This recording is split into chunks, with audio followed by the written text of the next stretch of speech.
I hope to see you tomorrow and have a good night.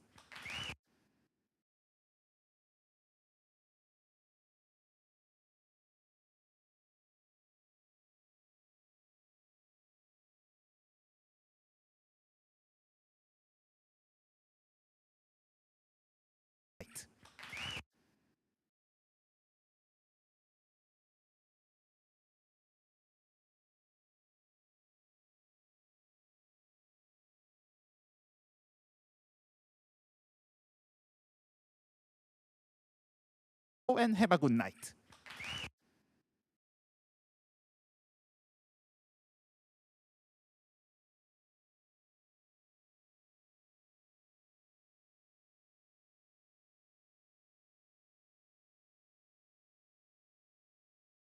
Site and please check out their booth. And also, if you have applied for the Academy's T-shirt, then please collect it as soon as possible. And they are also located just outside of this room. And thank you for attending the day one of Academy. And I hope to see you tomorrow and have a good night.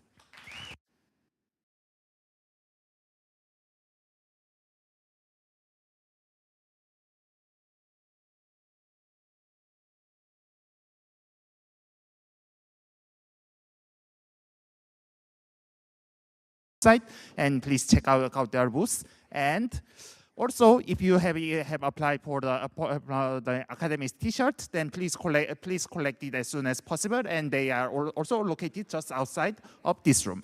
And thank you for attending the day one of Academy. And I hope to see you tomorrow and have a good night.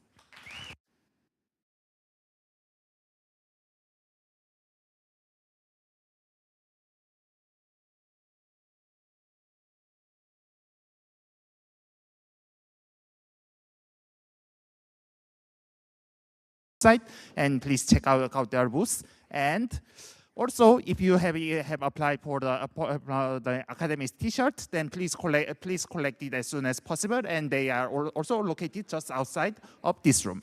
And thank you for attending the day one of Academy. And I hope to see you tomorrow and have a good night.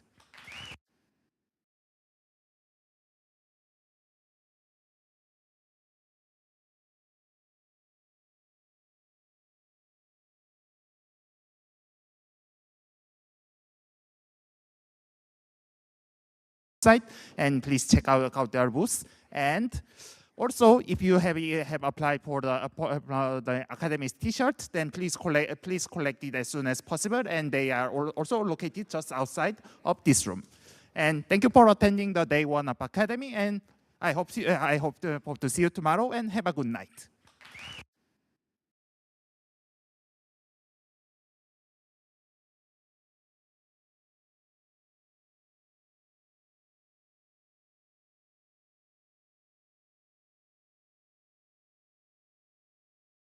Site and please check out their booth. And also, if you have applied for the Academy's T-shirt, then please collect it as soon as possible. And they are also located just outside of this room.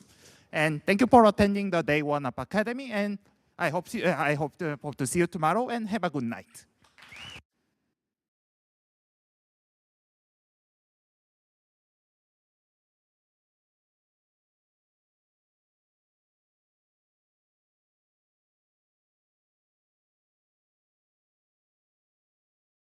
Site and please check out their booth. And also, if you have applied for the Academy's T-shirt, then please collect it as soon as possible. And they are also located just outside of this room. And thank you for attending the day one of Academy. And I hope to see you tomorrow and have a good night.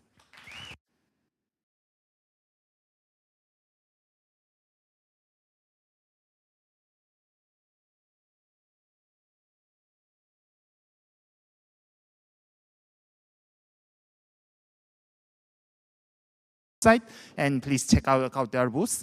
And also, if you have applied for the Academy's T-shirt, then please collect it as soon as possible. And they are also located just outside of this room. And thank you for attending the day one of Academy. And I hope to see you tomorrow and have a good night.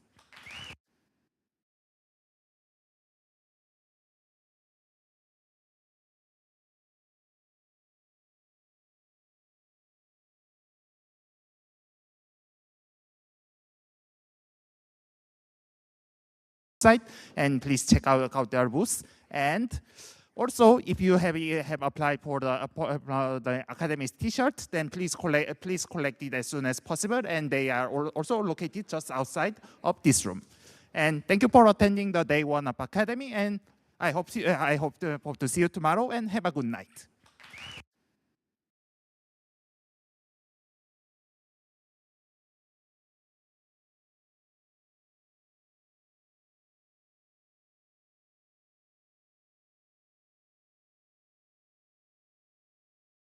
Site, and please check out their booth. And also, if you have applied for the Akademy's T-shirt, then please collect it as soon as possible. And they are also located just outside of this room.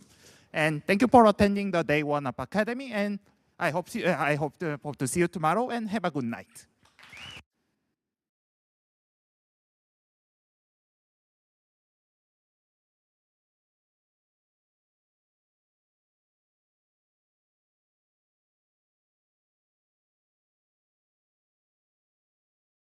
Site, and please check out their booth. And also, if you have applied for the Akademy's T-shirt, then please collect it as soon as possible. And they are also located just outside of this room. And thank you for attending the day one of Akademy. And I hope to see you tomorrow. And have a good night.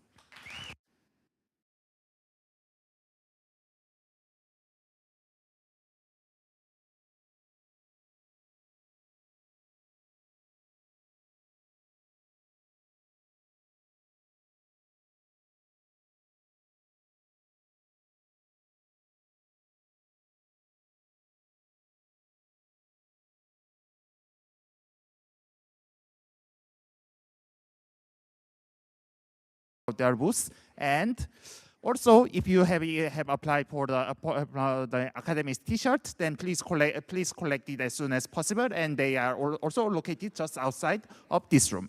And thank you for attending the day one of Akademy. And I hope to see you tomorrow. And have a good night.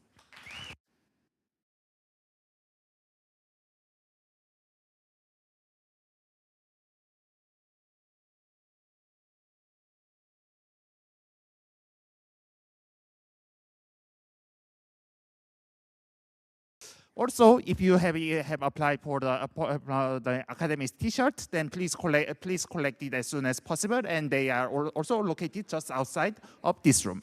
And thank you for attending the day one of Akademy. And I hope to see you tomorrow. And have a good night.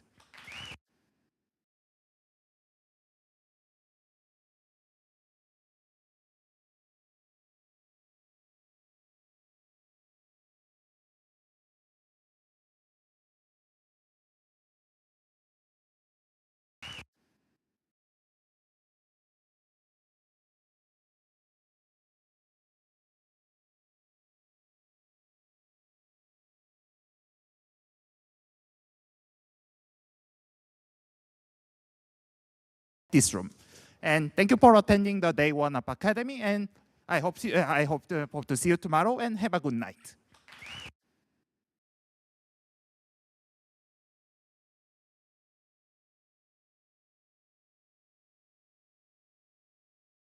Site, and please site, and please site, and please site, and please site, and please site, and please site, and please site, and please site, and please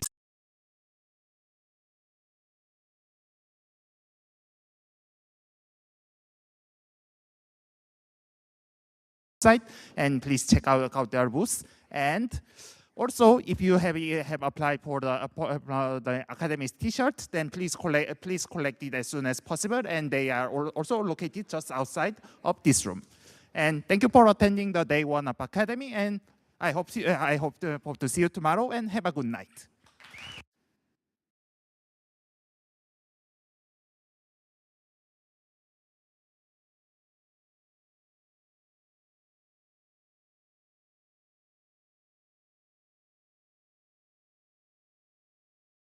Site, and please check out their booth. And also, if you have applied for the Akademy's T-shirt, then please collect it as soon as possible. And they are also located just outside of this room.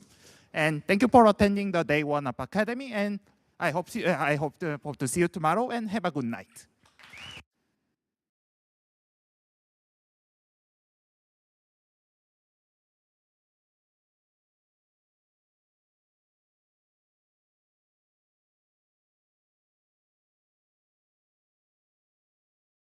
Site, and please check out their booth. And also, if you have applied for the Academy's T-shirt, then please collect it as soon as possible. And they are also located just outside of this room. And thank you for attending the day one of Academy. And I hope to see you tomorrow and have a good night.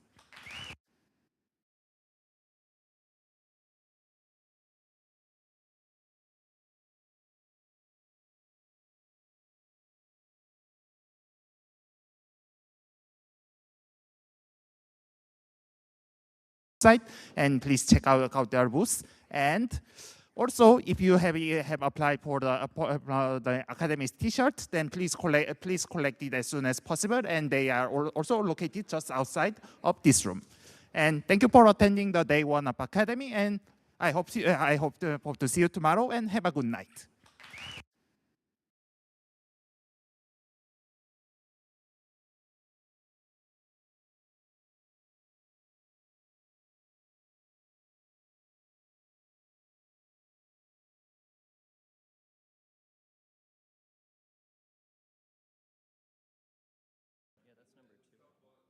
Test, test.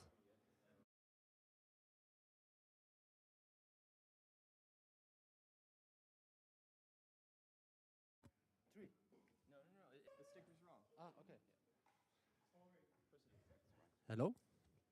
Can I have some mic for a moment?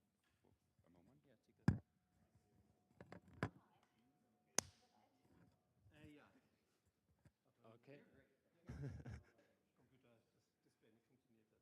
Okay.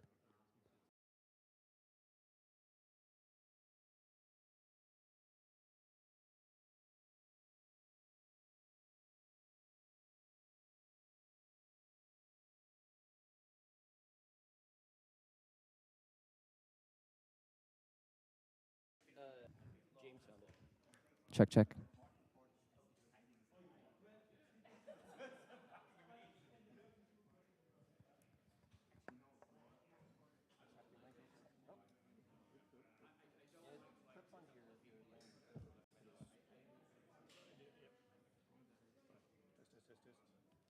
Testing, testing, testing.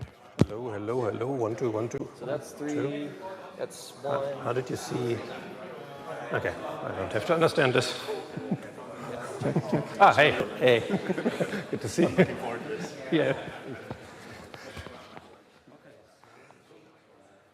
So there's no Q&A.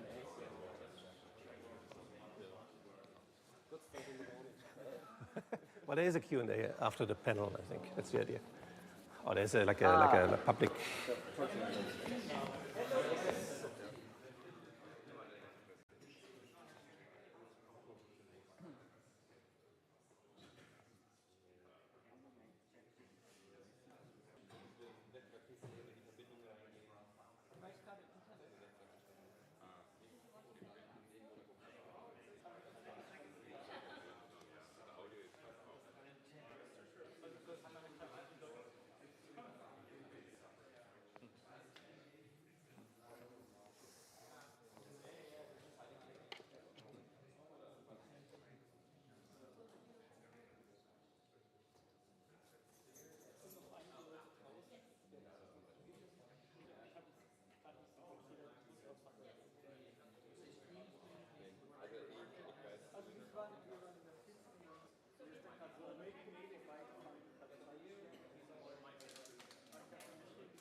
picture for you and have to post on social media. Thank you so much.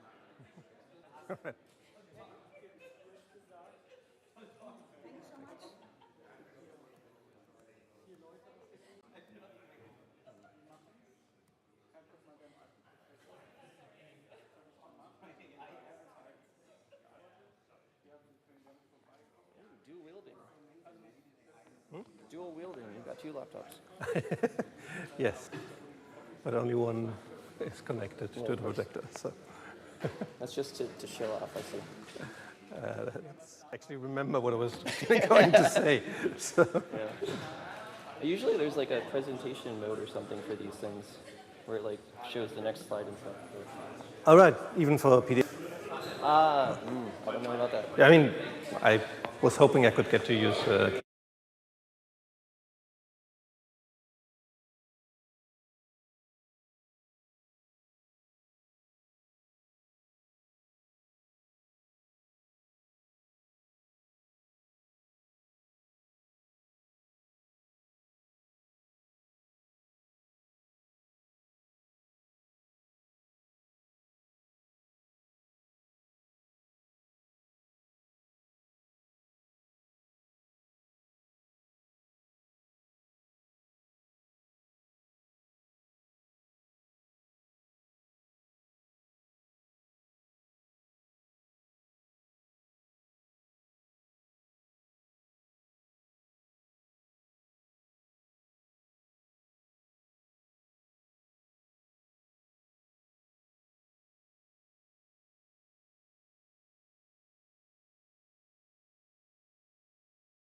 Say that again. Good morning and welcome with amplified audio. I hope everyone had a wonderful evening here in a beautiful city, and we will start now with the second day of Academy Talks. So today we've got a good big schedule. Room is where most people should be today, of course, and we have up now David Schlangen et al. With a towards pragmatic understanding of large language models. Welcome. All right, wow. That was quick. Excellent, yes, I'm very happy to be here. Lydia, yesterday at the dinner, asked me what I thought when I got the invitation to speak here. Oh, I'm hearing myself. I'm quite happy to do these things and to speak to people kind of outside of the research community of these large language models, because I feel a bit of a responsibility. They are the product of exactly my research field, and there's a lot of justified confusion out there. So it is good to get into a conversation with people who might be like you, who might be shaping how these things are actually going to be used, if at all. So I have 10 minutes, so this is going to be very high level, obviously. And what I thought I'd do is, in the first part, I talk a bit about the history, about how we got here. And so in the field, we had a little bit of a heads up. We've been seeing this coming for a couple of years, but not a lot. So a lot of it was surprising for us as well. And in the second part, I will talk a bit about our sort of current understanding of LLMs and maybe a positive path forward from it. Okay, so here are the past 3.5 decades. The history of the field is longer, but this happens to be the time that I was involved in this field, first as a student and then as a researcher in various capacities. And what's interesting about this is that I have witnessed already 2 paradigm shifts, 2 very different ways of doing things, which brought us here. So in the 1990s, this was very much about symbolic methods and knowledge representation. So what we would do is to process language with computers, we would go to our linguist friends, get grammars from them, and then write programs that process these grammars, right? And these are programs that are very much recognizable to you as well, because they are fully thought through these programs, hopefully at least, ideally at least. I did. Around that time, the late 1990s, I did train my first neural network. I took a class on neural networks at the University of Bonn, where I studied computer science at the time. And I also trained my first language model in the late 1990s, I think at an exchange semester in Edinburgh. So these are not new techniques, right? These are fairly old techniques, but they were very niche at the time, very specialized use. I would love to be able to tell you that I stuck with these methods like the fathers of deep learning and reaped the benefit 20 years later, but I did not. I worked with the mainstream methods in field, which were symbolic methods at first. And during the 2000s, we started to use statistical methods or machine learning methods that basically learned parts of the module, of the processing module. But the point is that there was still symbolic knowledge representations. The way that you got these representations that helped you to process language, to understand language, was machine learned, but the representations themselves were designed by humans to be clever. I myself got an induction, the latest paradigm in 2014, when I did a sabbatical at Microsoft Research in Seattle, and it was crazy. There was really a buzz in the air, and people were super stoked by the first new methods that started to work. And at that time, that was word embeddings. So there's a particular way of representing the semantics, the meaning of words. But what was new about it was that the representations weren't designed. The representations were machine learned as well. The machine basically came up with the best representation that was best for the task. For a very simple task, but it turned out to be very general. And that kind of set the mood scene for where we are now. So the first ingredient that changed many things was representation learning. The representations are built by the machine itself. And then with that comes end-to-end systems. So instead of building modular computer systems, what you do is you really train for the task and let the machine do all the intermediate steps itself. And then in 2018, the BERT paper came out. Just to get an idea of how many people know something about this. Does anyone know this paper? Yeah, a good few people know this paper. Okay, so this is the first paper that really showed that transformers would work. So this was, the transformers paper was before that, but this was the first paper that applied it and got fantastic results. I was at a conference, this paper came out in 2018, late 2018. I was at a conference a couple of weeks later, and people were kind of stunned. People were giving their presentations as they planned. They were showing their results, and then they said, okay, when we wrote this paper, these were state-of-the-art results. We tried this new BERT model, and we got this BERT model is 10% better. It blows our model out of the water. So that was a moment there. And by that time, then the race was on to develop, to do something with this. For various reasons, as we all know, OpenAI was the team that produced the first model that, or product maybe, that caught people's attention outside of the field. Many other people tried as well. It's a little bit of a puzzle why Google didn't get there. But anyway, so that's where we are now. And as on the left-hand side, I subsumed this as generalist models. So the really new thing is now that we have models that aren't even trained for one particular task. Well, they are trained for one particular task, namely next word prediction. But it turns out that this is super powerful, that you can turn them into generalists. Okay? And this really is a new situation.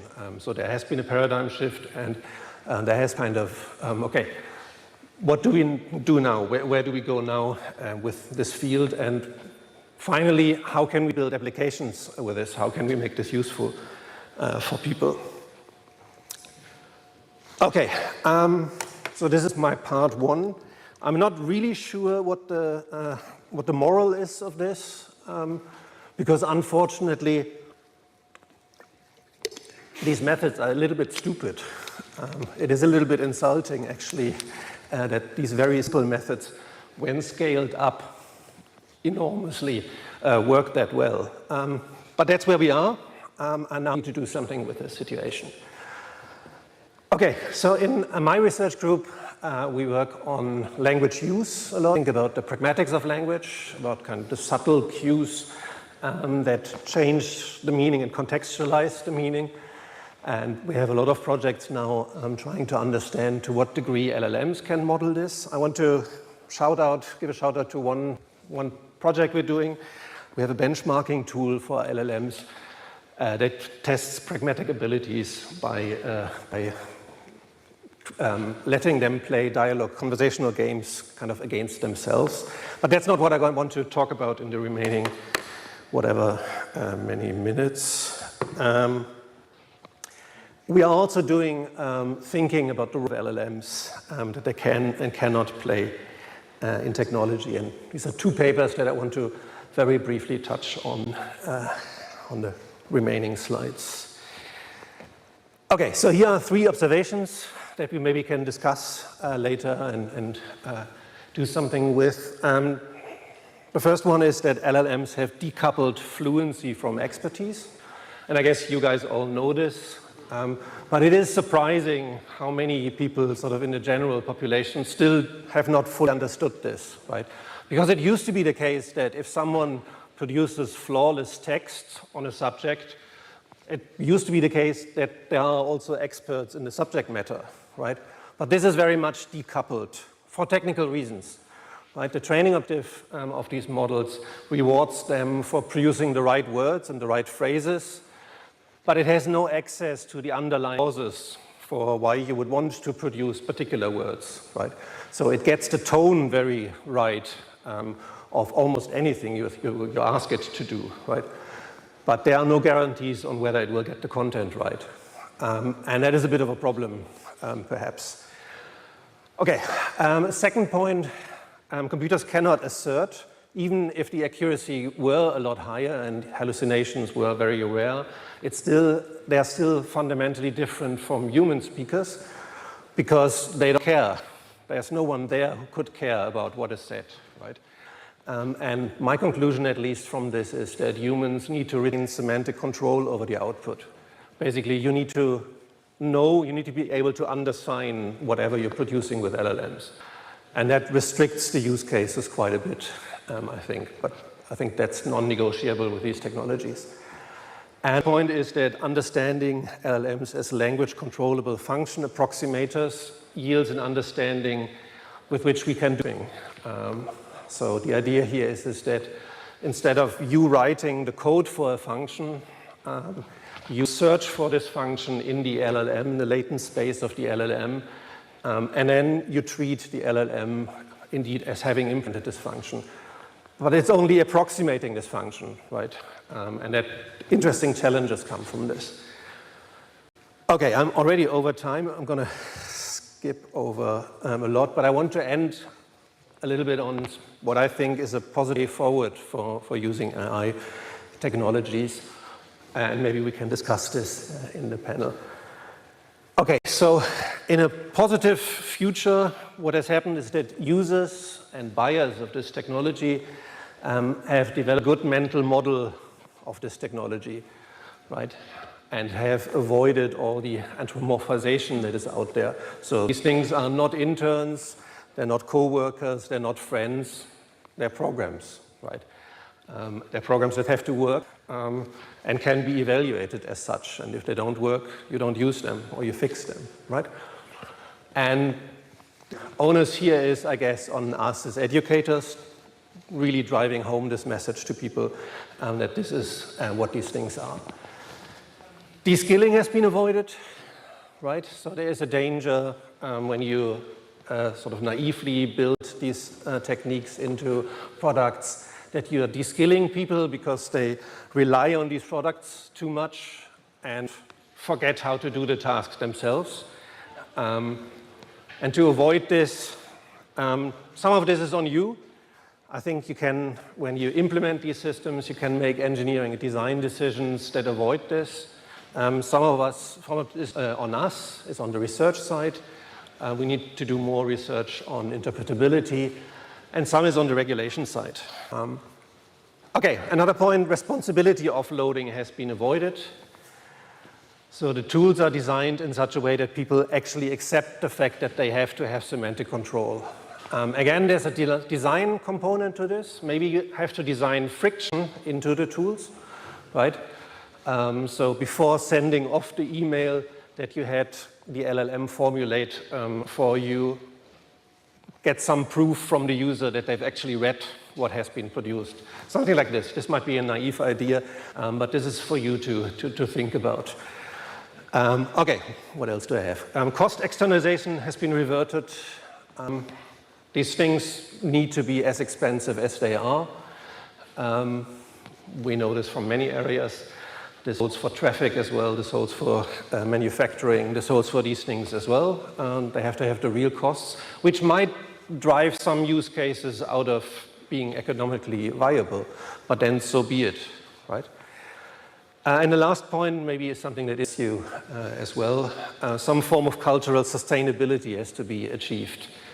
So maybe we can come up with models where, so one part might be licensing training data and paying the creators of the data that these models were trained on that way.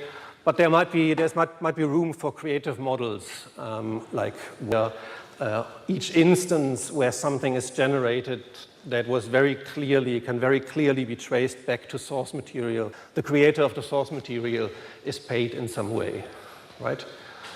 This is unlike, obviously, real world. I mean, normally if a teacher teaches you something, it's not the textbook author who gets money, the author of the textbook that the teacher learned this from. But these are new things, so new models should be tried out. Okay, with this, I think we can go over to the panel discussion. Okay, thank you.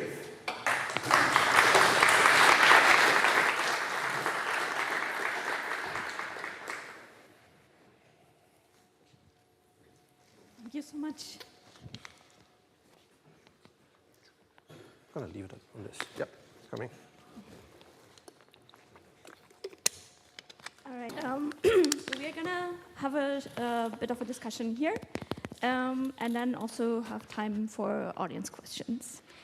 And my first question for both of you is: a friend of mine a while ago said AI. Thank you, Victoria. AI is always that which we don't quite understand right now. And what was AI 10 years ago, we today maybe no longer consider AI. And I would love to hear from you, what do you consider to be AI today, and what do you maybe not consider to be AI anymore? Why don't you start? Yeah. I guess to go first. Yeah. So I got the question list in advance, so I had time to think about this a little bit. A variant of this, and it's called the AI paradox, I guess.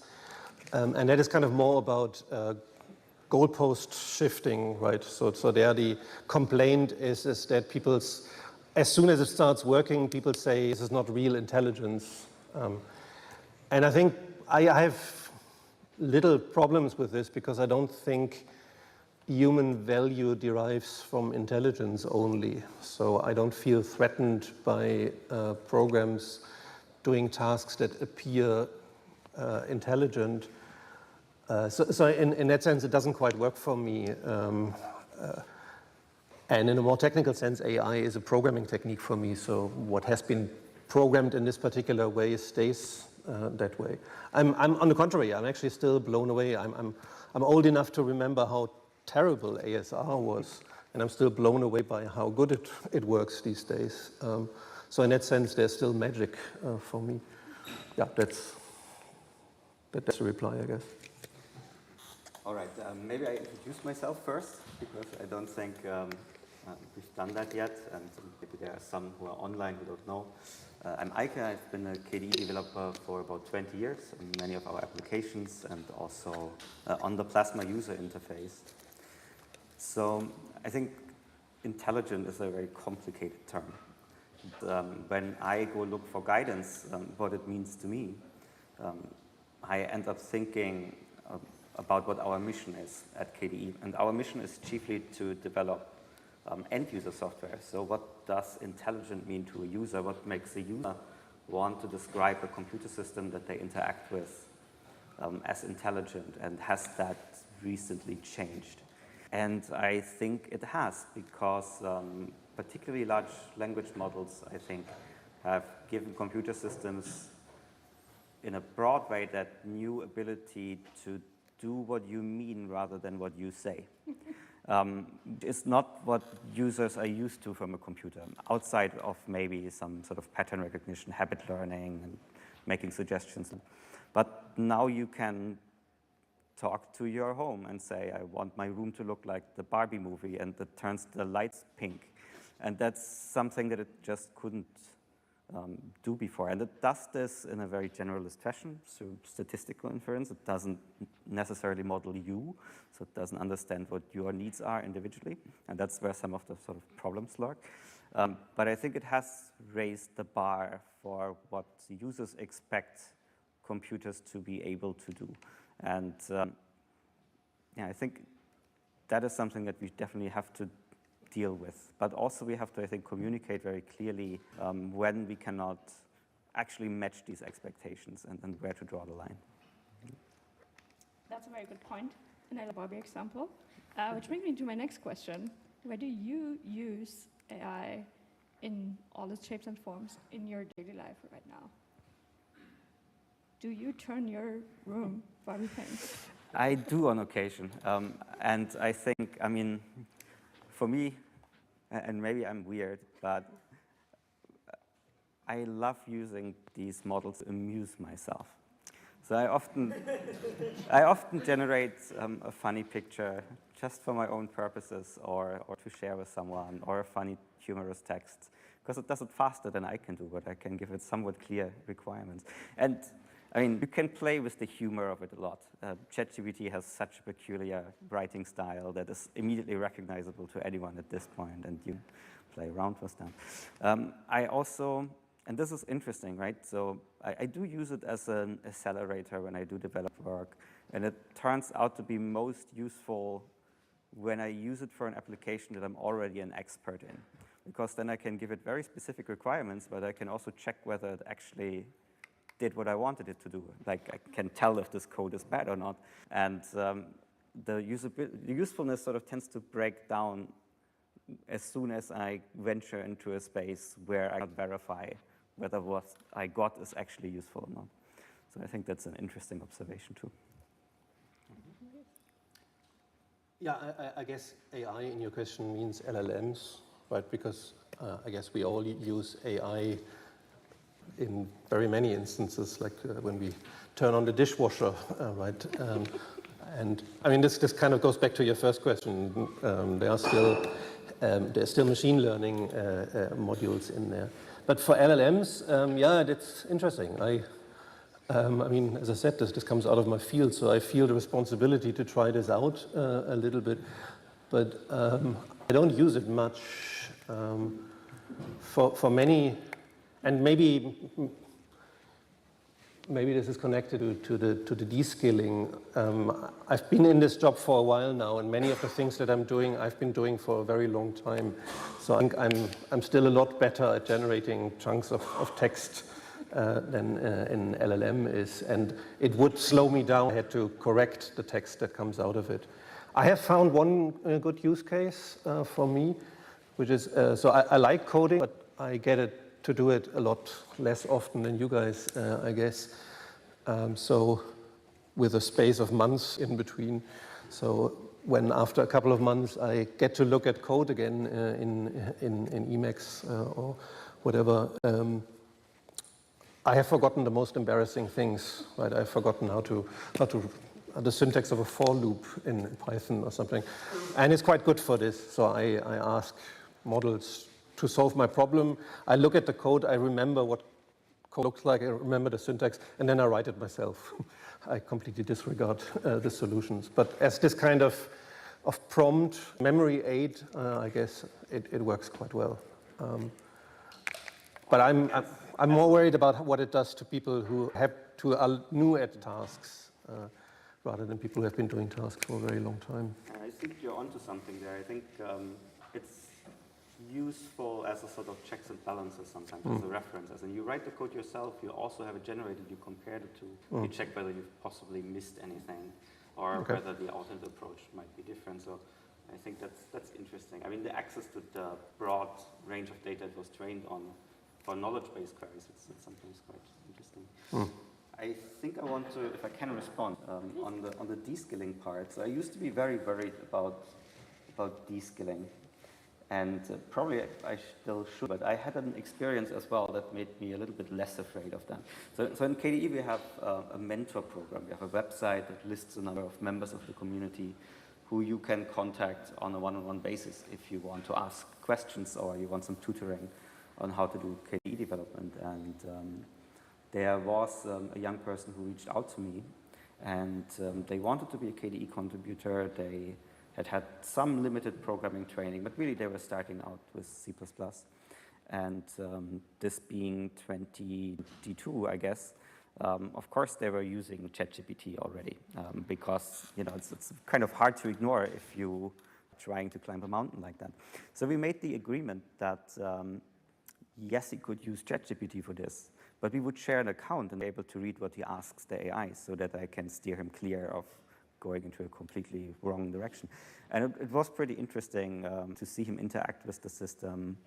And of course, it was very hard for him to keep up the discipline to try and do things by himself. He would lean very heavily on code generation in the end, and it would become sort of a cycle of, well, this doesn't work. I go back to the model immediately and I ask it to fix it up or make changes.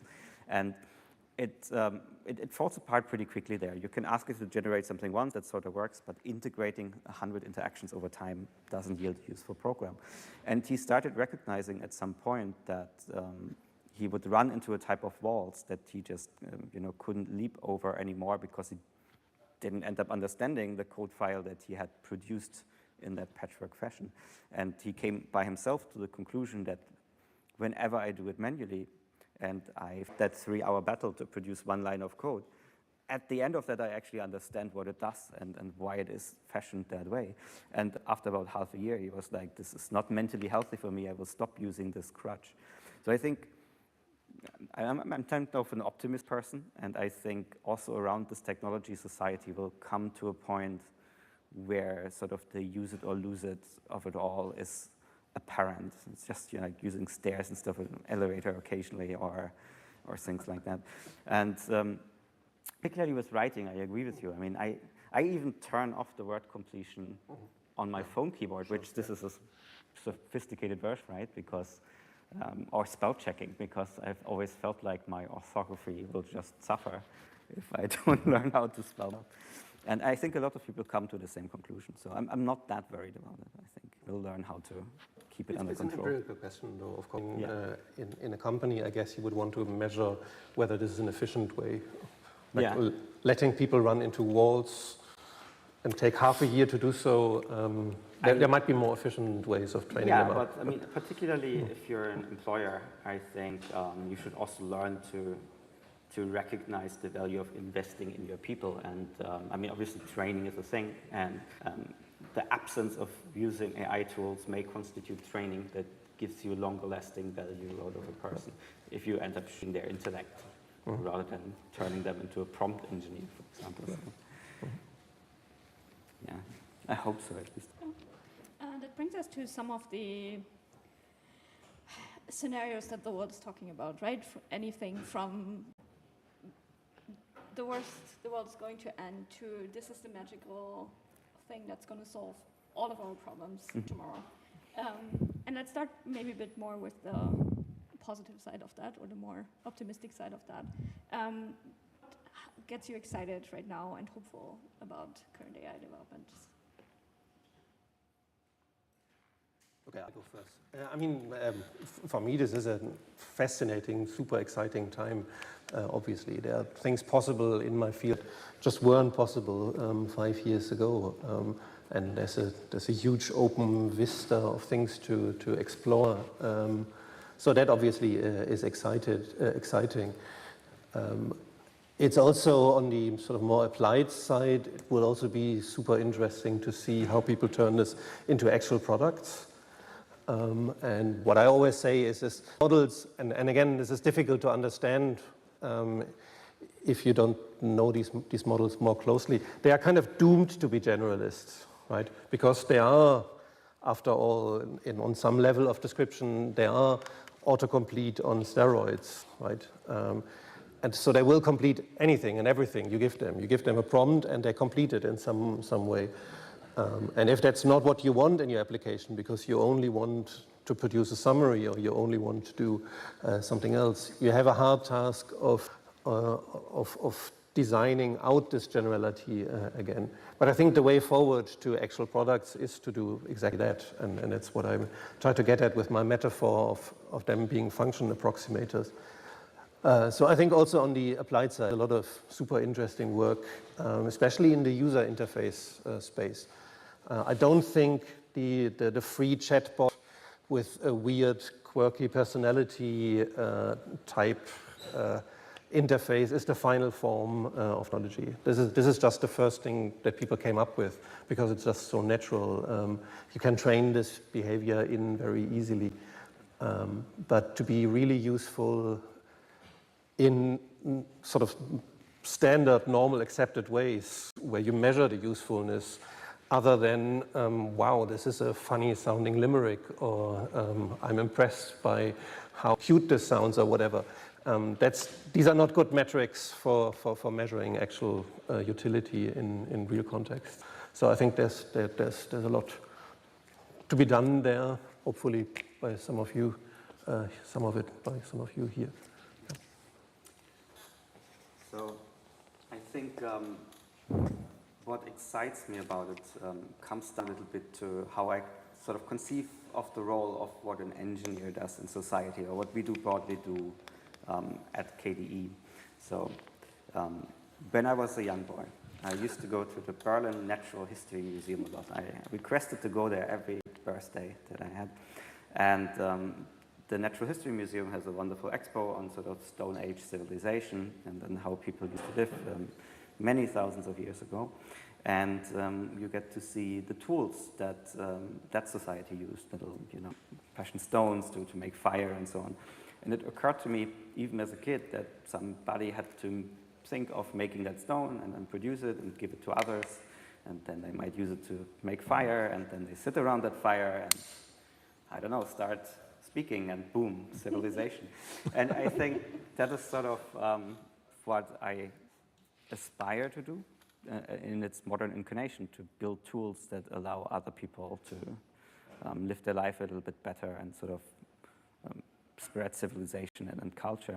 And I think AI and large language models are such a heated topic because they promise to help us to make better tools, for example, allowing people to accomplish sophisticated tasks with specialized training, because they maybe bridge that natural language understanding gap, the kind of do what I mean instead of what I say part. At the same time, they seem to some to sort of encroach on that humanity, so rather than help, they supplant. And I think that's where a lot of the emotion comes from.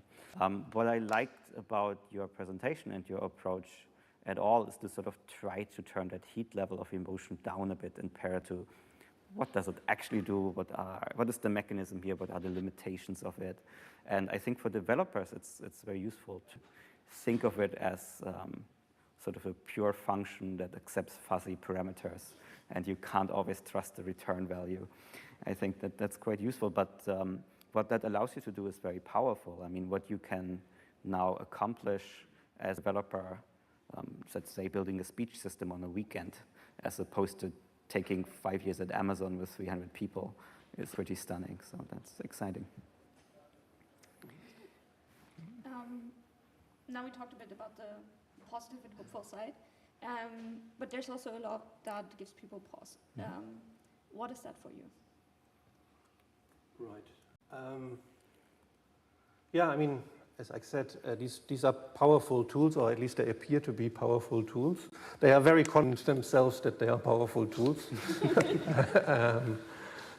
And it gives people the temptation to build powerful applications and to shoot themselves very powerfully in the foot with them. And there's also a lot of money in the system, like a lot of money. I wanted to say that, I didn't get to say this, but a lot of these breakthroughs, I have to admit this, they're coming out of commercial labs, they're coming out of industry labs, not academic labs, just because of the insane capital expenditure that is needed to build these things. So there's a lot of venture capital in there, and at some point, some people want to see returns on it. So the temptation to build applications that are given more power than they should have, given the lack of guarantees, that is real, and that is the part where doom lies. It does not lie in ChatGPT becoming conscious and trying to kill us all because we ask such inane questions all the time. It's people building applications that have a degree of autonomy that is not warranted, and this, we know that complex systems are difficult, and this can go off the rails quickly. So that would be my worry. Yeah, so I do think that around this technology we have obviously a big problem with what you could call media literacy. Right? As you pointed out, users need to have a good model of how these systems actually work, what their limitations are, where your responsibilities as a user lie, also perhaps whether it is actually good for you to use it or not. And a lot of the commercial vendors in this space are not incentivized, to be honest, about many of these things. Only to the extent that their worry about liability will make them do it. I think for us, because we have a lot of freedom from those constraints, I mean, surely we also worry maybe about liability, but we get worried about many more things. But I think KDE broadly is our mission is to figure out what it means to make socially responsible software. And licensing for us is an important aspect of what socially responsible means. Very strong ideas about that.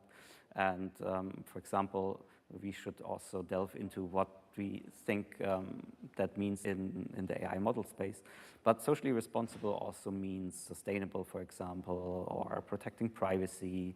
And it can also mean giving users a realistic picture of how much AI is good for them, and transparency over whether it's used or enabled and things like that. And I think that is what I expect of ourselves, that we should pay attention to avoid the doom, perhaps. That brings us right back to KDE's role, and maybe one last question before we go to audience questions. So are there areas in KDE where you see positive potential for using generative AI in applications, in the development, in in our community? I'll go first. More to you. So yes, I mean, I have a laundry list of little like wish list items where I think even the current level of technology would enhance our applications. Maybe something that you would benefit from as an academic who has to of long PDFs. I would love our document viewer to be able to answer the question which page of that long PDF a particular topic is being talked about, rather than having to do a keyword search, which is very clumsy. So little things like that. But I think, again, it's not just the features, it's also the fact that we have an opportunity to do it differently from the other players. I mean, we have a goal, for example, to protect the user's privacy that makes us much more interested, I think, sort of in running these technologies locally rather than on a server, and the other players are not doing it that much. So I think there we can offer something substantially different to the user as well that I think a lot of users want, and I'm hoping that we can do that. So maybe one short. So I think you have an opportunity, since you don't have commercial pressure so much or at all. You have an opportunity to also lead in what you're not doing. So I think an easy way of integrating AI or LLMs is to have a button that calls ChatGPT, right? And that obviously requires no thought at all and does not address any of those problems that I try to highlight. So I think you have a way of doing things more clever than this. And as I said, my guess would be that trying to cut down on the generality and really investigating a use case and making sure that this one use case is actually implemented well, that's an opportunity, I think. I agree with you. I think one of the interesting things about KDE's software and its technology stack is that we've always been very driven to create sort of libraries and frameworks that are used all across our applications, and that make them able to interact with each other to some degree, and you can query a lot of information about these applications as they're running. And I think there's a lot of opportunity there to find sort of these more surgical places where can you conceive of a semi-intelligent function that you could lob in between it that would do something useful. That is not just bring up text box and start typing, but that selects usefully among things it's exposed to, for example. And I hope that, and this is a really interesting developer problem, what would be a good AI for developers to run AI jobs like that, and how can they glue things together? I think that's very interesting. All right, thank you so much. Then let's take some audience questions. Who has questions? All right, let's start with you. Oh, is this working? Yeah. Okay. So when it comes to large language models, this does not happen to all fields of the AI, but it does happen here. One of the most serious problems there is that it needs a lot of data. It needs a lot of computing power, and we as free software developers, we usually don't have the resources to purchase them. So, and also, we probably won't want to use a service that is proprietary and hosted by others. And, although they might have some privacy policy, we might still not like it. We don't want to give our data to just some random third party. What do you think can solve this problem? Yeah, this is a real problem. These models only are as good as they are because they have ingested a lot of data, and it's not a linear curve in the capabilities, right? You just need a lot of data. It's not if you use half as much data, it's half as good. There is a certain amount of data you absolutely need to get the basic capabilities off the ground, and that puts the training from scratch of these models out of the hands, for the foreseeable future, out of the hands of organizations without a lot of access to a lot of capital. Yeah, there's a problem. There are some some organizations, for example, AI has just released a new version of the Olmo model. They are quite open about the data they're using. They've released all the checkpoints and so on. But there is, of course, Llama by Meta, which has a slightly weird license, but it might be possible for you to use it. But then you have to live with the fact that this has been paid for by horrible deeds done by Meta. So yeah, this is a problem. I don't think training will ever become a possibility for normal people or academics, for not otherwise funded entities. If that rules it out completely for you, then that is a stance as well that needs to be discussed. But yeah, this is a deep problem at the root of it. Yeah. So I think the provenance of the training data is, for our community, a topic that we think about a lot. Obviously because, again, licensing is a very important topic for us in free software. You could say that creative use of the copyright system is one of the cornerstones of how we got going. And therefore, we feel that, and from our hearts, I think that if you don't display integrity about protecting the rights of authors, then you're doing it wrong as a free person, since we rely on that mechanism so much ourselves. At the same time, obviously, a lot of us feel that we very intentionally release our code as open source because we want others to have access to it. So to some extent, we also care about there being a public domain. Our licensing doesn't correspond to the public domain, but we're adjacent to it. So given all of that, I think what a lot of people in the free software community are looking for is there anywhere credible activity to produce a clean training data set with known provenance of the data that you can sort of use guilt-free? Presumably as an academic, that's also something that you would have massive interest in. I'm not, are you aware of any sort of solid effort to curate a sufficiently large training data set that produces a model that would not give us sort of doubt and worries?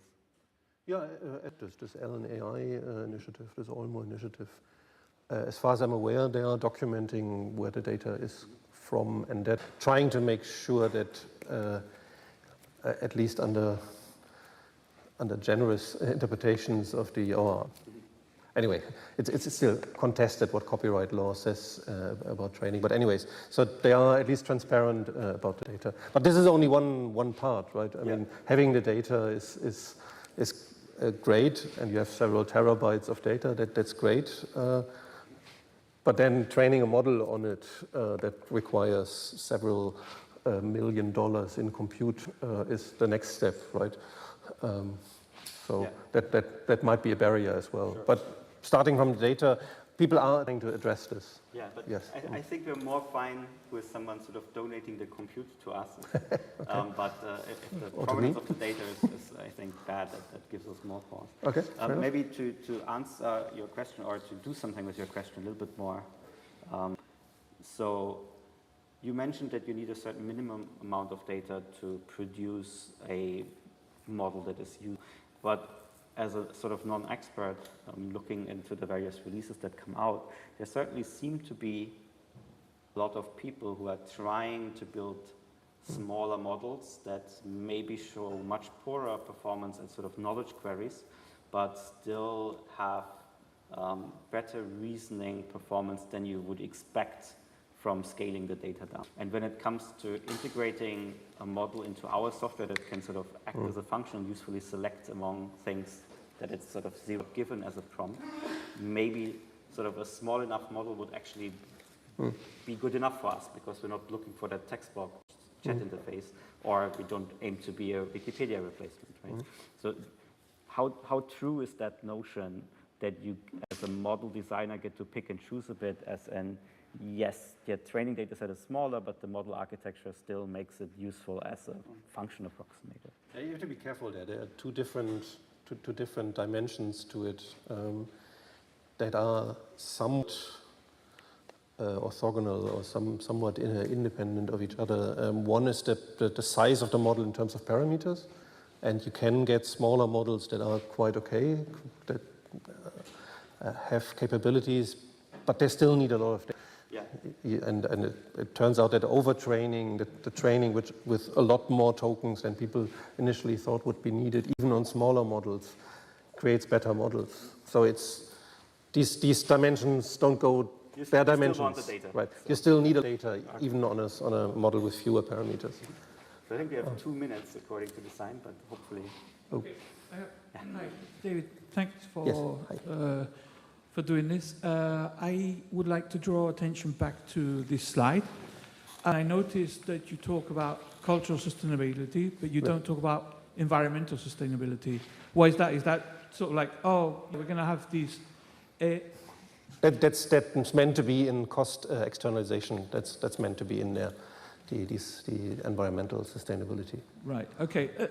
Either way, you know that all this is wishful thinking, right? Nothing of this is happening, nor there's any sign that this is going to happen. Doesn't this give you a kind of a pause of... Well, I mean, I do my negative vision for AI, which is kind of the inverse of this, right? Yeah, but we have to fight for it. I mean, what can we do? We can't just resign. We can identify areas where we would like to intervene. You work in this. Yes. So, I'm here. That's my attempt at telling you to be aware of these issues. I talk to decision makers. I talk to politicians who have dollar signs, who have euro signs in their eyes when they talk about think about AI, and I tell them, okay, so here are areas where you can really do something. They say to you, yeah, and then just do their own thing, because that is what's happening. But you're kind of enabling them, right? Yeah. I don't know. The steam train isn't going to stop. I mean, exactly, that's the thing. So I think the So I think, no. What I mean is that I think, for example, now here at KDE, right? I think the worst thing that we could do is ignore the topic, because it is fraught with problems, and through a combination of hard work over 30 years and historical happenstance, we're one of a half dozen ways to use a computer, right? There aren't that many ways to interact with a PC. We're one of them. So I think that means we get to think about what stance we take and how to do it according to our value system, and hopefully show people a better example. So I think your worries are very appropriate, right? We have a KDE Eco initiative. What does that mean in the AI context, and what does it mean to using AI in KDE software? It's a very good thing for us to think about. And we will continue I see that. the sign, I'm ignoring it on purpose. Right? We will continue this conversation in the hallway. I'm sure we will. Thank you so much, everyone, and thank you for joining us.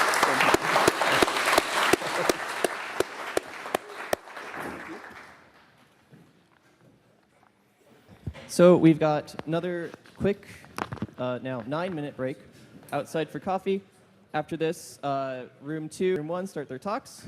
After this, we've got open washing, how do we handle and enforce open source policies and products. And in room 2, why and how to use KDE frameworks. Not shy about his opinion. Fair enough. No worries. Yeah, no. But I think that went pretty well. Yeah. I wish you had more time for your talk. Yeah, 10 minutes is a little bit rough. Okay.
There we go. Hello, welcome to the next session here in room 1. We have now open washing. How do we handle and enforce open source software policies in products with Marcus Fleener et al. Yes, hello everybody, I hope you can hear me, and I'm very happy to be here. Thanks for showing up, all of you, and hello everybody out there on the internet who will watch this video later. The topic is open washing, and the fact that you are here makes me assume that I don't need to explain what open washing is. Should I? Yes, please? Yes, please. Okay. So from 2 years ago, I noticed that there is a trend coming up in proprietary software vendors that wanted to use the term open source as a quality label for their software, despite the fact not publishing their software or not following the rules or the characteristics of open source that we all know. We know how to publish, we know the licenses and stuff. Just a short example, company that was doing a digital twin asked me, so I'm Marcus, senior journalist. I was journalist at Linux Magazine and Heise here in Germany, tech magazines. I have a small company from Regensburg where I do open source consulting, and I'm working for Gromunio, which is doing an open source exchange replacement company startup from Vienna. And with my company in Regensburg, I was asked by a company who's doing digital twins whether I could help them to win open tenders for the state, which have been very common. It's very common to request open source in tenders for public offers. And they said, we always lose the tenders because we're not open source. So we don't want to publish our IP. We will never publish our source code because it's so valuable. And so we will never publish, we will never share, but we need the label open source so that we win the tenders. Because our competitors who do open source, they win the tenders and we fail. And I suggested them to do a workshop of about 3 days on the basics of open source, and that was the end of the business relation. They never came back. And that was the first time I had this encounter with open washing. And since then, many things have happened that we will also talk about in the course of this panel. And did that explain? There's a lot of companies out there who also from the old and good old open source world who have retreated a little bit from the values that we actually share. Thank you. And that leads me directly to my first guest, which is sitting right next to me. I just want to say shortly who is here. So this is Cornelius. You all know Cornelius. I think he's doing KDE longer than the KDE exists or something like that. He's I've known him for many decades. It's so... Okay, that's also, well, Cornelius from KDE. We have Holger Dürhoff from OwnCloud. I guess many of you also know him and you know OwnCloud. Yeah, we also know each other for decades. And the same applies to Richard Heigl, who is from Blue Spice, enterprise media wiki software from Regensburg, like an Atlassian replacement in open source, based on MediaWiki, also completely open source. And I'm very happy to have Leonard Kugler here from the CENDIS, the Center for Digital Sovereignty, which is an institution of the, how do you say in English, the State Secretary? The Ministry of Interior Affairs, the Bundesinnenministerium. Sorry. And the CENDIS, the Center for Digital Sovereignty, is running a few really, really cool open source things. And they are so cool that they're invited to the United Nations only weeks ago, that they have invitations and guests from Japan, even from Taiwan and from other European countries, collaboration with France, big things. And one of the things they do is open source desktop for the public administration called OpenDesk. You can read about it on Golem. Guess who wrote the article that did the testing? And what Mr. Kugler is standing for, he's the director, I guess, for Open Code, which is an open source repository for the public sector, with some more than 6,000 users, more than 5,000, more than 600 projects, and so we have the public sector. We have 2 leaders of small and medium enterprises, and we have the Wikipedia community. We have the cloud community, and I'm sure Holger also knows quite some stuff about AI. And we have Cornelius from KDE, with whom I would like to start. And then I will be silent and just asking questions, which you will appreciate, because those are the guys that know shit. I'm only the one who asks and who brings the bad news or the messages. So when we were preparing for this panel, I had a video conference with Cornelius this week, and not to my great surprise, but it was striking that Cornelius said that the open washing is the biggest threat currently to our open source values. Did I quote you right? That you're pretty scared of what's going on. Can you elaborate why that is such a big fear in you? Sure. One thing you said, I'm in KDE for decades. It's pretty much exactly 25 years now since I'm doing KDE. I'm not the first or oldest contributor. There are people who are around for even longer time. And the reason why I'm here is, and still here, is that we are doing free software. I wouldn't be here if this would be just a job. And this doing free software, I think that's a core. I mean, that's why all you are here as well. And free software for me has these two parts. The software, that's technology, writing great applications and so on. We want to use that. We all want to have fancy stuff on our computer. That's all fine and nice and it's enjoyable. But we are also here because it's free. There are values behind that. Sometimes you call that open source. For pragmatic reasons, it's probably more or less equivalent. But there really stand the freedoms behind that, which are formulated in the 4 freedoms or in the open source definition, which is also reflected in KDE's vision, this giving people control about their digital life. So there are really strong values behind that. And the software part, I think, is something, I mean, I won't deny that other organizations, also companies which have no interest in freedom, are able to create usable and useful software, which people love to use. But what they don't do is this freedom part, which enables us to work together, community, but also which gives users these freedoms. And that's the very important part, that users get the freedoms as well, not the developing people. And with open washing, what we see is that many companies see that there is advantages in using the term. You can use it for marketing, and they try to take this term for their own purposes without actually being open. And in the end, what is happening? I mean, they are taking away our language. So we can't clearly communicate anymore about our values because other people do it in a different way, mean different things, and people get used to open as something different. And I think that's really a threat to us because we are not able to communicate our values clearly anymore. People don't understand that anymore. Users don't understand anymore what open actually means, that this open they get from a proprietary company which takes away all their freedoms and concerns their privacy and all that this is not open. So I think for us it's very important that we have clarity about the terms so we can communicate, and we should fight for this.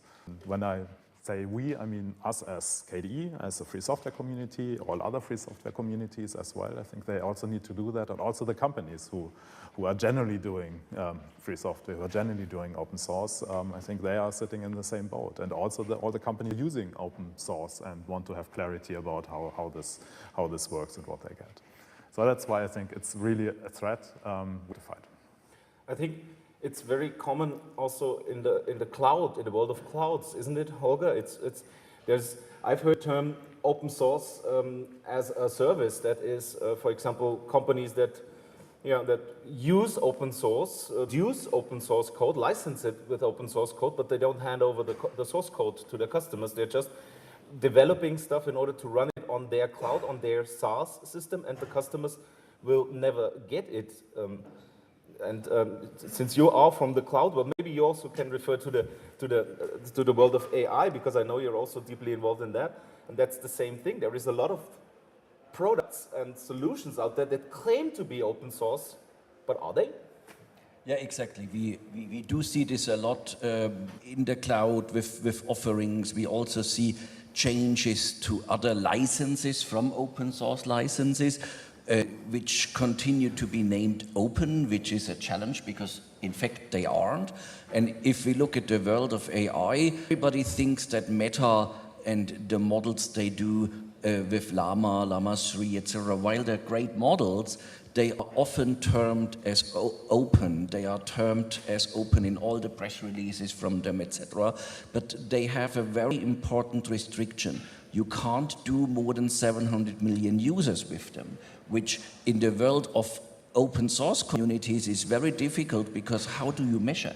How do you count how many people you have there? And it's just not open source. So there is an ongoing trend. You mentioned, Cornelius, the open source definitions. So in the world of AI, there is currently a definition ongoing from OSI with having strict rules, what is open source, isn't. And some of my hope is when that is finalized, that we get way more clarity and a back push to the open washing attempts we currently see. And it was mentioned in the talk before here, from an open source perspective, from a true open source AI system perspective, which involves all the weights and the training data and how you actually get to the model so we can understand how they got there. And if absolutely needed, of course, with some money for training, we can redo the same work, but at least we can understand and have the necessary transparency. So right now, only the model really delivers those type of criteria. The challenge with that is it's not as good as the other models are at this time. So more effort needs to go into making more true open source models and making them better. And in any case, we should be honest, the companies should be honest, and we shouldn't be tired of pointing out that those things are not open if they aren't. So one more question, Holger, before you hand over. OnCloud has done its newest product, Infinite Scale, at a completely open source, very radical open source approach. There is nothing closed source, nothing limited. There's just you limits hosters or something like, but the whole software is freely available to an extent completely. What was the decision to do that? Why did you trust in this model? And the second thing is, what can other companies, and that's also a question that I will ask Richard then, because you are the representatives of open source companies, of small, medium-sized companies, what can others learn from that, and what is the model for success with that? I mean, open washing is an evasion strategy. Yeah? And we have to show and tell a different model to combat with that. So what was your reasons for going that much open source with your newest product, for example? Okay. Yeah, when we redid OnCloud in a cloud-native way, etc., we were thinking, what do we do in regards of openness? And we decided to go into a mono repository on GitHub.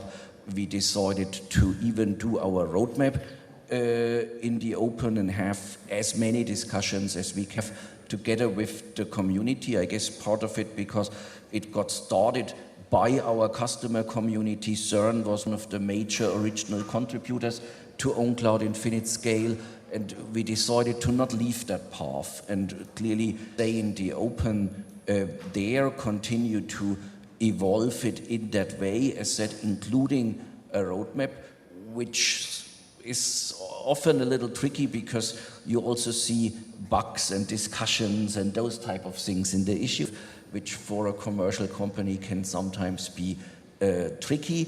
However, till now we continue that path and it serves us well. However, the system still needs to develop, yeah? And we've chosen an Apache license for it so we could get rid of the community contributor agreement for it, which also was something people wanted, and that way that's the path we're on right now. And if it's successful, we get to see, so everybody is of course welcome to look at that. Richard, your product is also completely open source. And you're in a market where there is one kind of monopolist who is closed source, and there is also, there's a variety of products. Not everybody is open source, but how can you justify being completely open and giving away most? Well, you have some add-ons that are not. You have some add-ons that would be considered open core, but how can you justify for your product that you're giving away the source code? Yeah. So look, so every software has its history, right? So we come from MediaWiki. MediaWiki is the software of Wikipedia. So what we do is take already a free software and reuse it, and we upstream again. And so we are very well connected to the community. And from this, it's only, of course, we need to be open source. There is no alternative to that. There is another thing which is, in my opinion, so today you cannot produce any software without using a piece of software which you haven't produced or is not maintained. So that is what some open source companies don't get today, is that, okay, yes, they want to be in the market, stay in the market and want to grow. Of course, we'll talk about this a bit later.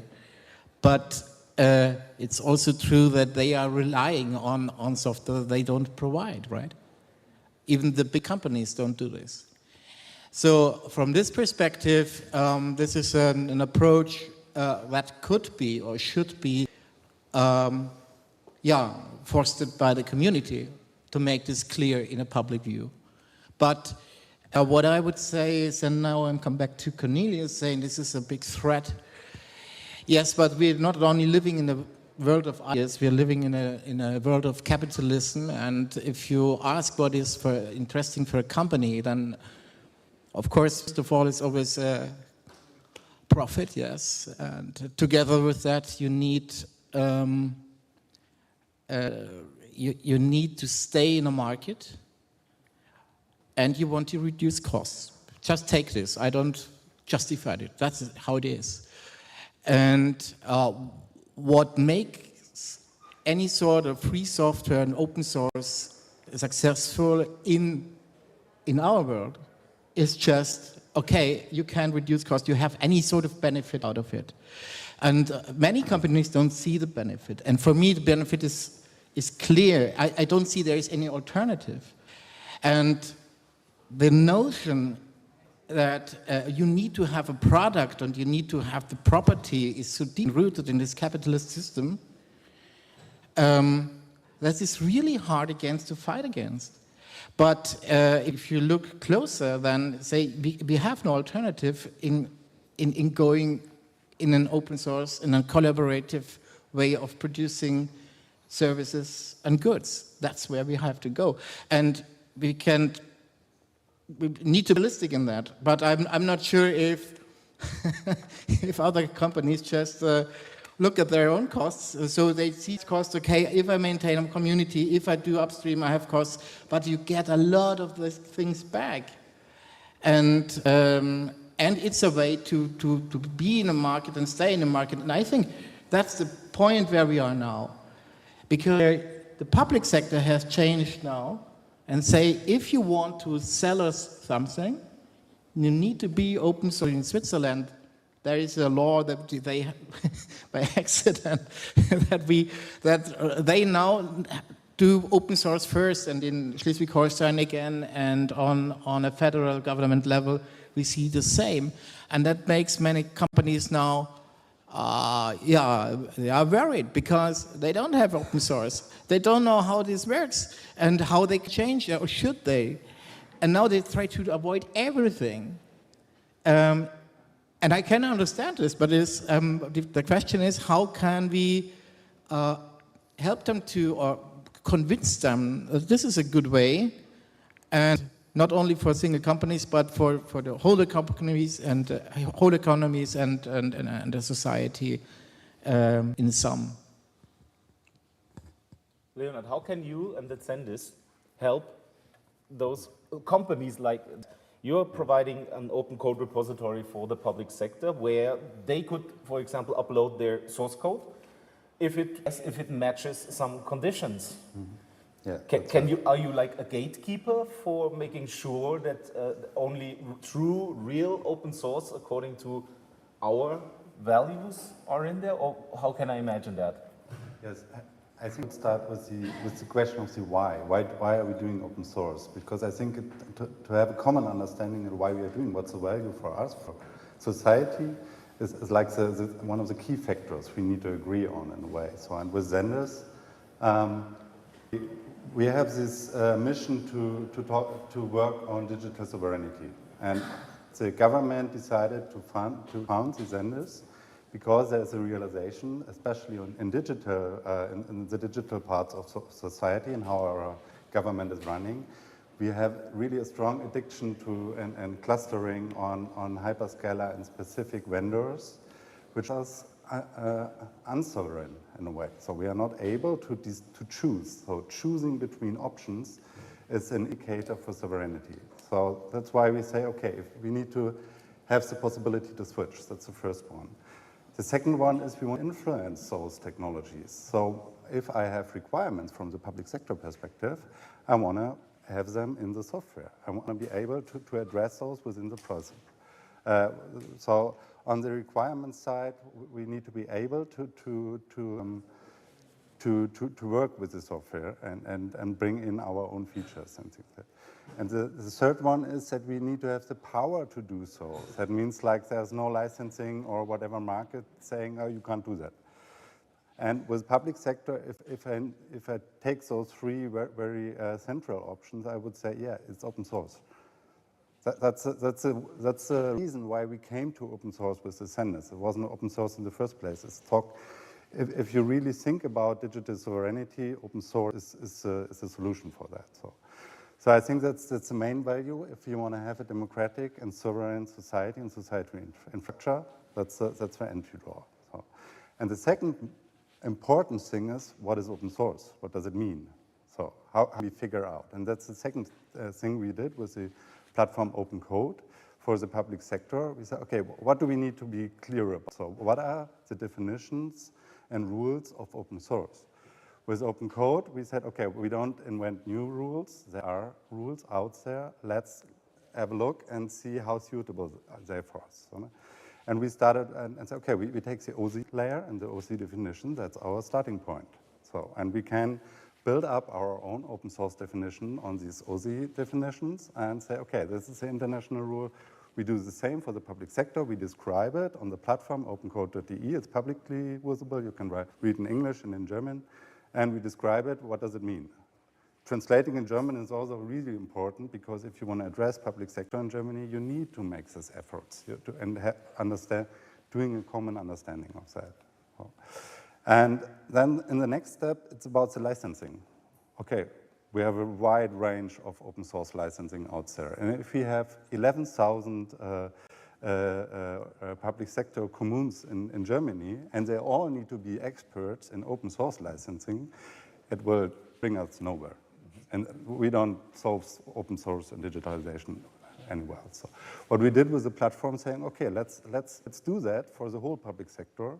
We already have we checked around 500 open source licenses and put on an allow list and on a deny list, also publicly available on the platform, and say, okay, these are allowed and they stick to our rule of open source. So that's all the entry doors where we said, okay, these are our policies, these are our rules, it's how we do it all public, it's open source. And now let's get a catalog and bring together all those projects fulfilling those rules. And now you said it, it's one thing is, well, I would say one thing is having a research on public sector, and there's so much open source software in the public sector.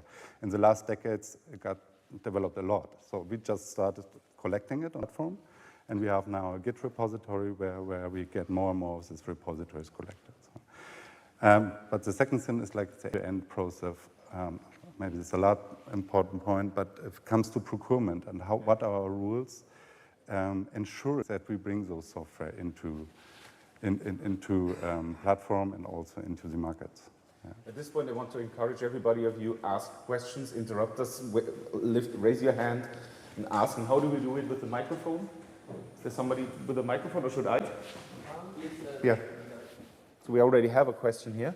Just before, the reason that you need a login for open code is also because the Zennis or you who run open code are meant to be like a gatekeeper for this. Yes. With the quality assurance of that there is, for example, not some marketing buzz project that is just pure open washing in there. Yeah, that's right. Cool. The public sector needs someone can trust in, and they need to be from the sector. That's we are, and we say this platform is from the public. We are working for the public from the public sector, doing the gatekeeping. Yes, that's right. Eike. So first of all, I think thank you for externalizing the frustration that I think many in the KDE community feel. Because if you look at the demographics of the KDE community, we are mainly comprised of developers. We don't have all that many people doing outreach or communication. So increasingly when we attend an open source event and we introduce what we do, you run into people who are like, oh, you're writing code, what a curiosity. That's also open source, and for them it's something very different. My question is the following. So I did not know the term open washing before, and of course it immediately made me think of the similar term greenwashing that it's maybe inspired by. That's where it comes from. Yeah. And I live in Berlin, which is full of companies that offer SaaS software for carbon footprint monitoring, and of course they also sell you an eco-label where you're green just for doing footprint monitoring. And of course you have carbon offsets that don't always promise what they actually do. And I think if I look at the arc of the public reaction to these things, then at this point the term greenwashing is well established, and I think particularly consumers have turned to cynicism, right? They hear something is green, or they have that checkbox offset your flight, and at this point everybody knows it's not holding its promises, and so people react with cynicism to the green language, let's say. Can we still avoid this for the term open source, and how? That people will just make that leap to, well, it's open source. I don't trust that. It's probably trying to sell me onto something that isn't quite true. Are we there yet? How close are we to that cliff? And can we still turn away from it? Cornelius, you moved, so I guess you would like to. Yeah, I have an opinion about that. I think if we're talking about software, the term open source is well defined. We have the OSI definition, we have a list of licenses, and I think we have more or less clarity. And if a company tries to sell a license as open source license, which is really not open source, they get heavy pushback. And so far, companies have not been successful with, at least not on the level that really licenses would publicly get accepted. I mean, maybe in terms of marketing terms and having this open impression. But that's still, I think we still have a chance there. I would say we have to be very careful there. We have to fight that. Attempts to open wash the term. We have to support the OSI in keeping up the standard definition. I think that's very important. What actually concerns me is that I think we were talking about AI, that in this area, I think the ship has sailed. On the Llama webpage, it says this is the open source AI model from and whatever, and then you read the license and you see, okay, there's all these things, there are these additional restrictions, there's this, and the term open source AI, everybody talks about that. There's a lot of companies which are publishing open source AI, and if you read the licenses, that in many cases they have these restrictions where it's not open anymore, in the sense of in the sense of what you would apply for open source software. Of course, the situation is more complicated because there are models, there is training data, there's software around that, and that's why I also appreciate the efforts of the OSI or the Linux Foundation and all that to find a better vision there.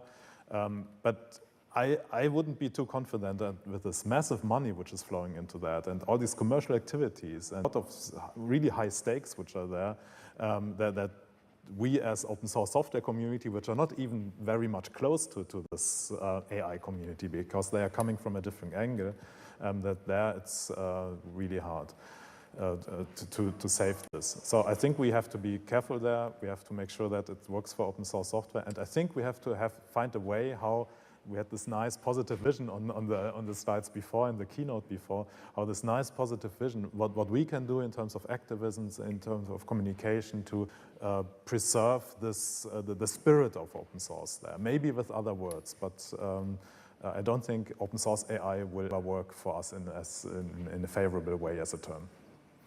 I have to disagree in a positive way, because I think it's essential that for those terms we also make sure that in the world of AI it follows understanding, and we have to have a positive push on it. I don't think the world is over there, and the rule or the solution I think is competition. If you look into newer models like from Mistral together with NVIDIA, they are publishing it now under an Apache license. And what we're missing now is the data, and with the training data for full transparency, etc. There are lots of copyright issues. I think that's a matter of time that we find rules for that. There were great ideas in the talk before that about how that can accomplish, but I think we have to be positive. Don't allow people to steal the term open source for their BSL or SSPL or whatever licenses. We have, as a community, to make sure it doesn't happen in AI either, which more and more will be part of every every software solution out there. Hand over the microphone. I have a question to Richard and then Leon. I think, Holger, that we have to separate between, we only have some few minutes left, by the way. We have to separate between the general AI, the Gen AI topic, and the small AI topic, which is like the autocorrect on steroids, I like to call it. Yeah, that's like tools that, for example, that's why I want Richard to say something about that. That's what I know, that also cities, like the city of Treuchtlingen, they're using tools like that to do summaries of meetings of the board of the city, the mayor's board, whatever. So there is what I call small AI tools, yeah?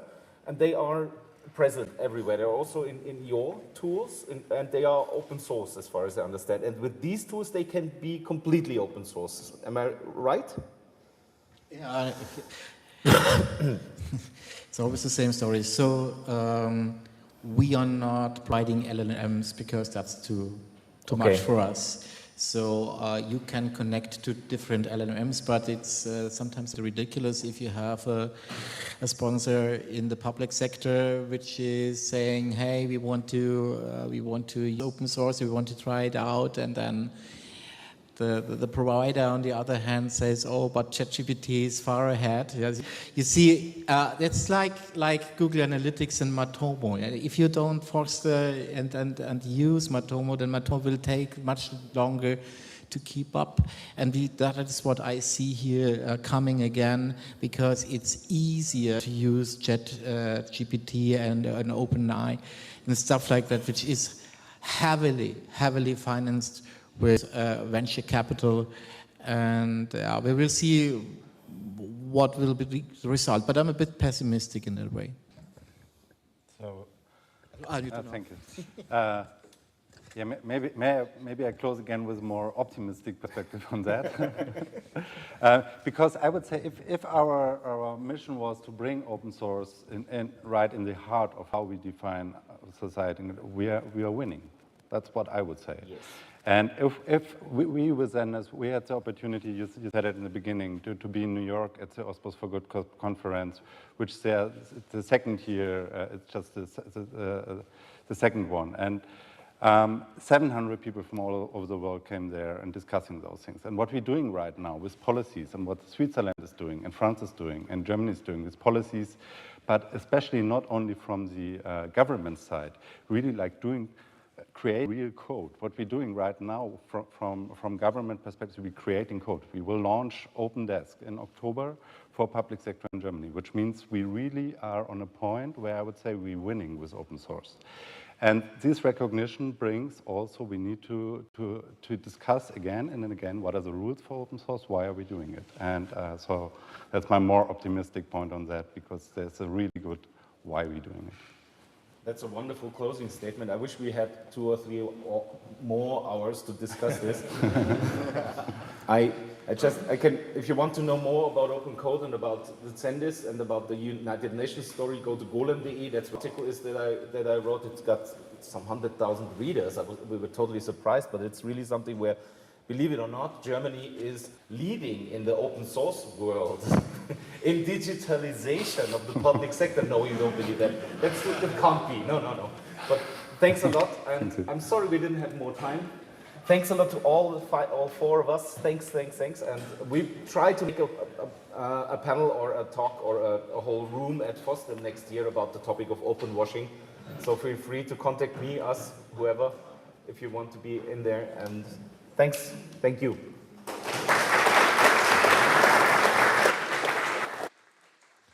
Very good discussion. Thank you guys so much. So up next, we've got Opt-in, Opt-out, Opt-green, KDE Eco's new sustainability initiative. And in room 2, the KDE Apps initiative.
Work.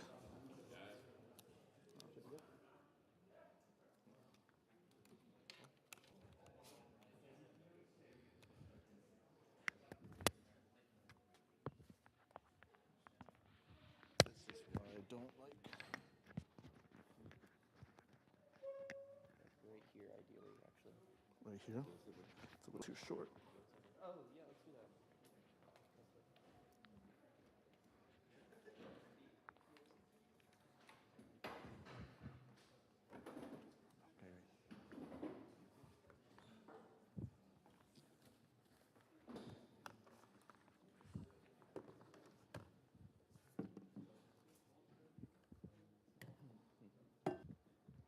Ready? Sure. Are we ready to go on? In 5 seconds. Great. Let's do it. Is this working? Hello and welcome back again. So we've got now Joseph van de Gijs, sorry, with opt-in, opt-out, opt-green, KDE Eco's new sustainability initiative. Thank you. Thank you. Can you hear me okay? Is it, yeah? Okay, good. So I'm going to present about this new initiative, and it's a continuation of the past initiative, the Blauwing Foss. I have a lot of resources in the slides. If you want to download them, there's a QR code. You can also get it from the repository, and I'll come back to this at the end. So we started this new initiative, and before I go into detail, it's already been referenced several times in several of the talks that were amazing yesterday from Nicole, Cornelius, and Joanna. But before I get started, I usually like to ask the public a couple of questions. And I'm not going to skip that today. So raise your hand if this applies to you. How many of you have bought organic food or fair trade products in the past month? Just raise your hand. Oh, wow, great, okay. How many of you have had to ride a bike or take public transportation when you could have driven? Amazing, great. How many of you have an electric vehicle or installed solar panels in the past year or so? Amazing, wow, a lot of people here. So I want you to keep that in mind, okay, as I go through the talk. I have one more question, and just yell it out if you have an answer to it. Why did you do these things? All of them cost potentially more time, energy, and money in some cases. Why did you do these things? We have no backup plan. No backup plan, sorry. It's the right thing to do. Why is it the right thing to do? Because it's sustainable. That's one reason. It's sustainable. What are some other reasons? It's healthy. It's good for your own health. Perhaps also good for other people's health and the world's health. Yeah, other reasons? Because I cannot advocate for it if I don't do it myself. You can't advocate for it if you don't do it yourself. Yeah. You have to walk the walk, talk the talk. Yeah. Any other reasons? There's no viable alternative. There's no viable alternative in some cases, perhaps. Yeah. There's no planet B. There's no planet B, the sustainability reason. Yeah. So I'm going to argue that many of those reasons that you do this, that you overcome certain obstacles, maybe it costs more money, maybe it takes more energy from you, maybe it takes more time, is the same reason people should install Linux. That's going to be the main argument of my talk today, and that's the sort of main thrust for this project. I'm going to do that in 4 parts. The first part, why do this, which I'm titling This Is Not Fine. Second part, the past project, the Blauwing Foss, how does it relate? The third part is actually the new project, this opt-in, opt-out, opt-green. And the final part is how to contribute. So many of you know the This Is Fine dog sitting in a burning house, right? Here's the continuation of that strip, if you just wait long enough, right? Suddenly, the dog is also on fire. This is not fine. Oh my God, everything's on fire. What the hell is my problem? Okay?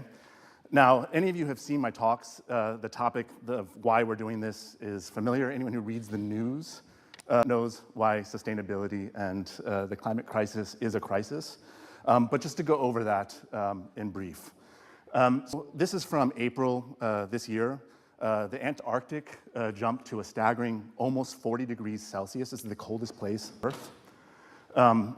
Penguins, so I'm going to refer to penguins a few times in these slides, both in terms of the endangered animal, who are high risk to evolve to accommodate these changes, as well as penguins in the sense of Linux. Ocean temperatures are at the highest they've ever been recorded. This is just from 3 days ago. Copernicus, the EU agency measuring climate change, has reported this is the hottest year ever. There are children who are born today or this year. This is going to be the coldest summer they ever experience. It's really that hot, and it's really our fault. Right? This is from a Mastodon toot. You can't quite read the graph, but it's showing in various metrics that in every possible way, the data is going up with one exception. So the temperature, global temperature is going up. the sea levels are rising, the time of year when the cherry blossoms bloom is earlier and earlier, et cetera. The one exception is sea ice, which is melting. This is from a climate scientist in the UK. States, everywhere we look, the climate is changing rapidly. These changes are not natural, right? We are doing this. We are causing this change. Oh my God, Jesus, what was I even thinking? There was no reason to let it last this long and get this bad, okay? We've known about this for a long time. This is an article from a magazine called Popular Mechanics from 1912.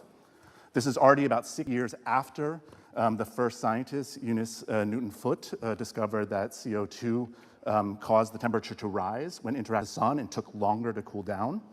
Her research was first presented by a man and only later published under her name. In 1912, it was commented that adding CO2 tends to make the air a more effective blanket for the Earth and to raise its temperature. This effect may be considerable in a few centuries. Okay, we're 1 century later, and it is considerable. What does this have to do with us here? So this is a graph that I've used in pretty much every talk I've given. It's from the Association of Computing Machinery, where they look at the role of ICT in climate change. And it's a really nice report. It's very short. It gives a nice summary of the state of things. The comparison that they make, that the average of the CO2 emissions from the IT sector is roughly on a par with the aviation industry. The main contributors to this are training of large language models that was discussed a little bit earlier this morning. The number of internet-connected devices, often for short-term use, so they're not designed to last very long. It's another major contributor. Blockchain technology is a major contributor. And if nothing changes in the next 30 years, it will become 1/3 of all CO2 emissions.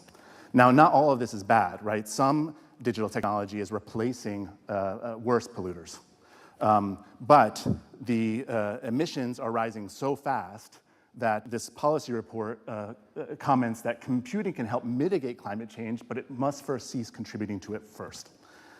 And I'm going to go over that in a bit more detail. This is another meta-analysis of some research scientists, Freitag et al. From 2021, looking at different models predicting CO2 emissions from the ICT sector. What you notice here is, although some go up much more quickly, some go up more gradually, they're all going, right? We're increasing our CO2 footprint. This is a report from the International Energy Agency looking at the energy consumption worldwide, and this is for the ICT sector. They find that it's about 8.5% of the energy consumption comes from the ICT sector, and they break it down in terms of different areas. And you can see here that the manufacturing is about half of all of the energy consumption driven by ICT. This is another report. This is from Apple's own environmental report, where they look at their CO2 emissions of the entire company. And they report that production is about 75% of their CO2 emissions. This is a nice graph from a Swiss university comparing devices in terms of their usage and production costs. And you see here that desktop and laptop computers have an overall higher CO2 emissions associated with them compared to tablets, smartphones, and printers. Tablets are incredibly efficient, surprisingly. But you see in all of them that production, the orange part of the bar plot, is the most of the CO2 emissions associated with these devices.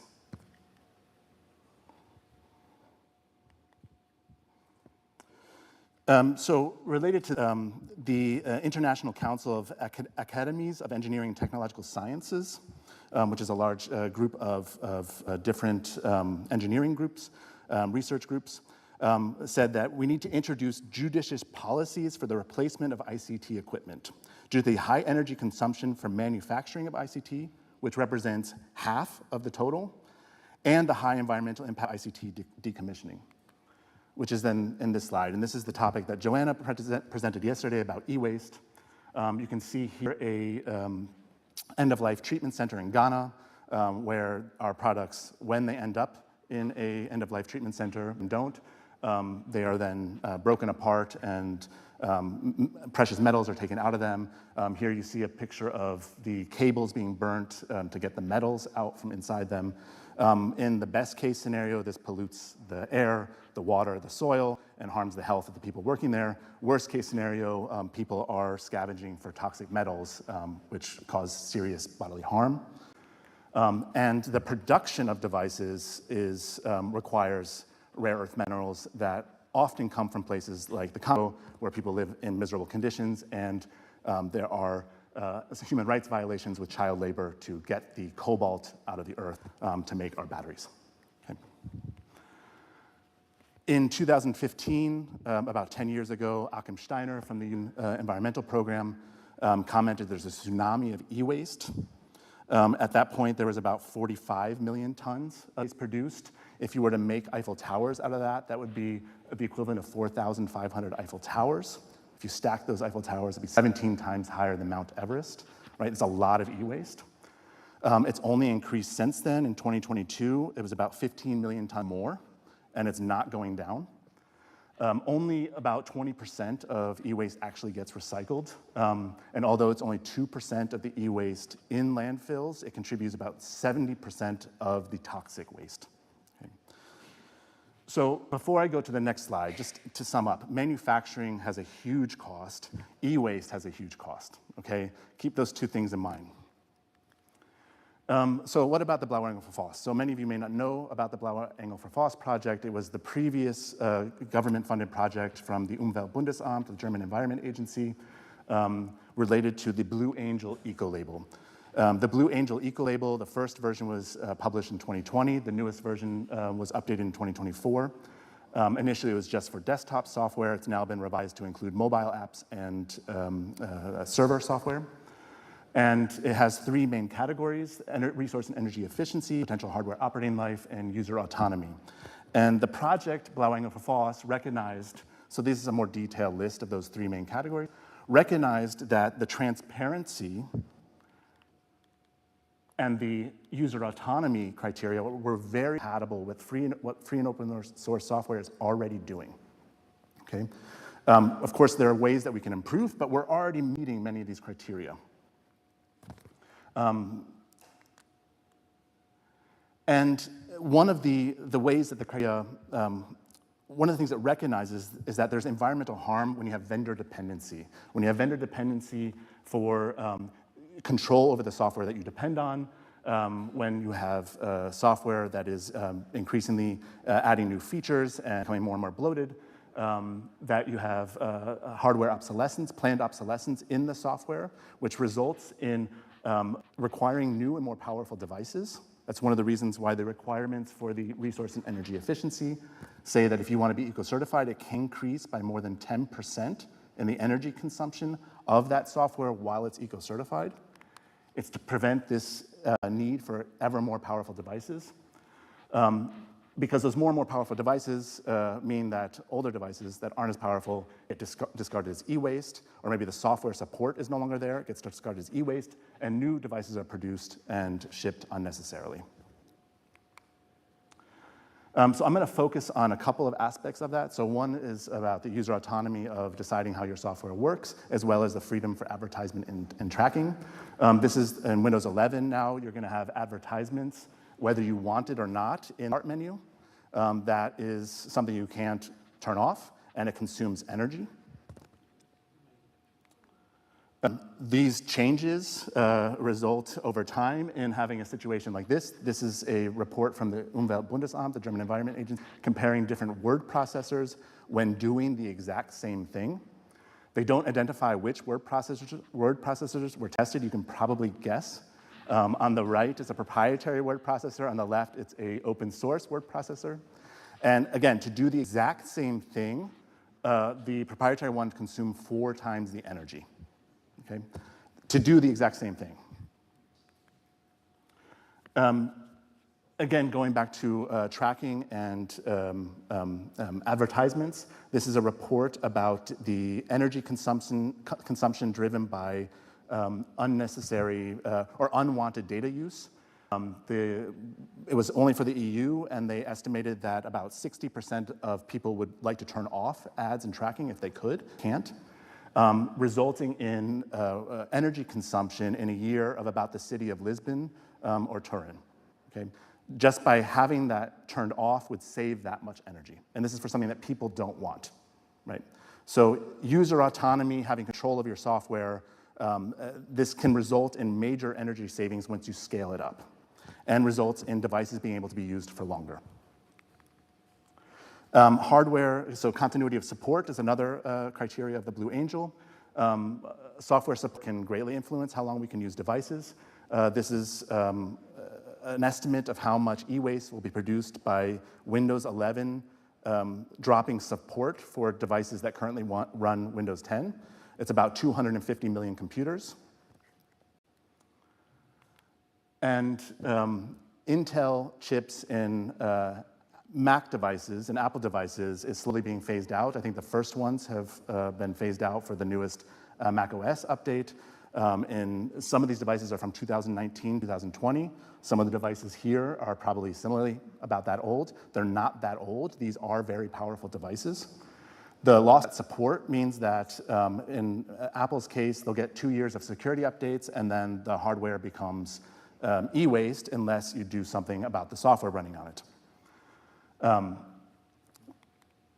So these are like in the Blaue Engel for FOSS, one of the things that we were focusing on is taking the criteria of the Blue Angel to free and open source software communities, to developer communities, and trying to promote the eco-certification of free and open source software, since we're already meeting many of these criteria, and perhaps we can influence things like green public procurement, get more free software into public offices, and to promote it amongst consumers who might be interested in these kinds of things.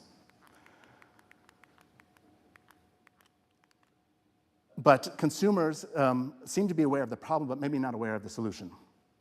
So this is a Eurobarometer poll from, I think, 2022, if I remember correctly, in which reasons for purchasing a new device were given that 30% said the performance of their old device had significantly deteriorated, and about 20% said certain applications or software stopped working on their old device. So they're recognizing the problem. And interest in sustainable products is increasing. This is an Economist report and from the WWF about the interest, the searches for sustainable software or sustainable products has gone globally and across many different countries. And this is largely driven by environmental activists. Okay?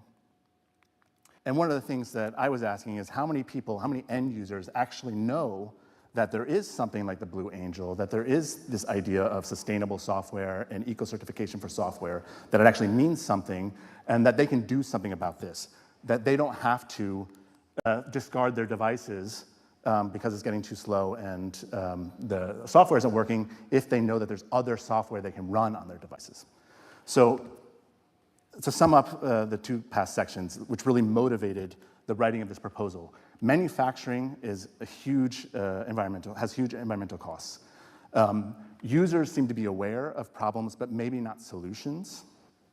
And when I was sitting there writing the proposal, and thank you to the KDEV for supporting me in this process, thank you to Nate's mom, who actually gave really great content feedback on one of the early drafts of the proposal,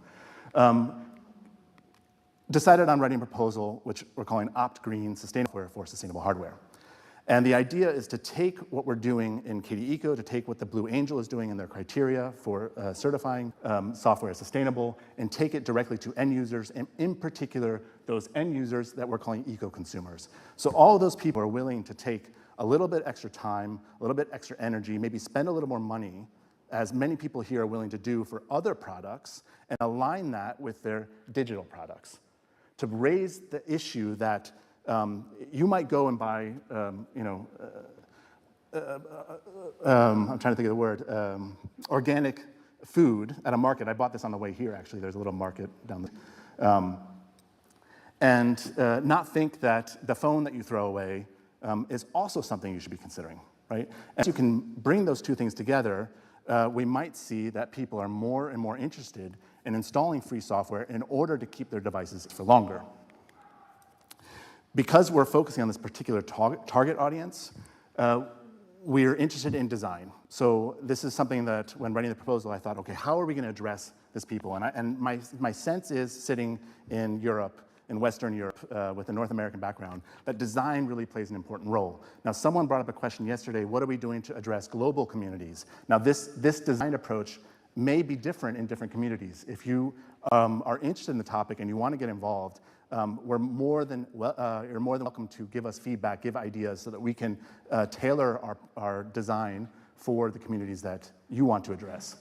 But this is a brand brief that our designer made, giving some guidelines for the kind of visual imagery that we want to use in this project, so that we can attract eco-consumers to free software using a visual language that might be familiar or attractive to that particular audience.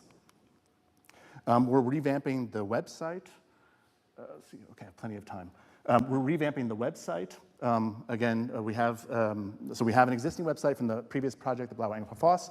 We're now reshaping it for this new project and trying to incorporate past initiatives into it. We have three main areas: Be Green, this is for end users; Grow Green, these are for advocates who want to promote free software in terms of sustainability; and Make Green, which is for developers. And that's a continuation of much of the work we are doing in the past project, which I'll come to in just a second. We have campaigns and advertisements. I have some pamphlets here. Here's a digital version of it, which we want to distribute at various events. We have it for ads. We want to actually take out ads in magazines and print media to promote this in communities that may not be as active on social media, or may be active in social media and in these other places. So we want to try to attract people who might be outside of our normal tech bubbles. If you have ideas for advertise, please be in touch. We'd love your feedback. We're going to eco-festivals, open-air organic shops. We want to take what we're doing in KDE Eco, what the free software world is doing, and take it directly to people that we're defining as eco-consumers, people who might be interested in sustainability aspects in other areas of life, and trying to bring them into this digital sustainability world. This is actually a picture from April in Berlin. It's an eco-festival with, I think, 20,000 attendees.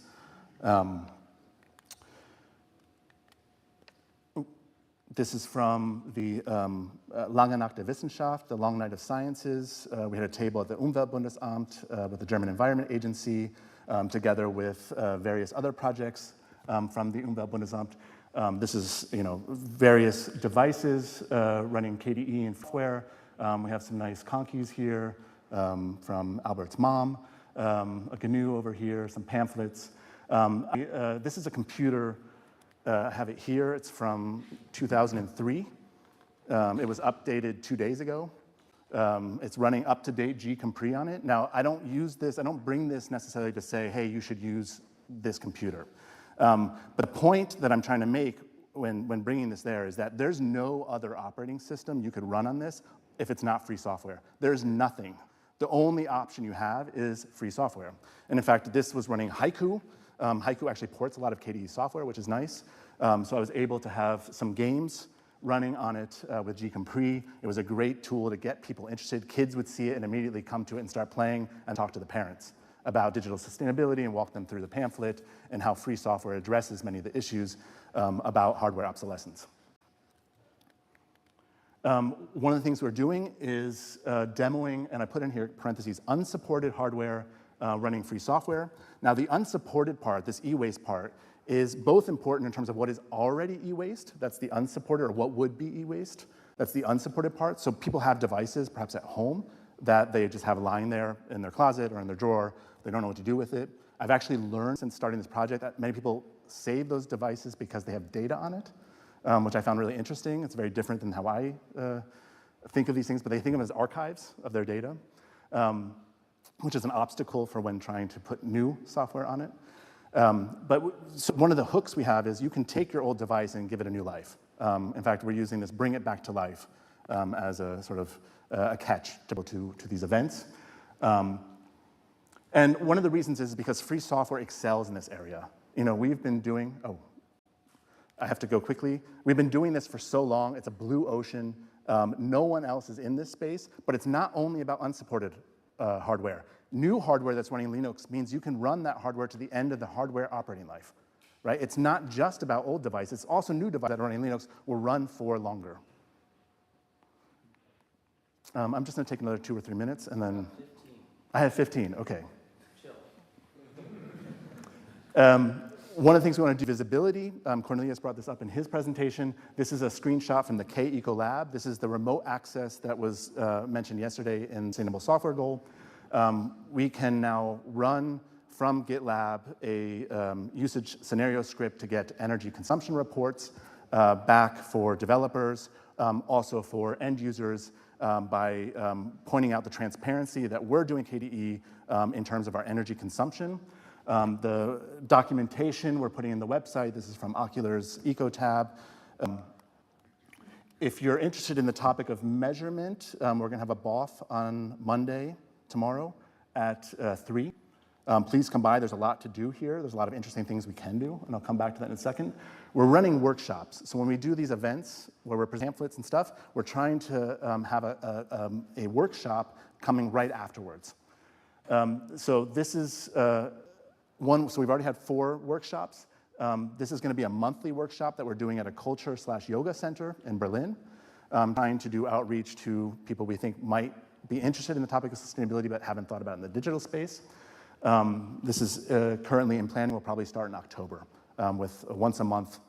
People know they can go there on a Friday evening at 8 o'clock. There's a community kitchen serving food. It's very popular. There's usually about 30, 40 people from the neighborhood who come by, and we can offer support. This is one initiative of many in Berlin. I've since learned that Berlin actually has a really strong repair cafe culture that is actually doing this kind of stuff already. We're trying to network them in order to build a network within Berlin. We would love to take this outside of just one place and do it in many places. If you're interested in this topic, you want to get involved, please be in touch. We would like to expand this so it's not just a couple of people in Berlin, but it's potentially global. And as Nicole pointed out, Nicole has done some amazing work doing outreach to schools, events in Hanover, hopefully first of many, where we're teaching children how to revive what would be e-waste to keep devices in use. And this is good for the environment. It's good for actual penguins. It's also good for Linux, right? There are many reasons. This is really one of those areas where I think we can really have an impact. I think the sustainability issues around manufacturing are, as we saw, huge. And I actually think it's one of those areas, I was thinking about it, where blanking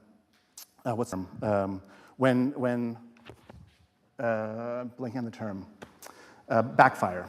When you have a certain amount of efficiency gains, often that means you then use things more, that you end up consuming more because of those efficiency gains. But I actually think device longevity is not one of those areas. If you keep a device in use, you're not going to buy a device.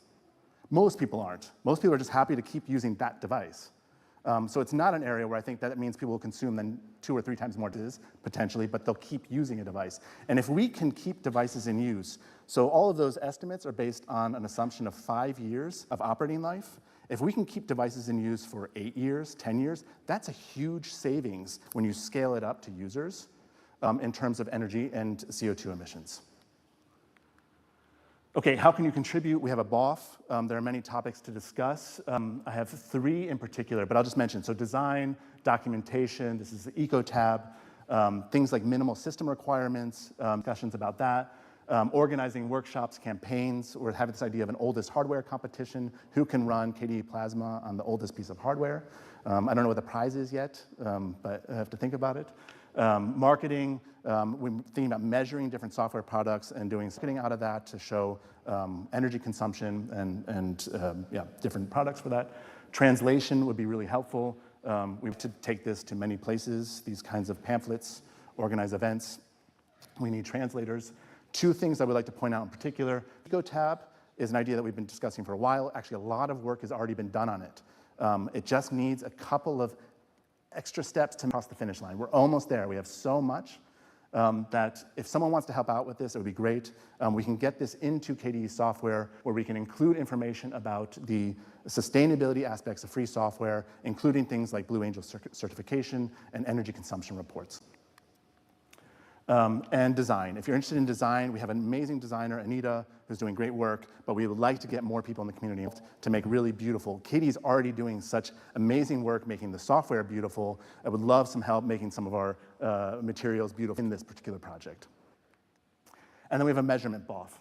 And a couple of things we want to talk about there is this KECO lab, this energy consumption lab, KDE Test, which I'll talk about in just a second, as well as ideas like the EcoCI tool from Green Coding Solution. They've actually been very helpful with setting up our lab. Arna came to many of our sprints, helped us set up our lab. They're designing their own tooling for measuring software. They're also designing tooling to measure the embodied carbon of software development, to get an idea of how much CO2 emissions are associated with the development of software itself. And this is a tool that's actually been, Arna made a merge request. There's some discussion about how KDE integrate it. I'd be interested to know if developers would actually be interested in this. Come to the BOF, discuss it with me in the breaks.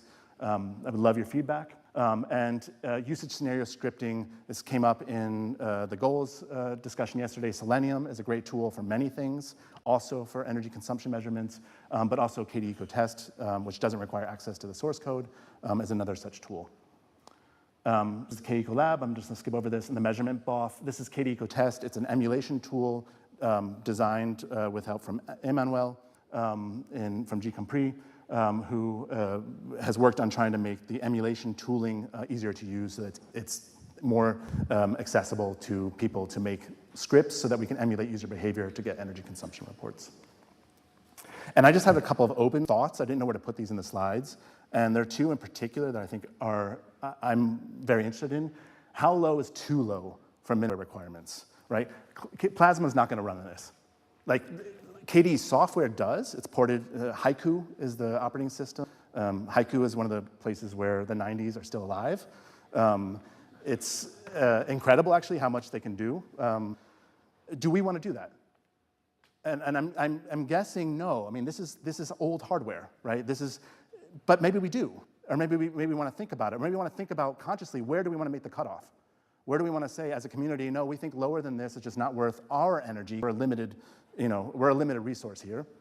But maybe we want to go further back, or maybe it's not that hard to do, or maybe things like PinePhone is going to require us to go back. So maybe this is something I want to think about. How low is too low? What about design decisions like having UEFI as a requirement, right? What is that going to exclude? That's fine. It's a totally valid decision to make, but it's going to exclude a lot of hardware. Is that what we want to do for what we're doing here, or do we want to do something else? I think these are questions we should ask. Download for updates. If we have 3 GB downloads, I know that's not an issue long term, but right now it is with this immutable OS. That's going to exclude a lot of populations where they don't have good internet, right? Is this the kind of thing we want to do, or do we want to support those communities in what we're doing? Of course, Plasma can be ported, can be included in other distros that are focusing on these things. But what do we want to do as a community? What do we want to focus on? And another thing is improving performance on lower spec hardware. This came up in the chat room, idea of documenting what improves responsiveness and resource usage, things that you can turn on and off. Maybe Balu can be turned off on lower spec hardware to increase to give more resources for other things. Is there a way we can have an automated system to identify some of these things? And even better, can we have an automated system that then matches these improvements to the responsiveness with just a click of a button? Do we want to do something like that? This would allow us to then keep supporting older hardware that has lower spec and give us features that are for the newest hardware, if we want that, if we want to offer that, right? So these are some of the questions I just had some open thoughts about. I'm going to leave it at that, and then we do a few questions.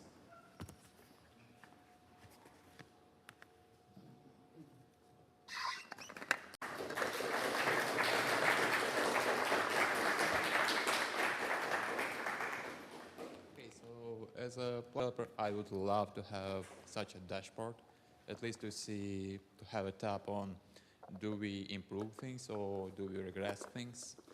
I have a question though about hardware, because software, yeah, it's one of part of the puzzle, but we still have problem with hardware. For example, I've got a laptop, and because of my butterfingers, I've dropped it, and I have now crack in my display.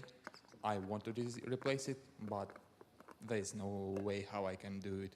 And so basically my question is, does the EU have some legislature for such as right to repair, or other plans or other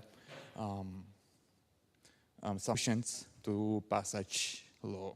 So basically, like in the US, there's Louis Rossmann, who's advocating for right to repair, and I was wondering if the EU also has something like this, because yeah, software it's one part of the puzzle, but hardware is much a bigger problem, and I believe that it still needs to be somehow tackled. So the project is focused mostly on the software aspect, sustainable software for sustainable hardware. Actual right to repair legislation, I know there is some. I don't know the details of it. I bet you someone here does. Yeah.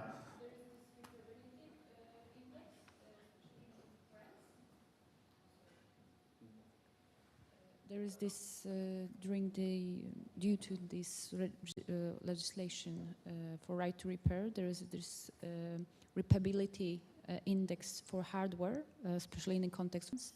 So if you buy and purchase new equipment, you can make like an informal decision and see for how long your hardware will be supported in a way that you will have an access to repairing manuals, to spare parts, and also for the guarantee. So this movement and this like awareness is growing, especially in Europe. But also what KDE Eco is doing here, raising awareness among like the end users in terms of like making more sustainable and aware choices. I think it's also extremely important. Legislation is one thing, but also from the bottom is extremely important to educate the end customers.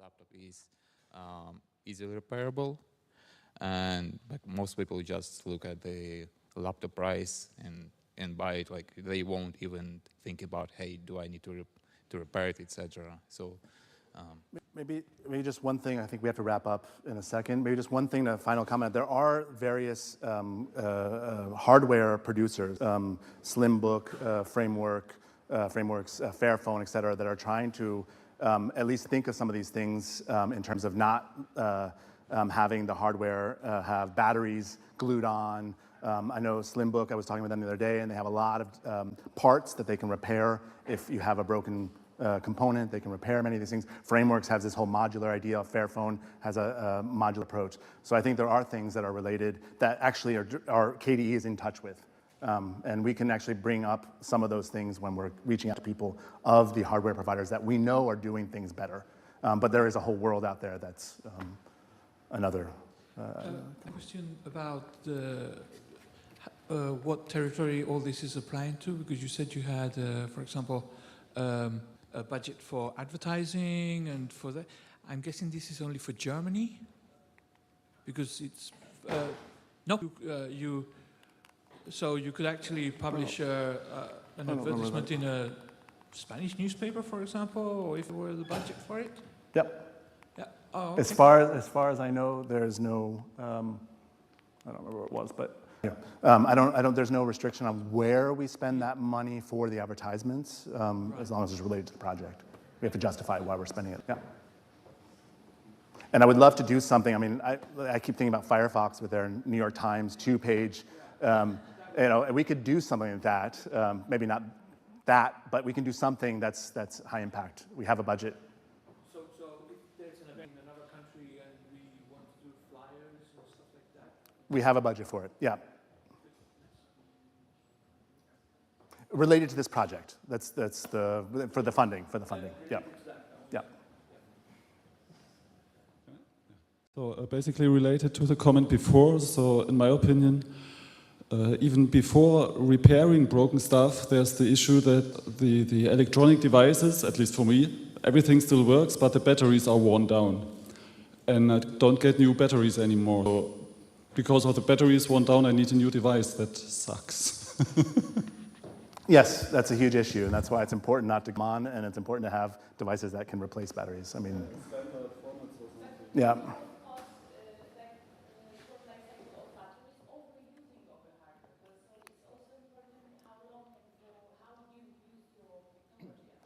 So the comment online is that also the way the software, the demands of the software on the hardware will also wear down the battery more quickly. That's another argument for efficiency and in software development. Yeah. Thank you very much. We're out of time for this, though. It's a great discussion. So up next here in room 1, coming up in 5 minutes, we have Cutting Gordon's End User Focus versus Privacy Not. And over in room 2, Linux is a glorious lie. And after that, we have a group photo followed by lunch. So see you in a few minutes. Other way around. Oh, they switched it. Okay. Oh, they are backwards. Sorry, Embedded Linux is a glorious lie will be in here. Thank you.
Welcome back. We have now our next session right before the lunch break here.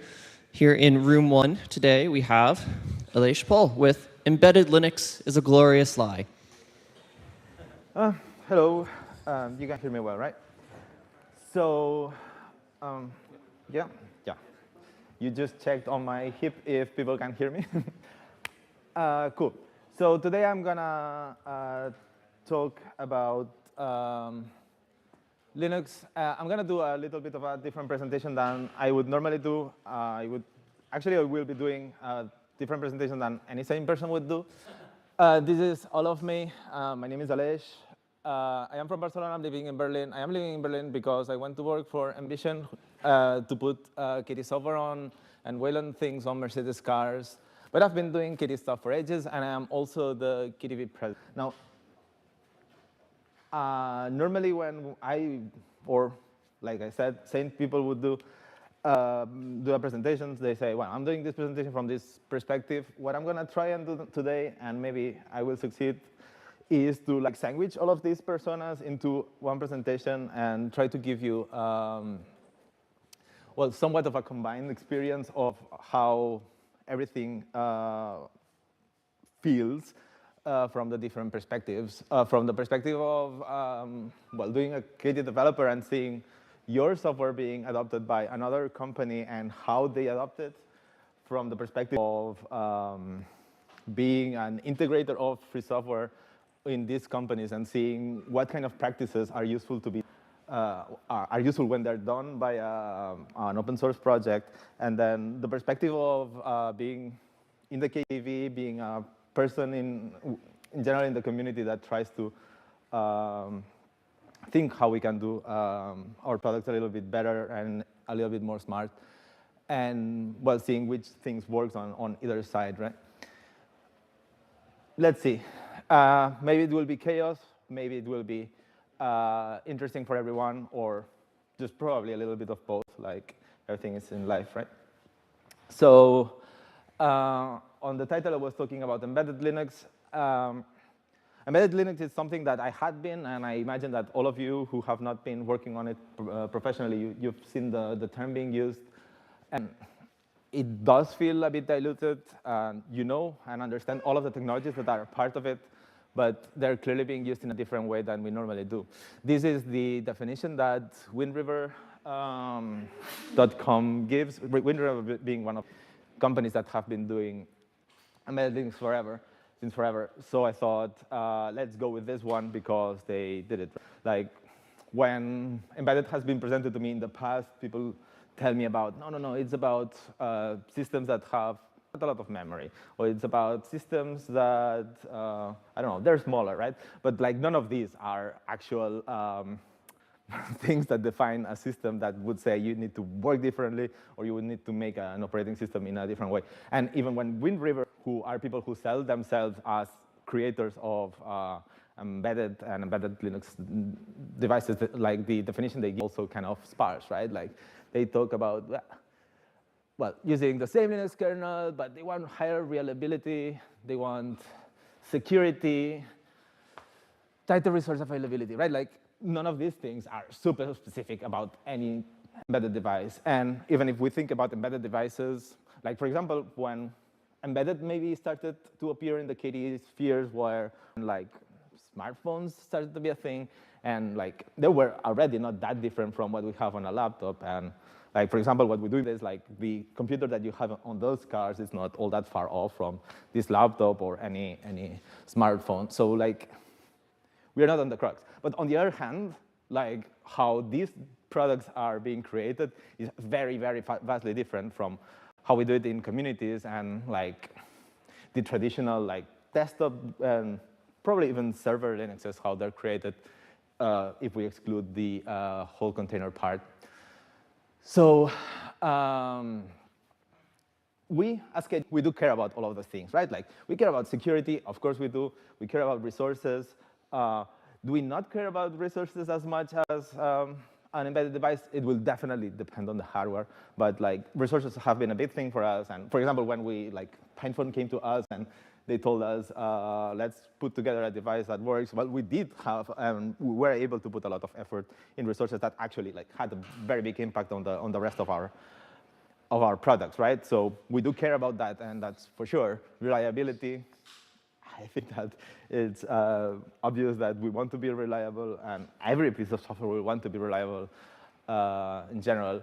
Maybe not by the same measures that some of them will, but again, it's not something that is like a yes or no kind of question. And availability, same thing, right? So that is kind of why I call it a lie, right? Like, it is a lie because they're not doing something really different. Maybe actually like the branding of embedded Linux to like be able to have your salespeople go to the different clients and explain how they want to do things different. And that is because it's a useful lie, right? When an embedded engineer goes into a project and looks at it, what they want to effectively make sure that always happens is that the person who's using the device gets to do what they want to do. The use cases will normally be probably more narrow, but creating the thing that I think that just works. Maybe right now you can be thinking, this is also what we do, but those of you who are developing KDE and so know that this is not, right? Like we have a lot of decoration and things around how we work that are not only about how making things just work. For example, we don't release things every day, right? Like if we want the thing to always just work, every time we do a bug fix, we would get that bug fix into our users' devices, right? This is not how it happens. There's good reasons why it happens. There's good reasons why we don't want it to happen every day. It wouldn't be convenient. It also probably doesn't make all that sense. But this is kind of the difference. And this is normally done by allowing whatever person is doing this integration to just fork and license the fork and adapt the software to the use case of like that device, like let's say this little display or where this phone. If you have decided that it needs to always just work, you will do whatever to the software that you're shipping in there to make it work, just work, right? Which is going to be a bit of a contraposition of how we normally work because we all are trying to make things work all the time, right? This leads me to think that maybe on the other side of things, we've been complicating a little bit our story. And I am very well understanding that I'm not the only person kind of talking about this topic right here. Harald talked about this proof of concept of operating system that he's suggesting we do. Yesterday, it's very much aligned with what I'm talking about here. I think David, I didn't see his presentation, but also was talking about this topic quite a bit. But in practice, we've definitely complicated the story, right? Like it hasn't been just us delivering to our users. We've had a whole mechanism that is complex, and it is complex also for certain reasons that is put between whoever is doing that bug fix and whoever is leveraging that bug fix, but has made it so that this bug fix that whoever wrote is not yet on your computer. How this ends up happening is by shifting somewhat the responsibility of the stability of your system to the user, and we end up doing that by creating a big dependency tree. We do that by telling them you can update whenever we do that by different ways. But it's about shifting this responsibility of like who is responsible for making sure that the product works. On an embedded product, it would be always the manufacturer, and the manufacturer will be like insisting you on getting everything up to date. And the more distance you have with user, the more flexible you will be with this kind of definitions. No? Another thing that is very important is that in practice, we don't have a lot of information about how software ends up being used, right? An embedded developer, again, will be thinking of very specific use case, and then that's why they have this, or they take this license to modify and adapt the software they create. They think that they fully understand their use case, and they go all the way with it, which is something that, on the other hand, KDE, we have proudly not really done in the past. We've been, while trying to make everything super configurable, and we've been trying to make everything adaptable to the different use cases and like Linux distributions and all of that. And maybe that's probably one of the differences between us and these embedded integrators. So I wanted to talk about today a little bit would be how can we better serve these industry partners. So if other projects want to come and work with our software, how we can make it so that they can, we can work together better. What can we learn from maybe my experience and the experience from the people who do this kind of projects, and which strategies we can adopt as KDE that will better serve KDE, right? Like we have more of these people contributing patches, for example. We will improve because, and to be super clear, having people using our software doesn't improve anything. It just, well, it's a happy thing. Maybe somebody will get a job, but that doesn't improve anything. Things start improving when you start getting the patches, you start getting bug fixes, or you start having some kind of conversation, right? And there are certainly some things that we can do that I think that could be interesting. That, yeah. So as is, and like the first thing that normal embedded developer will do is when something doesn't go their way, we'll start to patch your thing. And maybe it is obvious, but what I want to convince you all today is that this is a bad thing.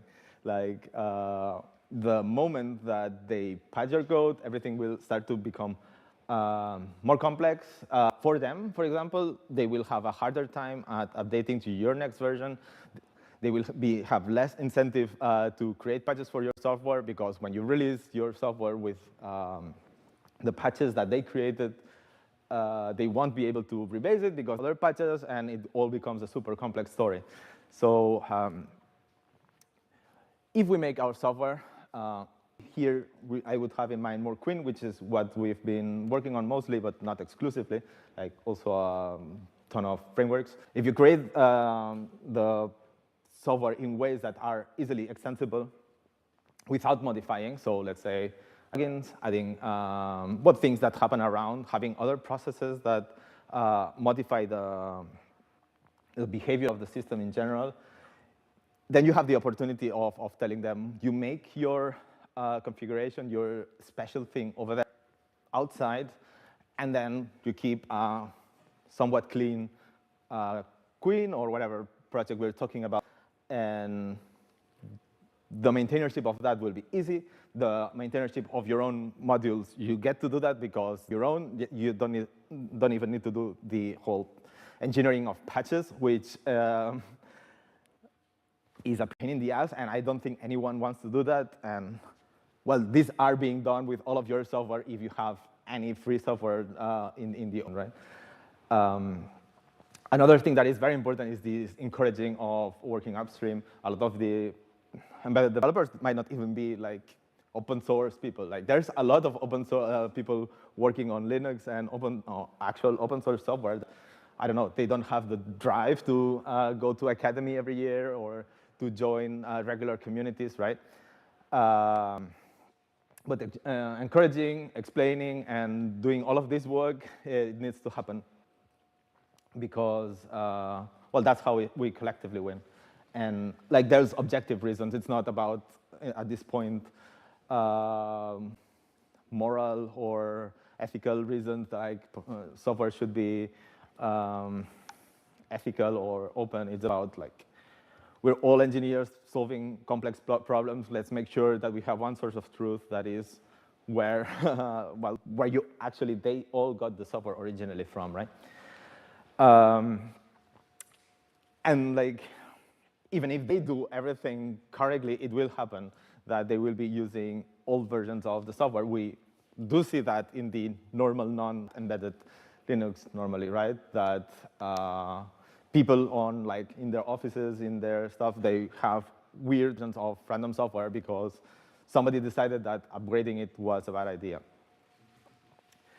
And this is bad. This is bad because like it's less incentive for everybody to upgrade things, but well, I guess we need to be still mindful of it. I still gave it a thumbs down because on the other hand, since we know that we need to be mindful about compatibility, right? So if we create new interfaces or if we modify interfaces, if we keep, for example, source compatibility on a lot of things, it's very useful because you don't need to like the maintainership remains low. If things when changed, they get documented. Well, you have something to sit onto. I know that a lot of the like rebasing work I've done in Quinn, for example, if I hadn't been so involved with like the KDE part of the development, it would have been very hard for me to like follow and like do. And actually, like even in this case, we're carrying like huge patches that, well, when we release, we will need to keep in the open because it is open source, right? Well, it's GPL, so it's part of the license. You will see that they are like pretty hefty patches. So making sure that we explain what the changes are and what the compatibility looks and tries to be is important. And if, for example, like I was saying before, if things become plugins, well, make sure that these interfaces are reasonably stable, right? That's something you can always do. Like these cosmetic changes in code go a little bit against the, well, the spirit of what I'm talking about. And I was talking about before about how they won't be that familiar with our mindset, but also it's like I said, they won't be following the planet every day. They won't be following like our matrix channels every day. So it's not really about documenting things. I think that very often, or more often than not, if we can simply make just things simpler, I think that it serves us all collectively better. And I do think that we've, in KDE, not always valued simplicity as much as we could have. So I don't know, maybe if it's something that we can keep in mind when taking decisions, it's something that in the future it will serve us well. I was talking about plugins before, and in the Qt and C++ world, this normally means ABIs and like actual like well, shared objects that get loaded. These are also like a bit harder and more tightly coupled. Like you're already talking about C++ headers. It actually means that all of these extensions need to be implemented in C++, for example, when like companies and increasingly actually like C and C++ interfaces are, well, becoming less and less standard, right? So because people like to use Rust and Go and I don't know, Dart, what's it called, Flutter. So making things, if things can happen in different processes, it means that, for example, you can implement it in any kind of technology and you're like less tightly bound in this kind of way. It also means that, for example, you can consider sandbox all of these processes, which actually is something that we could leverage ourselves. In fact, like in KDE, we do have a problem with that, right? Like right now, we need to have all of our plasmoids in Plasma Shell in the same process, and all of the QML plugins need to be specified in a certain ABI. And I don't know, I think that it's pretty clear. Like when you're starting Plasma Shell, like a lot of what's happening there is a lot of like QML things that maybe could happen in other processes and we could parallelize more. A lot of the blocking that happens, for example, is in dbus, right? I'm getting ahead of myself. But what I just was meaning to say here is the more we can move in processes, the more like we can keep things separate, the more powerful we all collectively become as well that way.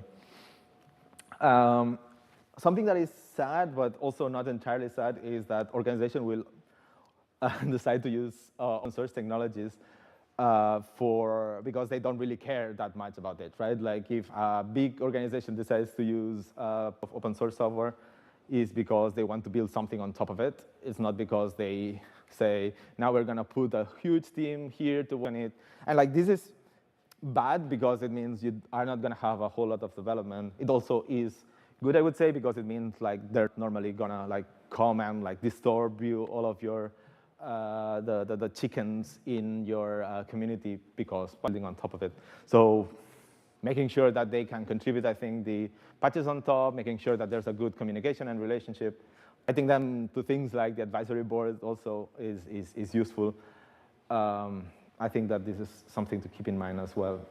But normally, like if they decided that they really care about one of such technologies, what I imagine or what I've seen happening in general, and I'm not even talking about Mercedes here, is like they just created themselves, right? Like how hard can it be? But it's also important, I think, that for our technology in general, that organizations are using it, right? Like it's probably tempting to say, asterisk it, no need to care about other people outside using it. But it's important that the world outside of ours is using our products and making sure that it's reliable and it can be ported to different ways. Like a lot of the work I've been able to do upstream in Queen, for example, wouldn't have been able to, or wouldn't have happened if I hadn't done it because of them. And not only that, right? Like when I was in Blue Systems and we were working with Valve, and when they are working with Valve, they also get to work on things that if they did have Valve behind saying, this is important, this is important, this is important, it wouldn't happen. And I am sure that if you talk to anyone who has been working on one of these projects, they will be able to tell you that they have done fixes, they have done optimizations, features that they wouldn't have worked on even for one of these clients, and it has been for the best of the community and of open source in general.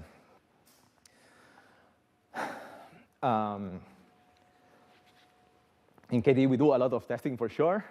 It's also done largely in the context of a community, but also, like for example, if I see like the amount of money and involvement that there is with testing, for example, in Mercedes, and again, other deployments, maybe it's on a whole different level as well.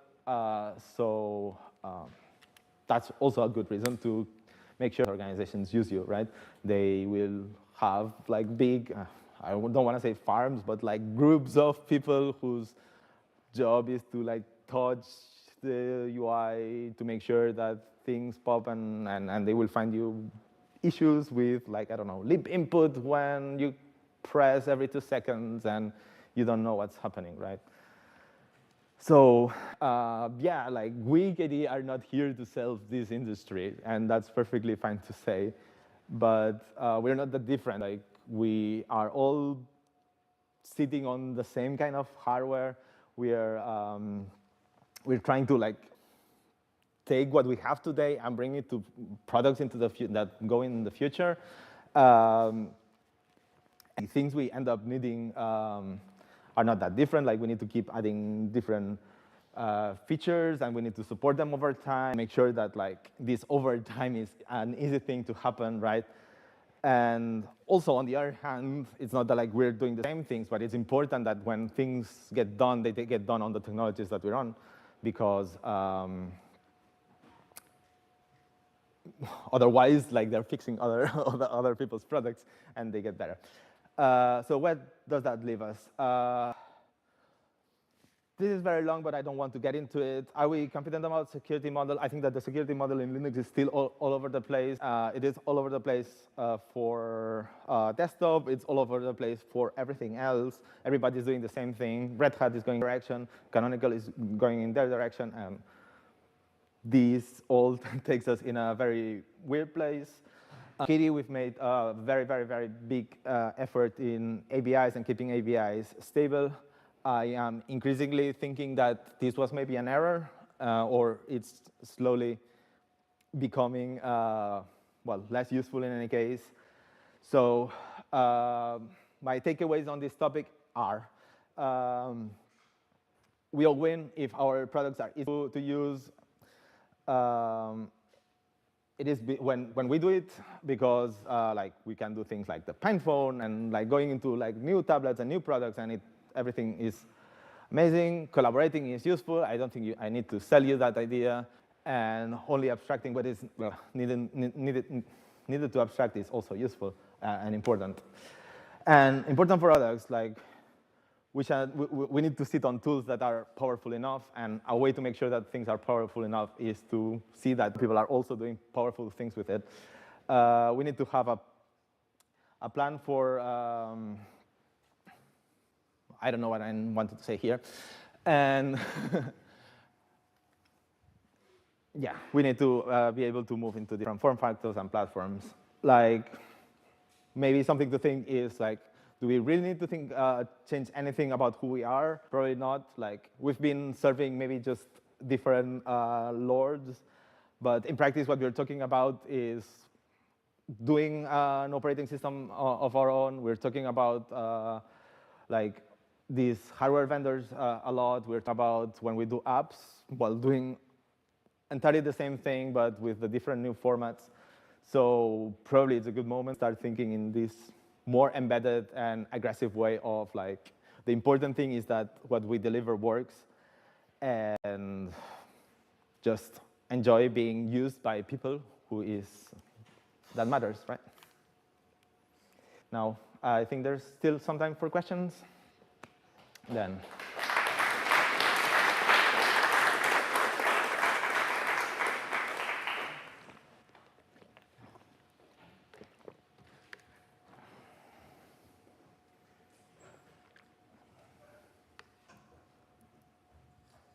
So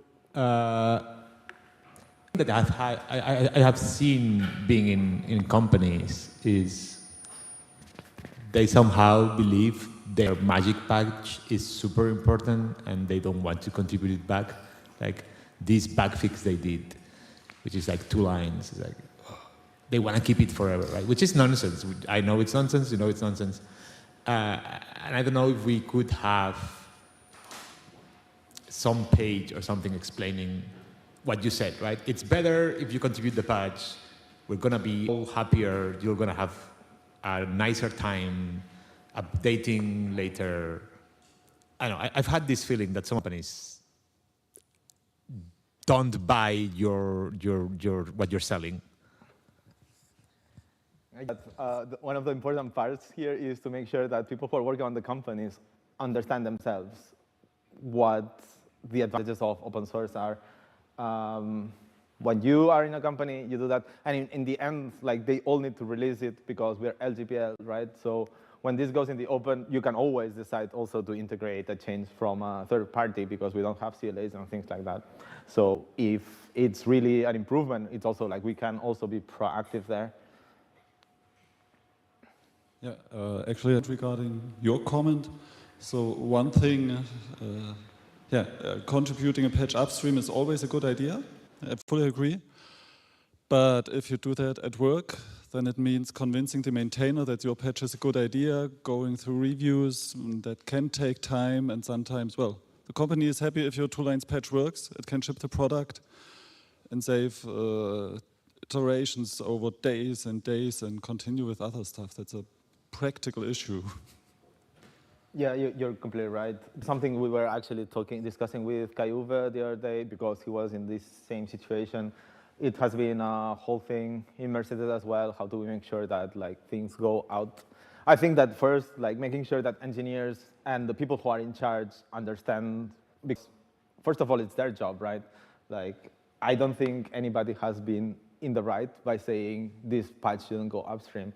And I think that us as engineers, we need to be confident enough to tell our bosses that. Obviously, every situation is different, and well, social problems are social problems.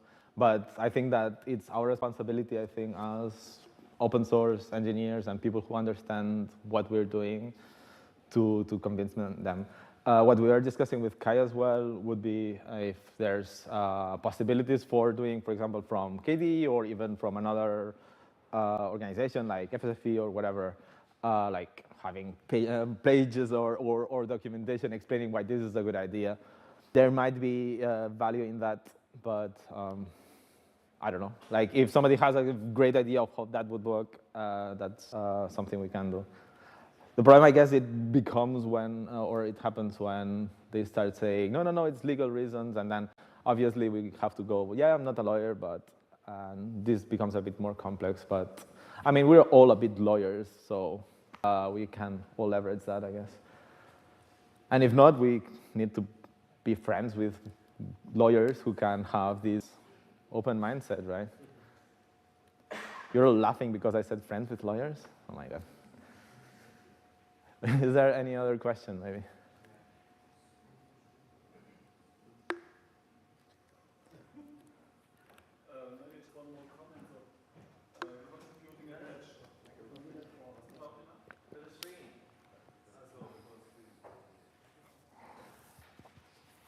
So what I have experienced is that contributing a patch upstream is, while it's completely normal for us, it's a completely foreign idea to a lot of normal developers. They don't even, this doesn't come to their mind that they could contribute that upstream to the project. Which I don't understand, but that's what I see.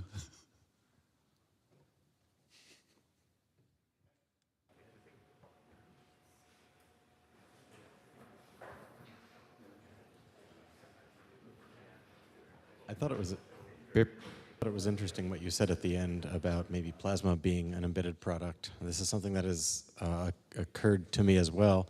To what extent do you think that the customizability and flexibility that we offer in Plasma is ideally targeted at vendors who want to create a customized experience for their users? I mean, we're already in this discussion, right? Like, if we decided to take Harald's proof of concept today and ship it to our users, we will need to come up with solutions for, I don't know, how do you install this weird thing that always appears on your shell, or how do you install new Queen plugins? All of that, like, we're on this game. We need to have good technologies, which is the other side. And that's why I was talking about security model earlier. Like, there's a lot of things that we don't really have good answers for just yet. Like, I remember talking with Valve years ago, and they were talking about how, what happens if this application wants to put a menu over there and stuff. And you simply cannot do that right now on Wayland.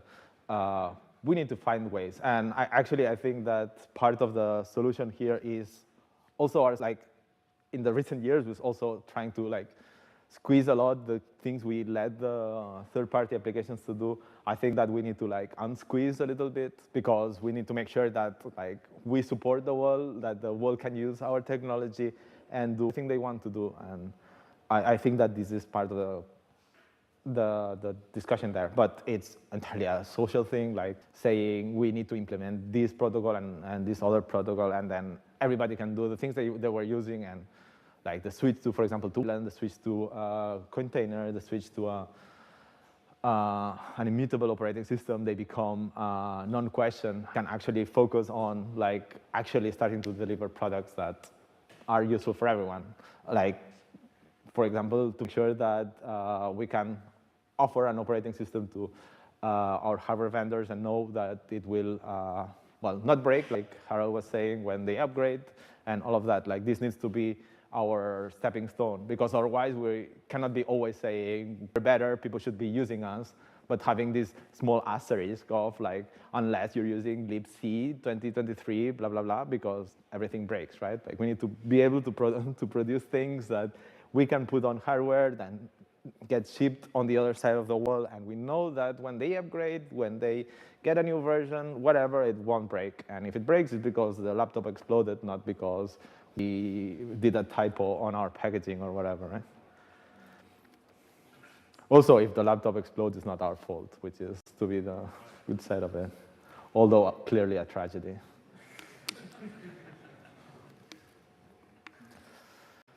Right? So if there's no more questions and you really like this topic, you can reach out to me and choose whatever hat you want to discuss it under, and I'll be happy to. Thank you very much for listening.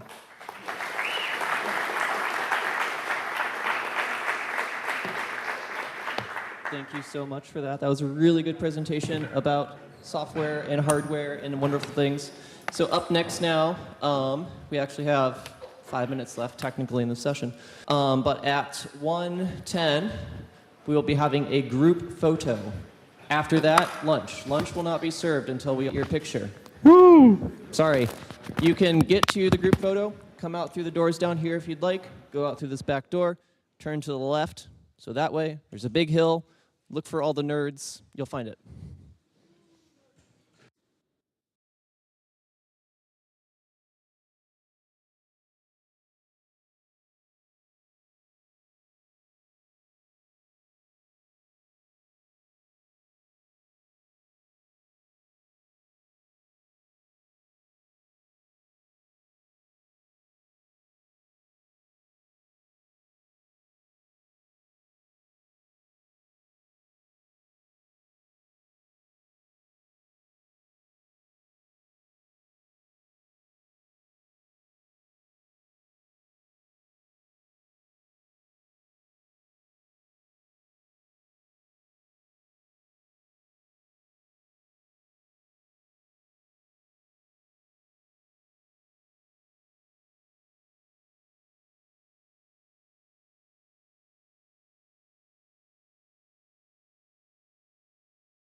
Test.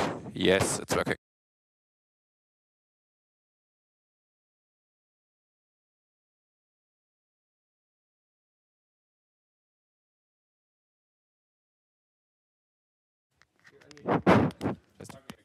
Test, test. Sync. Yep, because I stopped the recording.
Hello, hello.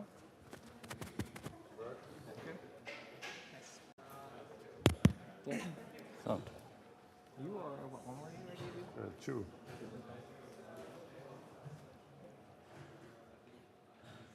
This is, I think, 3. That's good.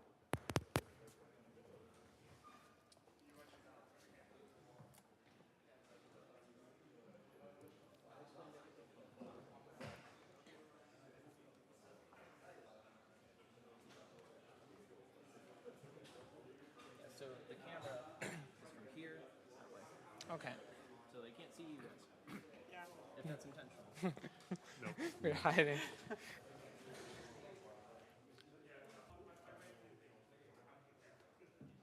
Okay, and that HDMI cable's not very good because it's fine. You're the first to have problems with it, I'll say. Is that the connector or PowerSafe? Because PowerSafe we can fix. Power should be power save. This machine's pretty non-configured for power saving.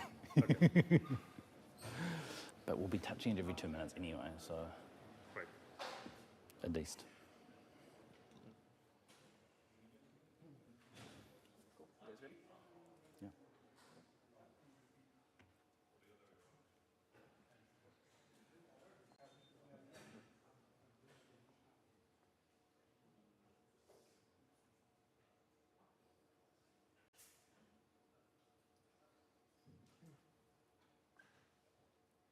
Hello. Welcome. Welcome back. I hope you had a wonderful lunch. I sure did. And welcome back to room 1. We have now our next session here is KDE's CI and CD infrastructure with a panel of 4, including Ben Cooksley, Hannah van Reith, Julius Kuenzel, and Volk Kraus.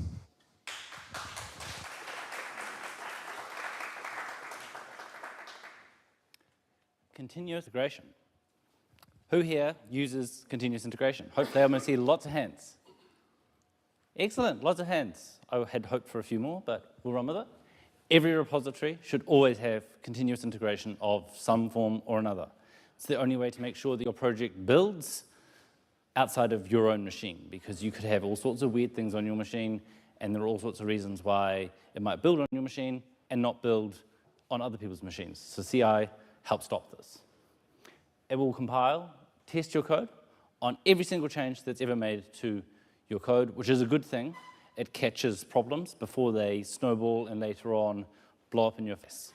You can catch bugs and stop all sorts of other things that you don't want to happen from happening. CI, the way we have it done, is always done in a clean and reproducible environment. Every single Linux build that's run, every single Windows build that's run, every BSD build that's run, every single Android build that's run, all happens in a clean, ephemeral Docker container. There is no such thing as an environment that is dirty. And most importantly of all, CI should never be limited to just one kind of code. You can do it for not just C++, but you can lint your YAML, verify your JSON. You can verify all your Python to make sure that it's following best practices. There's lots of tools out there for this. It's implemented in some of our own repositories, and in fact, it's used by the CI Notary service that we have, that we'll cover off later. And there are also tools to validate your licensing to make sure that you're complying with all the necessary kind of standards using proper open source licensing, have the necessary tags on there to verify that this code is licensed in this fashion so that you always know what particular license a bit of code is using. You can generate the documentation successfully. Yes. Setting up continuous integration in a GitLab setting. It's done through your GitLab ci.yml file, and it's held at the top end of your repository for the given branch that you're currently in. Different branches can have different CI setups if necessary. Where possible, please use our templates that we've kind of already got set up for you. No need to roll your own. We already have extensive tooling in place that lets you get started with essentially no cost involved. You just add a little include setup like we've got here on screen, and you're good to go. If you do have special requirements, feel free to roll your own. GitLab has extensive documentation on how to do this. It's outside the scope of this talk, though, because as a general rule, we recommend using the templates that are currently kind of rolled out and ready for everyone to use. And those templates cover everything from FreeBSD, Android, Windows, as well as 2 different kinds of Linux, glibc and Musel, and there's also static builds available, I believe, for Linux and Windows, but don't quote me on that. There's quite a bit there. You might say, okay, I've included those templates, but how do I get my project dependencies available? For this, there's 2 different ways of doing it, depending on the kind of dependency you are dealing with.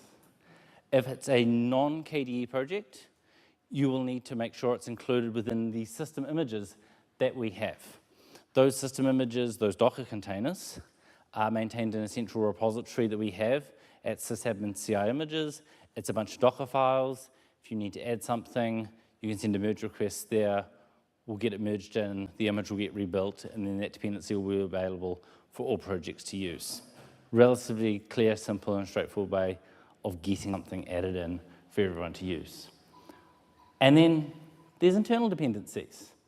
We have that specified in our key.ci YML files.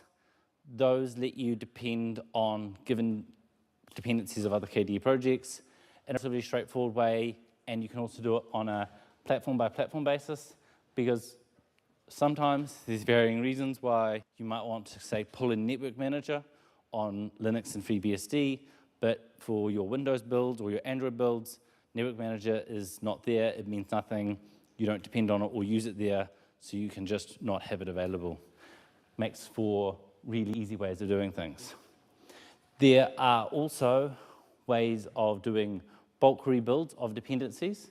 For those of you who are interested in bringing along a new platform, or whenever we upgrade a platform, that's particularly used for Qt version updates. We have something called seed jobs that essentially go rebuild all these projects for a given branch at once.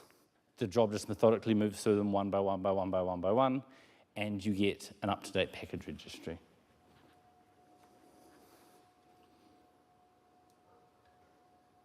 Okay. So besides the dependencies, there's a few other things that can be configured in the KDE CI YAML file. The probably most important setting, or the most widely used setting, is making passing unit tests mandatory. If we would be starting from scratch nowadays, that would obviously be the default. But from where we are coming from historically, that wasn't an option. So whenever you have passing tests, reliably passing tests, you want to enable that. That's a setting per platform. Not looking at any platform in particular, but some platforms are more challenging than others. So you might be able to do that for, say, Linux or something like that. Another common setting in there that you might need is passing custom CMake options to your build. So if you have say some demos or examples included in your repository that aren't usually built, that you need to enable explicitly, then it of course makes sense to enable that on the C as well. Most of the other settings are somewhat more exotic, so if you happen to write a Wayland compositor rather than a normal app, they might be relevant. You find all the settings and the defaults for that in the CI utilities repository, which includes the global defaults. That's the one shown on the right. That gives you an idea on what you can already configure in there. And then the same repository contains the Python scripts driving all of this. So I mean, this isn't hugely complicated. If you need something more, this is all extendable. Right, and then we get to the second big part of all of this, and this is continuous delivery. So for us, this means building fully functional application packages. For the CI, we said every repository should have this. For CD, every application repository should have this. We support pretty much the same platforms as well as for the CI. So we have several flavors of Linux, Windows, macOS, and Android. We'll see a few more details in the following slides. On platforms where that's necessary, we also have signing and publishing, signing of the packages and publishing to repositories or softwares. The setup is slightly more complicated than for CI, because we not just need to know how to build something, we also need to know exactly which dependencies to bundle. We need to know what it is we are actually building there, because that package ends up being user visible. But the first step is basically the same as for CI. We have predefined templates for all the supported platforms. You include them into your GitLab YAML file, and then you see a second set of jobs showing up in your build pipeline, which will run after your CI pipeline passed, which then builds the packages. And on platforms where that's necessary, you have a stage that is then signing and publishing. Right, the signing and publishing, this somewhat security sensitive, right? Because this is using KDE's official package signing key, and it's basically the package is then sent to a repository that immediately ends up in updates on users' devices. So that needs to be enabled in the CI utilities repository. In addition, there's YAML files per platform where you select which branch should get this treatment. Another thing we need for building packages is application metadata. As I said, this is now, the package is user visible, right? So we need to actually describe what it is that we are producing there. Carl touched on this in his talk earlier today already. This is all built on top of the AppStream meta file. I think most applications have that already. It's a big XML file where you enter a description of your application, screenshots, the license information, where to find the source code, release notes, all of that. And all of that hooked up to the translation system. And this is kind of our canonical source of truth for that data. We generate websites out of that. FlatHub is consuming this directly. And for the Google and Microsoft stores, we are converting that in whatever format is necessary there. Okay, and then we get to Craft.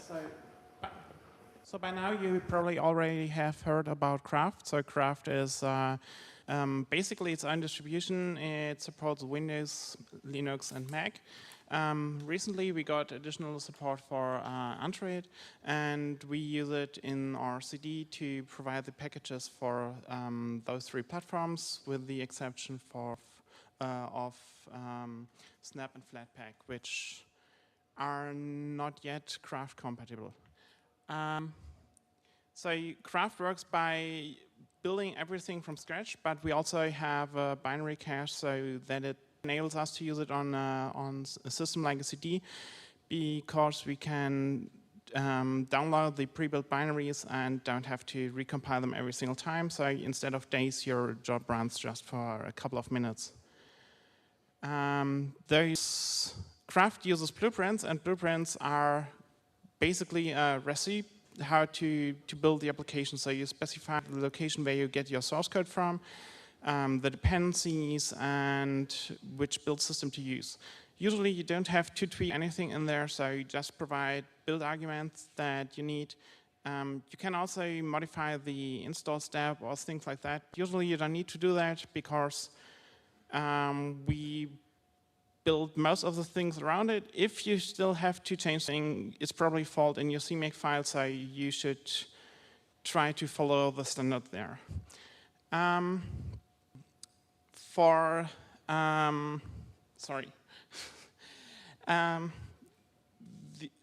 Also, what you should never do, sorry, I totally lost my thread.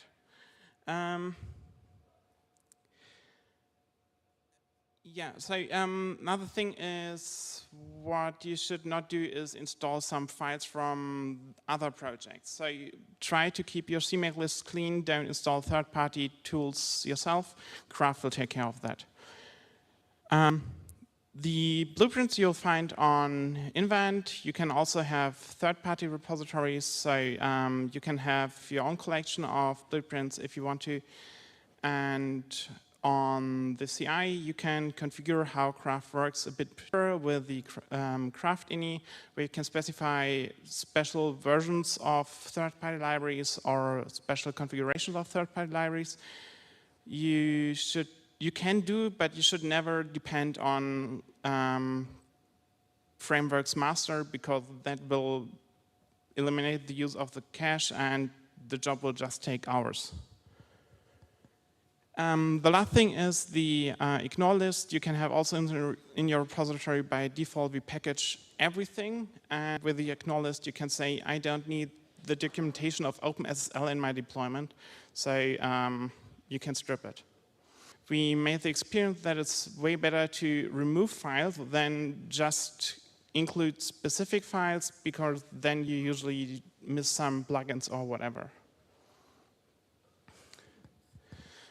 On Linux, Craft uses the Edge. You probably all know what it is. So in difference to Flatpak or a sandbox, you just have everything packaged into one single file, and it's very easy for the developer because they basically have to change nothing.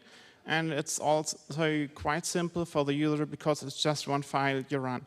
So no modifications needed, but the downside, it's just some random binary from the internet.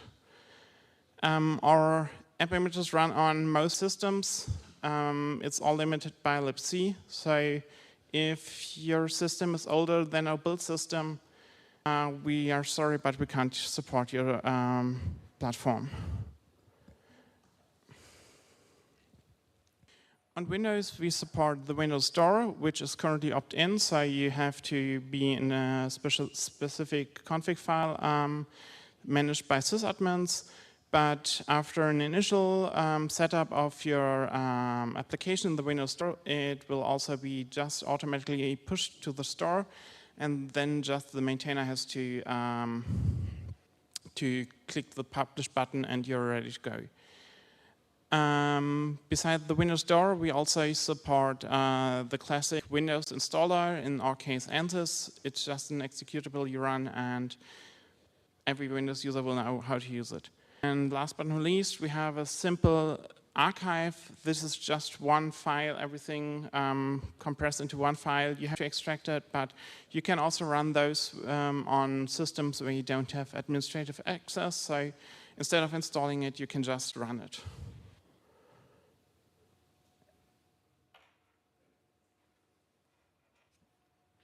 Oh, that's me again. So on Android, we support building APKs. So that's the thing you install on your phone.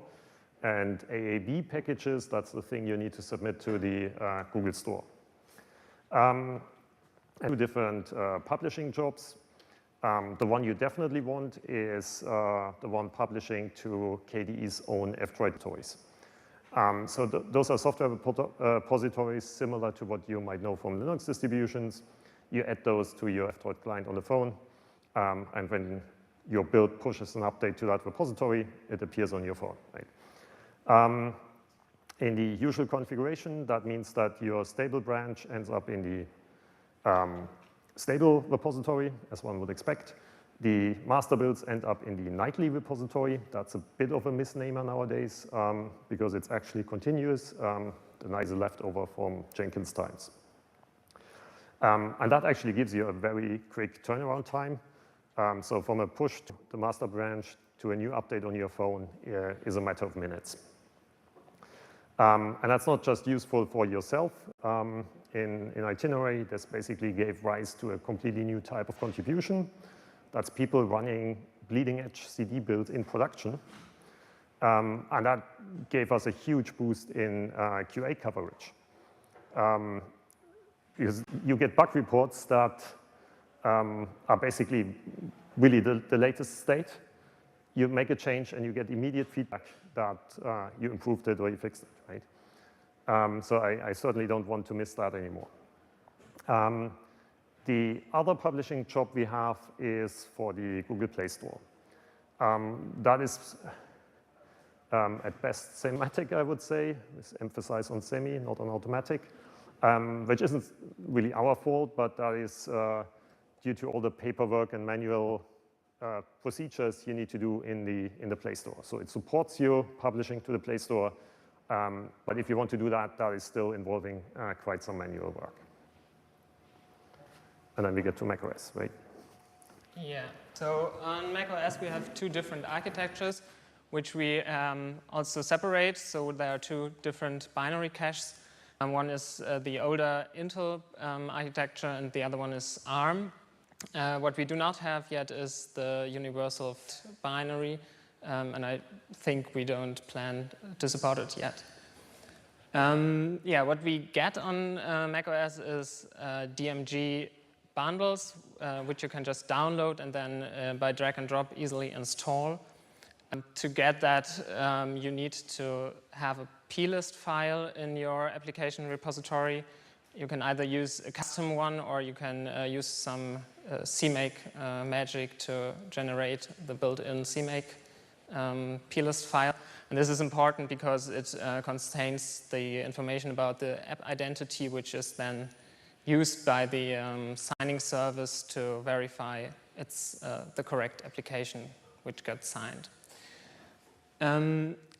macOS is a bit special because it's Apple, and for Apple you need actual Apple hardware to build and test things, so that's kind of a limitation, which also hits us on our official server systems, because right now we only have one machine, one Apple machine to run everything for macOS. So you might experience some longer CI queue times when you run this. And we are cross-compiling all Intel binaries on an ARM machine. Another special thing about macOS is the notarization. You can see this nice message over there. This message appears even if your binary is signed but not notarized. Notarization means that in addition to signing, your binary or your app bundle is sent via an API to Apple servers, and they run some checks, and then you will get a certificate which you can include in your bundle. And only if you did this, this message will appear. There is a possibility to work it around, but it's not very user-friendly. Okay, so then we are leaving Craft now and coming to Flatpak. Flatpak is probably the most or the best imported format of all formats we presented so far.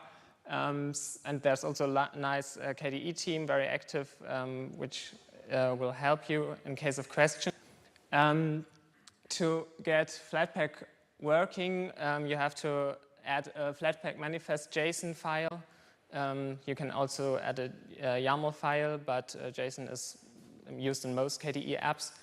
And one important thing about this is that this manifest is only for nightly Flatpak builds. For the stable Flatpak versions, there are kind of a duplicate in a Git repository in the FlatHub namespace. So that's not that perfect, but I think in the future we might be able to get rid of this duplication. For Flatpaks, as I said, there's this manifest.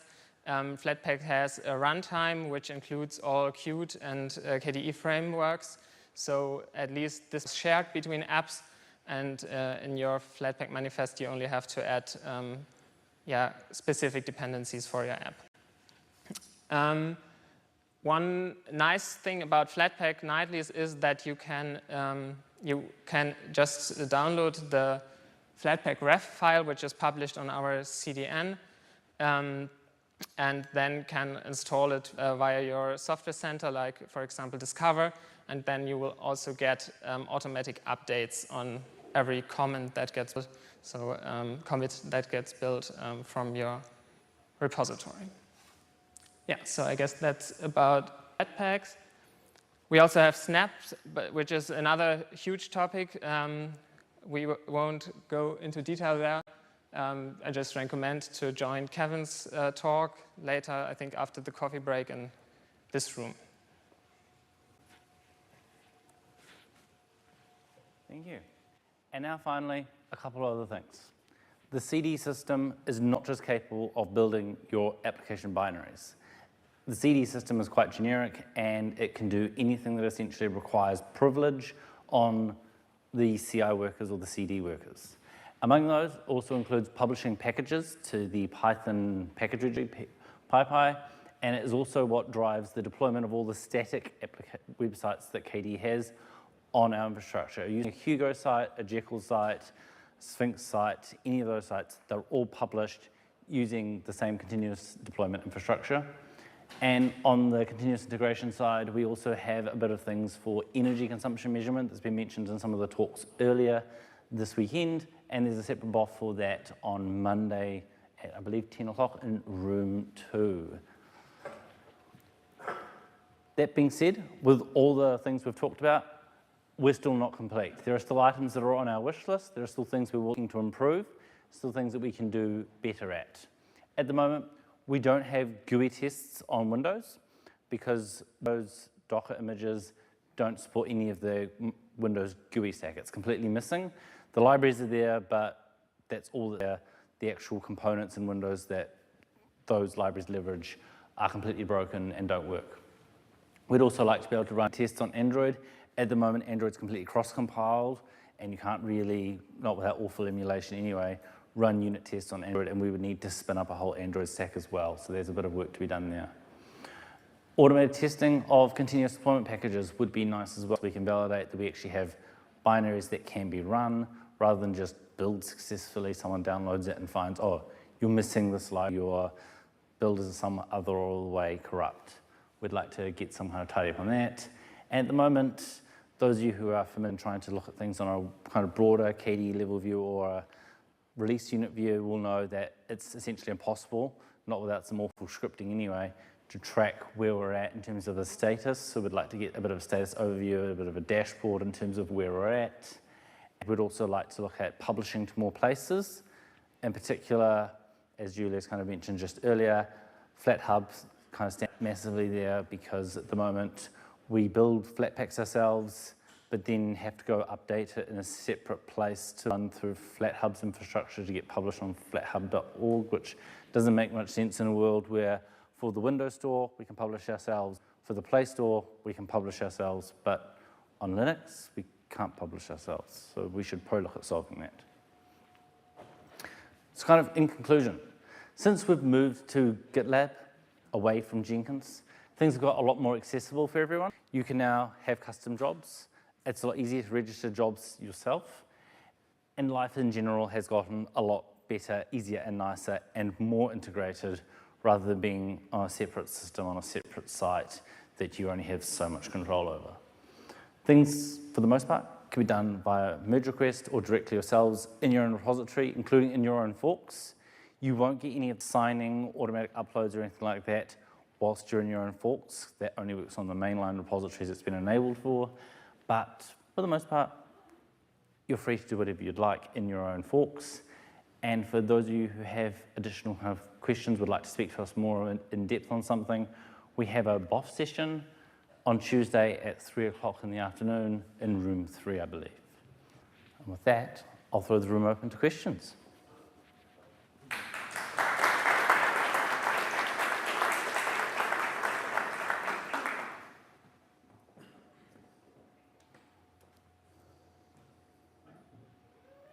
Thanks for the presentation.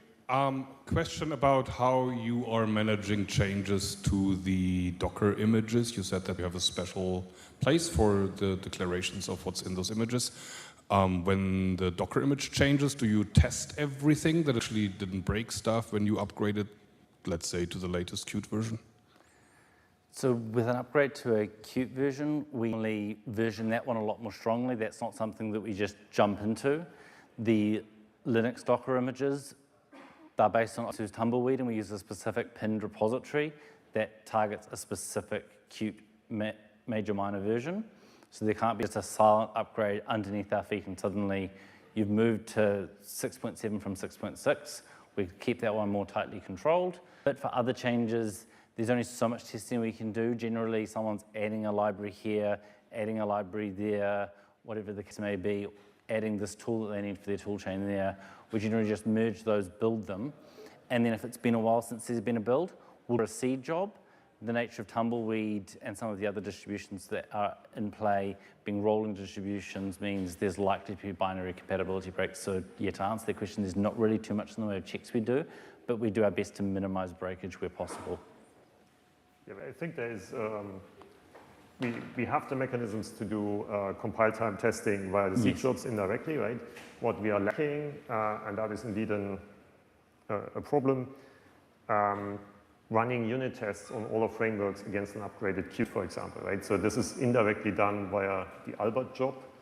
So Albert triggers once a week a rebuild of everything, and then see the unit test errors. So, but we don't have a way to actually CI gate changes to lower in the stack. And not just for the CI images, right? We have a similar problem with Craft here. Hello. I noticed there was a enable load sensitive option in the CI config. How do you deal with tests that are flaky because of various CI issues such as load? Flake. Sorry, go ahead. Flaky tests are a bit of a tricky one. Generally, we put that in the hands of the developer to deal with. I'm hoping that it's not a case of the CI system itself being flaky. There is a parameter in those that you would have seen the configuration file there called load sensitive. That was introduced for certain projects whose tests were very latency sensitive, and when the CI nodes were busy, those tests would end up failing 9 times out of 10 because the round trips they were trying to do between multiple processes just weren't completing fast enough because the processor was busy compiling someone else's project. Yeah, I mean, unlike Qt, I don't think we have a special support for flaky tests. And I would say most of the tests that are flaky, and I mean, we clearly have that problem, those are flaky everywhere, right? Yeah. So it's not really specific to the CI. Do you have the ability to test with devices connected like cameras or microphones and things? Not at this time. At the moment, everything's in Docker images, and Docker makes making devices available somewhat not straightforward. Also, all the servers doing these builds are sitting in a Hetzner data center in Finland somewhere. We can't just go attach random hardware to these things. We'll be moving towards VM-based builds at some point, at which point we can probably tell the VM, please attach this random piece of hardware. And so at least you might have a chance of doing something, but you won't be able to probably say, I want this particular kind of data feed to come through this particular hardware device. Yeah, have a question about examples of successful configured projects with unit tests, functional tests, Selenium tests, and so on. So you have a list of favorite projects that we can take as an example to build our own configurations, or just get the random project? I think we don't have a specific list of best practice examples. In general, I would say the newer the application is, basically everything that Carl started is basically following the current best practice. So they have passing tests, they have Appium tests, and have all the CI set up in a way it should be. The older it gets, the more it deviates from best practice, I would say. But maybe it might make sense to have like a few showcases that actually use the full thing, like all platforms, all types of tests that we support, and yeah. So up here, KDE Connect, we have native Android and iOS apps, and we are weird in this. But how much could we use the CD that we already have to maybe sign and notarize the iOS app, which, I mean, shouldn't be so different from Mac builds, right? I think the signing and notarization is not specific to how we build, right? So feeding your APK, however it is built into that system, should be the same, right? Yeah. You are special in that sense, and we have no infrastructure for that yet, but I think at least the later stages should be applicable in the same way. Right? It should also be straightforward to tie that in. It'll be, you'll have to do a bit of extra custom stuff to say, please invoke the notary service to sign my application, but that shouldn't be a problem. The notary service doesn't care how it was built, it just cares that you're giving it an APK. And the same with publishing to Google Play. Maybe we can sit there and solve it. Thanks.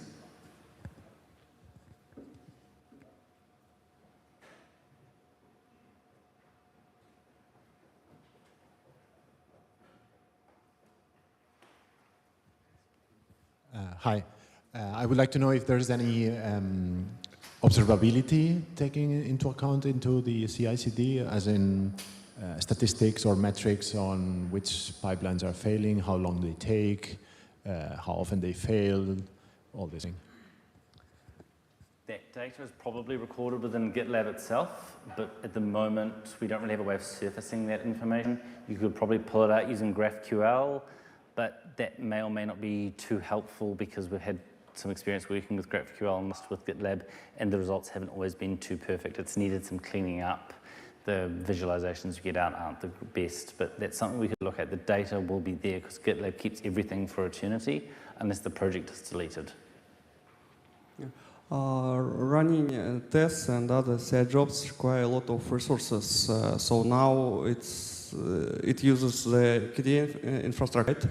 So maybe you can provide the ability to contribute our local resources to run GitLab on my server, for example, to give the ability to decrease the usage of the cloud services by my resources that I just have but don't use. So you're talking about running your own GitLab instance or GitLab Runner. So your GitLab instance will use my GitLab Runner on my server. So I contribute my resources to speed up. This is something that you can fully do within your own forks, within your own personal repositories. You can just go in there. It has an option to register a runner. It will tell you what you need to do to set that up and do it. Within the mainline repositories, at the moment we haven't really made a decision on that, but chances are we'll probably want to keep that for just reliability purposes alone, keep that to just the general ones that a sysadmin community maintained, those particular ones. But for your own personal repositories, you can definitely feel free to use your own ones. It's just a case of attaching the runner and making sure that it has the necessary environment that matches what our jobs expect, which is a rootless podman setup. Hi. So possibly a very stupid question, but we have Craft, we have KDE Builder, we have KDE Source Build. Can Craft do all these things, or maybe KDE Builder or something else? Do we really need 3 ways of building the whole thing automatically? So why Craft? So why we have KDE SRC? Craft tries to be something different in a way. So it's more, it concentrates more on creating a deployment in the end. So you have an installer that can be distributed, and it also has a focus on reusing this cache. So it's not trying to, it's not for everyday development, or not necessarily for that, but for creating those installers on all the platforms. There is a valid point in there, though. It might be worth investigating if we can generate the Flatpak manifest and the Snap manifest out of the Craft manifest, because that is application for the same purpose, essentially. Right? But I agree, the KDE Source Build has a different use case. I understand we only have 2 minutes left. Any final questions? Lucky last? Seems to have answered all the questions. Thank you, everyone.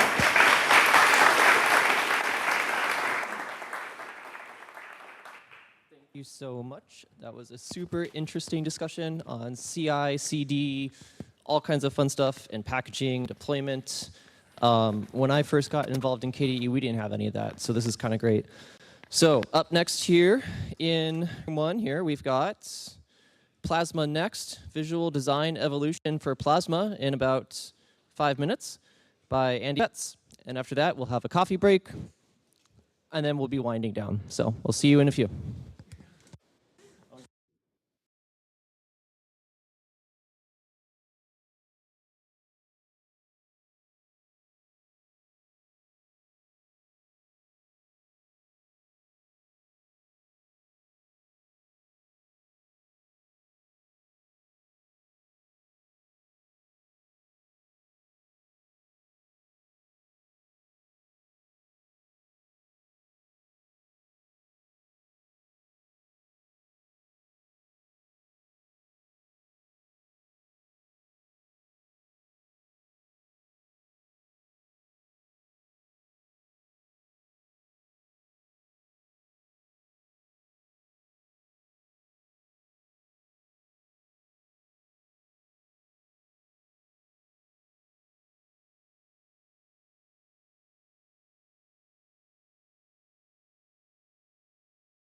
Yeah, no, we can probably look up into that. Yep, test, 1, 2, 3. Is it working?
Never mind, I was mistaken. That's my bad.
Hello, and welcome back. What? Yeah, okay. It takes a second to warm up. It's something weird with the system. But anyways, welcome back to room 1. We have 2 more sessions left in the day here, and then the closing ceremonies afterwards. So right now, we have Andy Betts with Plasma Next, Visual Design Evolution for Plasma.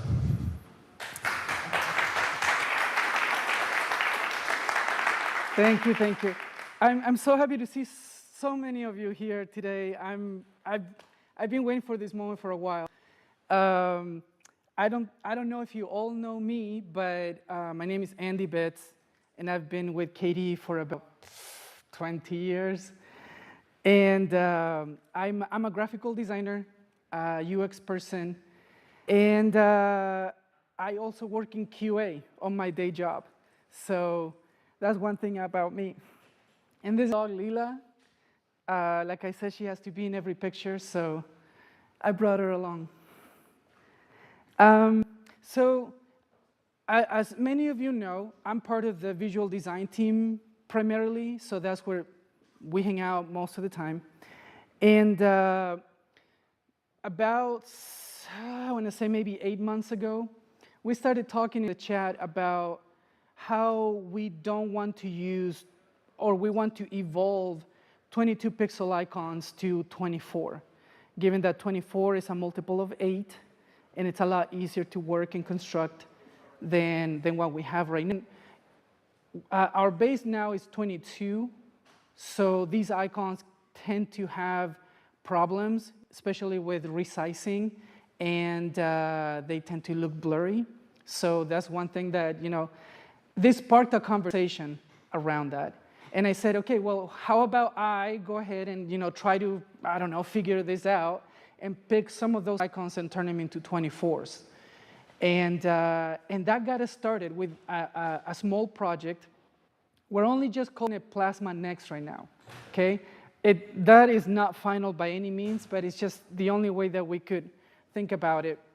And today, I think what I want to introduce, what I want to present is something that we have been working on for some time. It evolved out of this idea of building new icons.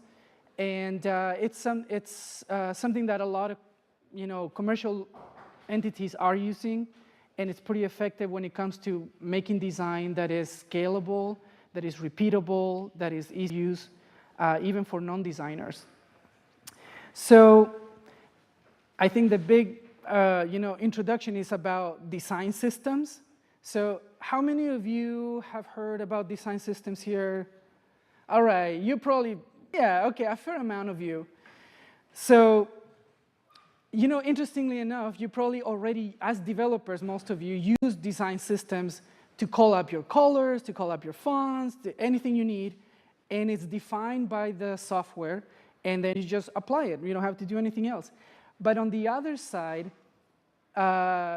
visual designers like myself, we don't have any of that. We don't understand any of that. And not only that, we design on the abstract many times, without a lot of information from users, with our own set of assets, with our own set of colors, whatever. And so whatever comes out is not exactly what you have on the system. And that makes it really difficult because we make our developers go crazy. And so we don't want to do that. That's not the goal.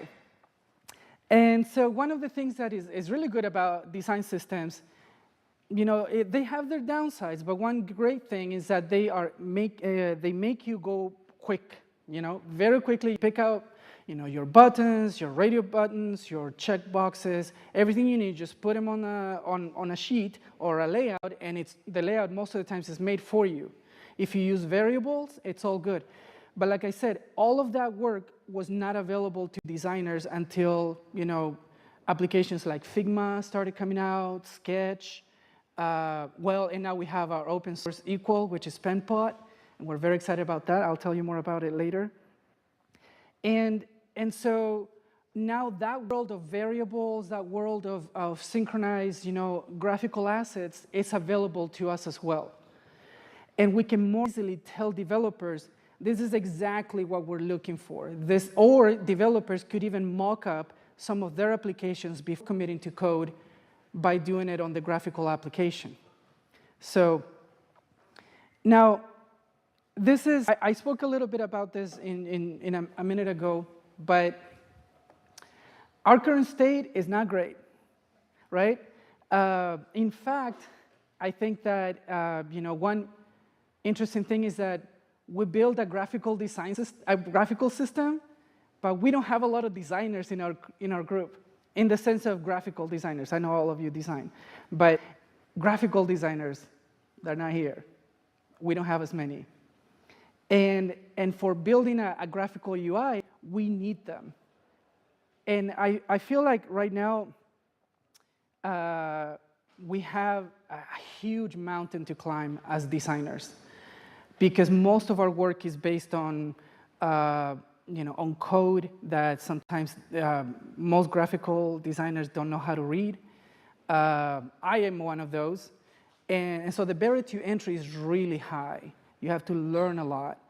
And maybe that's not the specialization that these people want to do. But I do know that many of them, maybe in their day jobs, use stuff like Figma to build some of their assets. And so that is familiar to them. Now, at the same time, I think that because we haven't had design systems before in KDE, we just basically do what seems best. And we design at a level that is, kind of small, because we don't want to upset the system, right? And that makes us basically shrink our contributions. We try not to do large redesigns. We try not to make, redeployments of like various apps and try to reimagine them in some other way. We just can't deliver that. In fact, maybe part of the reason why we stuck with Breeze for so long is because of this, because it just seems like the manpower for this work is not there. And when we start thinking about design, the design doesn't expand. We don't have a good comprehensive view of what we want to do. Therefore, whatever we want to achieve and want to output is based on a lot of assumptions that we don't understand very well. So that's not a great place to be as a community, especially, for example, I don't know if some of you recently were part of our Plasma 6 release, and as soon as we started talking 6, many people came to our forums and our chats saying, hey, what else are you changing? Are you changing the UI? Are you changing the wallpaper? Are you changing the eye? What are you changing? And most of the times, we had to scale back and say, right now we're working stability, we're working on the things that matter, for the system to function appropriately.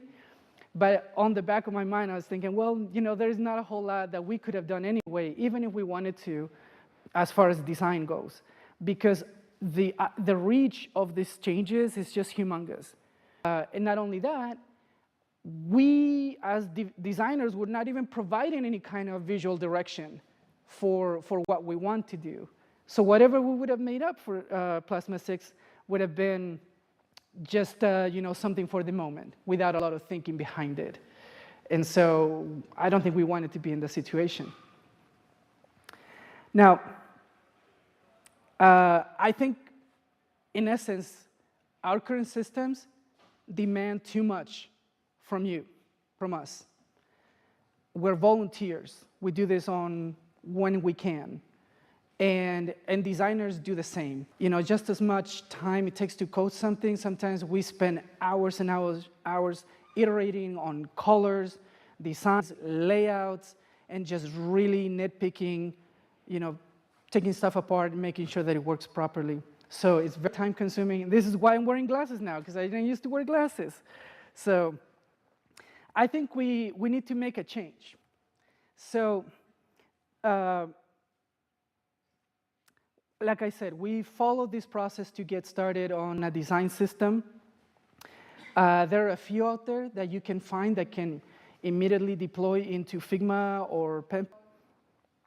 We took one called Untitled UI, and they have a free version that you can start building on. Now, by that, I'm not saying we are making an Untitled UI system. We're just using the parameters they have to organize our assets. The thing is that at the end of the day, in a design system, we can talk the same language. We can say we have a red color that is called this type of variable, and that's exactly the color that you can use in the system. If one day we decide that maybe we don't like blue anymore as our accent color, we can just go back to the Figma document where our system is and say, well, we're going to change it to red, and let's see how it looks. Because now, all of the graphical components in Figma will change to that color, and you can easily see whether it actually makes sense. So let me show you a little bit about what we did. So, and this one I'm just not going to use my phone, but we took our foundational graphical elements. So this is colors, icons. We took typography and the spacing system. And I believe there's one more typography. There's 5.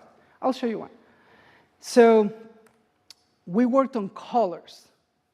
So the first set of colors, now, we don't have as many colors today as there are in the new design system, and these colors are different than Breeze.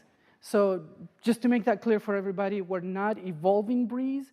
We're trying to sort of create something along the lines of Breeze, but a little bit different. So all of these colors right here that you see, they have their specifications, and they have a variable name assigned to them.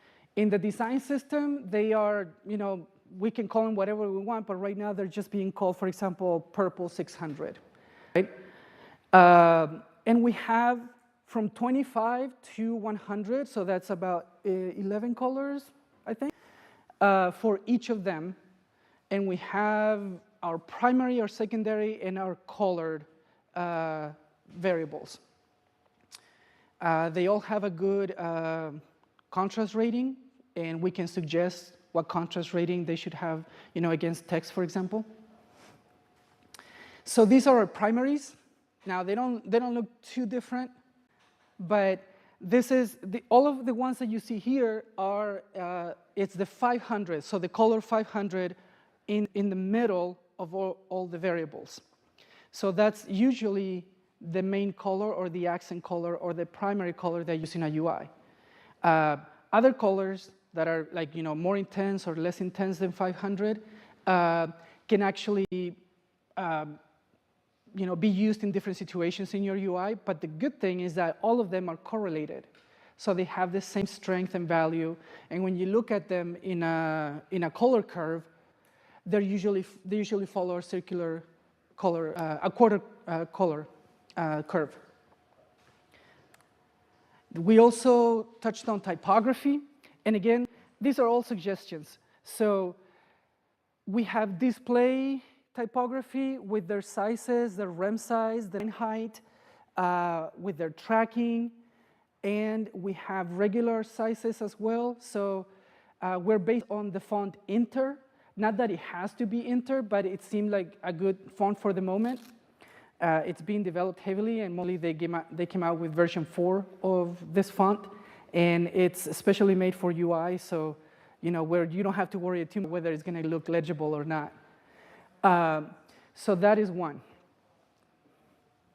And I'll show you more later. So these are the specifications that you get. For example, right? If you have display size of 72, then your line is, or you can translate that to 4.5 rem. Your line height will be 90 pixels, and so on, and a tracking of -2, so that your text doesn't go too long. We also have a system of shadows, and this is nothing too crazy. I think we already have most of it, but basically we're suggesting shadow strengths of 1x, 2x, 3x, and we have their colors all put in through the color system that's in the design system. So if we wanted to change that, it would just be a matter of changing the color in the shadow variable. We also have a spacing system, which is honestly something we need urgently, right? This one is this is very common for web, but we're basing it on an 8-pixel grid. So we have sizes of from 8 and up. Well, we also have 4 just in case there are some elements in the UI that really need a good spacing. But the idea is that if you call up the variable that has the spacing that you need, whatever we call it, right, then you'll get a UI that's laid out the proper way. And we will eventually provide some samples of graphical assets that show how we utilize them. But the first thing is to have this, and expect that maybe Plasma in the future will be a lot more spaced out, very nice. And then we made icons. And this is probably what you've seen the most. This is the work that we started doing a few months ago. And we took the 22 pixel library, and we turned it into 24. But we quickly noticed that the icons in the 22 pixel library were not always as good or as updated. We have icons that were built forever ago, and they're updating quickly. Not only that, we also, with the help of a few of the VDG members here, we got a lot of comments on the icons on, this is how we express actions, this is how we want to, place meaning.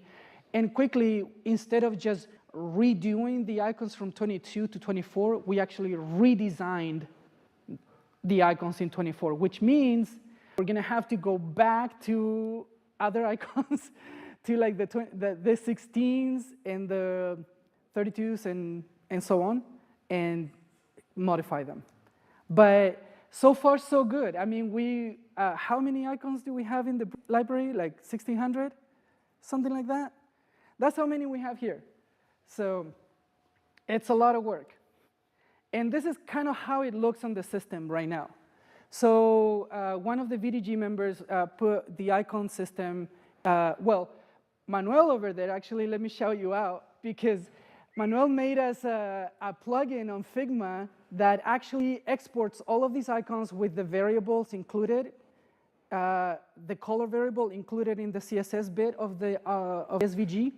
And so once you export it, the system can easily just pick it up, and it's working. So color changes work, and so we don't have to do much more. Now, I am not saying that this is how it should look, right? I'm not saying that. I'm just showing you what it looks like today. So these are some of the changes. So I think our iconography got a little bit better, more direct, a little bit chunkier too, because we had 1 pixel icons before, and they can be very thin, especially on high density screens. They can look very thin and not legible sometimes. So we made them a little bit bigger. Then this is kind of what system settings looks like. So, and by the way, these icons that are colorful here, it's not a mess, it's just that they come from a different collection that we haven't edited yet. So it looks a little bit like that, like ta-da. This is what Discover looks like. Again, like I said, the bottom line, the colorful icons, they don't come from the same collection. This is, for example, Euler or Gwenview, right? So in Figma, who of you have worked in Figma before at all? Or seen, okay, you're probably used to some of these images. So these are the variable panels that you see on each side. So for example, and again, this can work both ways. So if you tell us as designers, hey, we don't want this color because you just dug for us, we can go here and create a new variable for the design system and just give it the properties that it needs. So we call the color property, the strength, and the name. And then up top, you see the color that we get. And it changes, and it becomes immediately for the system. We can give them certain specific names, like you see on this middle column, and I mean, they can be adjusted. These are probably just coming from Untitled UI, but if we have specific from Plasma directly, you can just tell us and we can change it. So the other side, for example, for shadows, we have this. We have just named them the same as Untitled did. So extra small, small, medium, large, whatever it is. But we can call them whatever Plasma wants us to call them if we want to have a one-to-one correlation.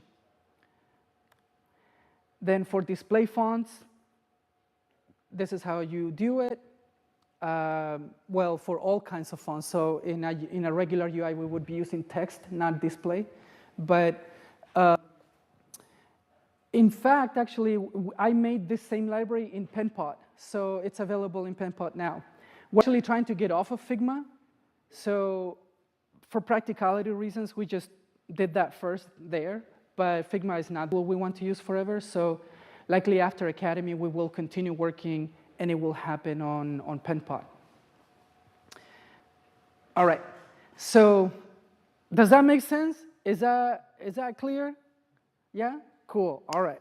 So what were we thinking behind all this, right? Why do we want to sort of start out small and then go something bigger? And I've laid out some of these ideas already, but we want to base our principles on cleanliness, on simplicity, on direct communication with the user, and I don't think that keeping our same design language is feasible for that, especially when we want to sometimes make big changes and we just cannot execute because it's so much work. So what I'm proposing today is that we adopt a design system for graphical output. We integrate the Plasma variables into this design system so that we can communicate them. And then after that, once we complete that, we can start seeing this work on the desktop. And eventually, I want us to build components, graphical components, but also Plasma-ready components that mimic what we have on the graphical system. We haven't done this ever, so I'm pretty sure that we're going to miss a lot of things, that there's a lot of unknowns, but I feel like there's one method that we can all sort of deliver at scale, attract more designers to the team, make it less confusing for our developers as to what it is that we want to do, and deliver a great system. So hopefully, who knows, maybe we can dream big. In maybe a couple years, we can have a completely new desktop. So, but it starts with foundations first. So I just wanted to mention that to you today. That's my presentation. Thank you so much.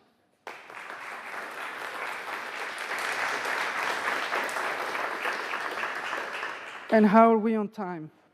You have 18 minutes. Let's talk then. Let's talk for a minute. So, any questions from anybody? So, this is a fantastic vision, I think. Is it on? Okay, good. What looks exciting to me is the fact that you doing design stuff requires a language that designers speak. That if you worked out how to put that in a computer, and Figma and PenPod have been making systems that do that, it would be great if we could adopt our systems to also speak that language, and then have a much more efficient way of communicating and have a richer way of storing all the data. And a thought occurred to me, we often talk about we need more apps, and many apps these days are web apps. Progress apps are a thing that are fairly well supported on browsers, even on desktop. And these design systems are often also used in web applications. So maybe it would be possible to sort of make a web template CSS library that could possible that to have web applications look like KDE applications and integrate well with the desktop. So I don't know if you've thought about that. No, it is very possible. So these systems have, most of the design systems are web first, so they're meant for web work. And depending on how that works, we could actually have a very good kind of similar look on all the places. The good thing is that at least Figma and PenPod are able to actually export CSS. So I know that we don't use CSS in Plasma. That I've been told that many times, but not yet. I'm looking at you. But what I'm saying is that at least the CSS bit can tell you exactly what you're working with, and you can at least copy it into some other language and make it the same. But we were talking with Nate particularly some weeks ago too that sometimes developers want to use variables that are more familiar to them and not call it just red 500, right? Because that makes no sense.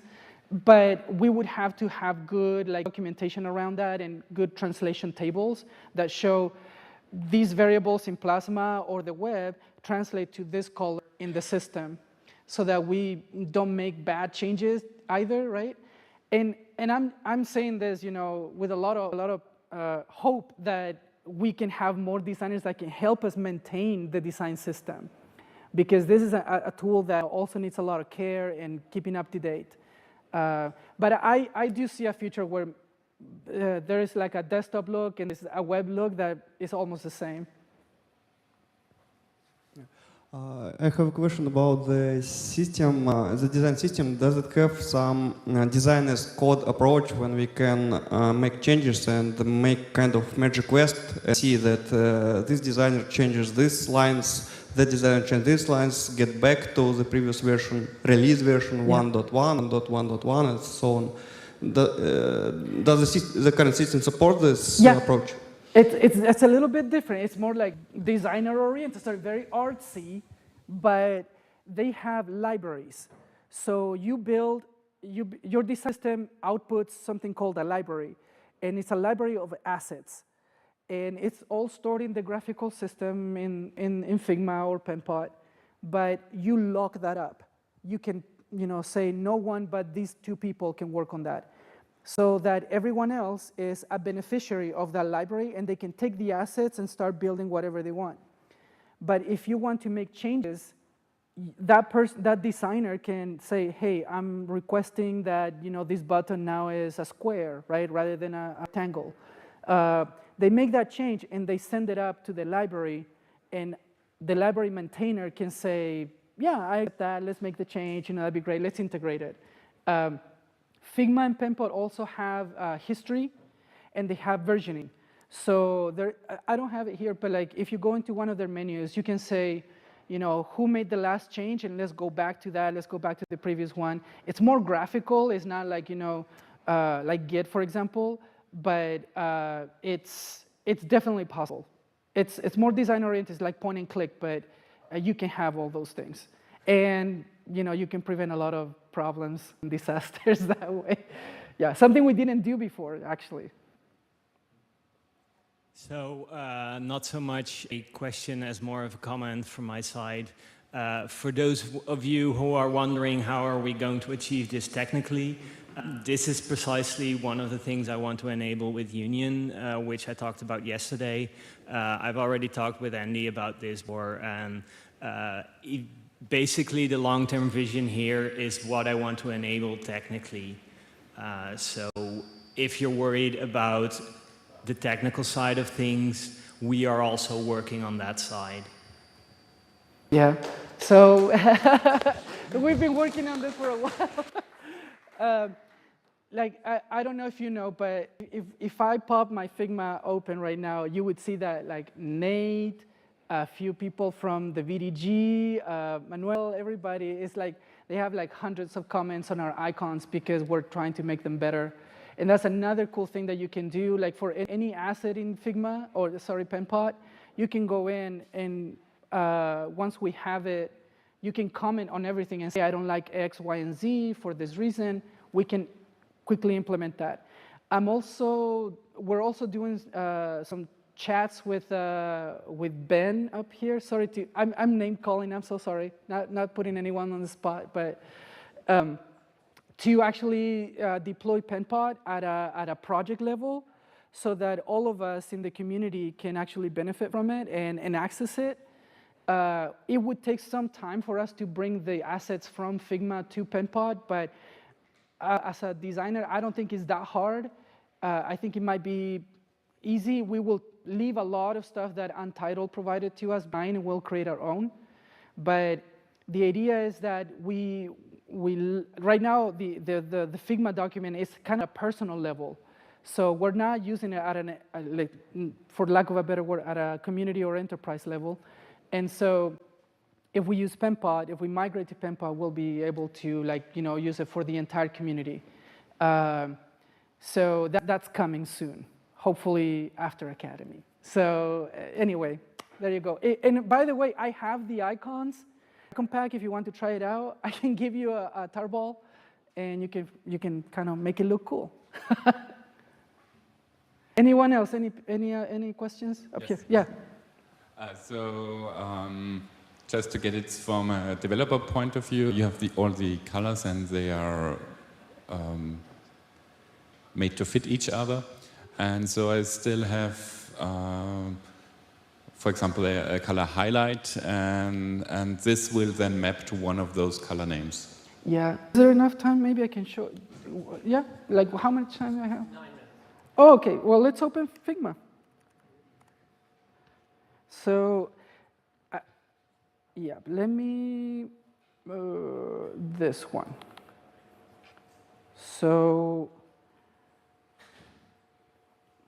and by the way, I'm using the icons right now, so get jealous.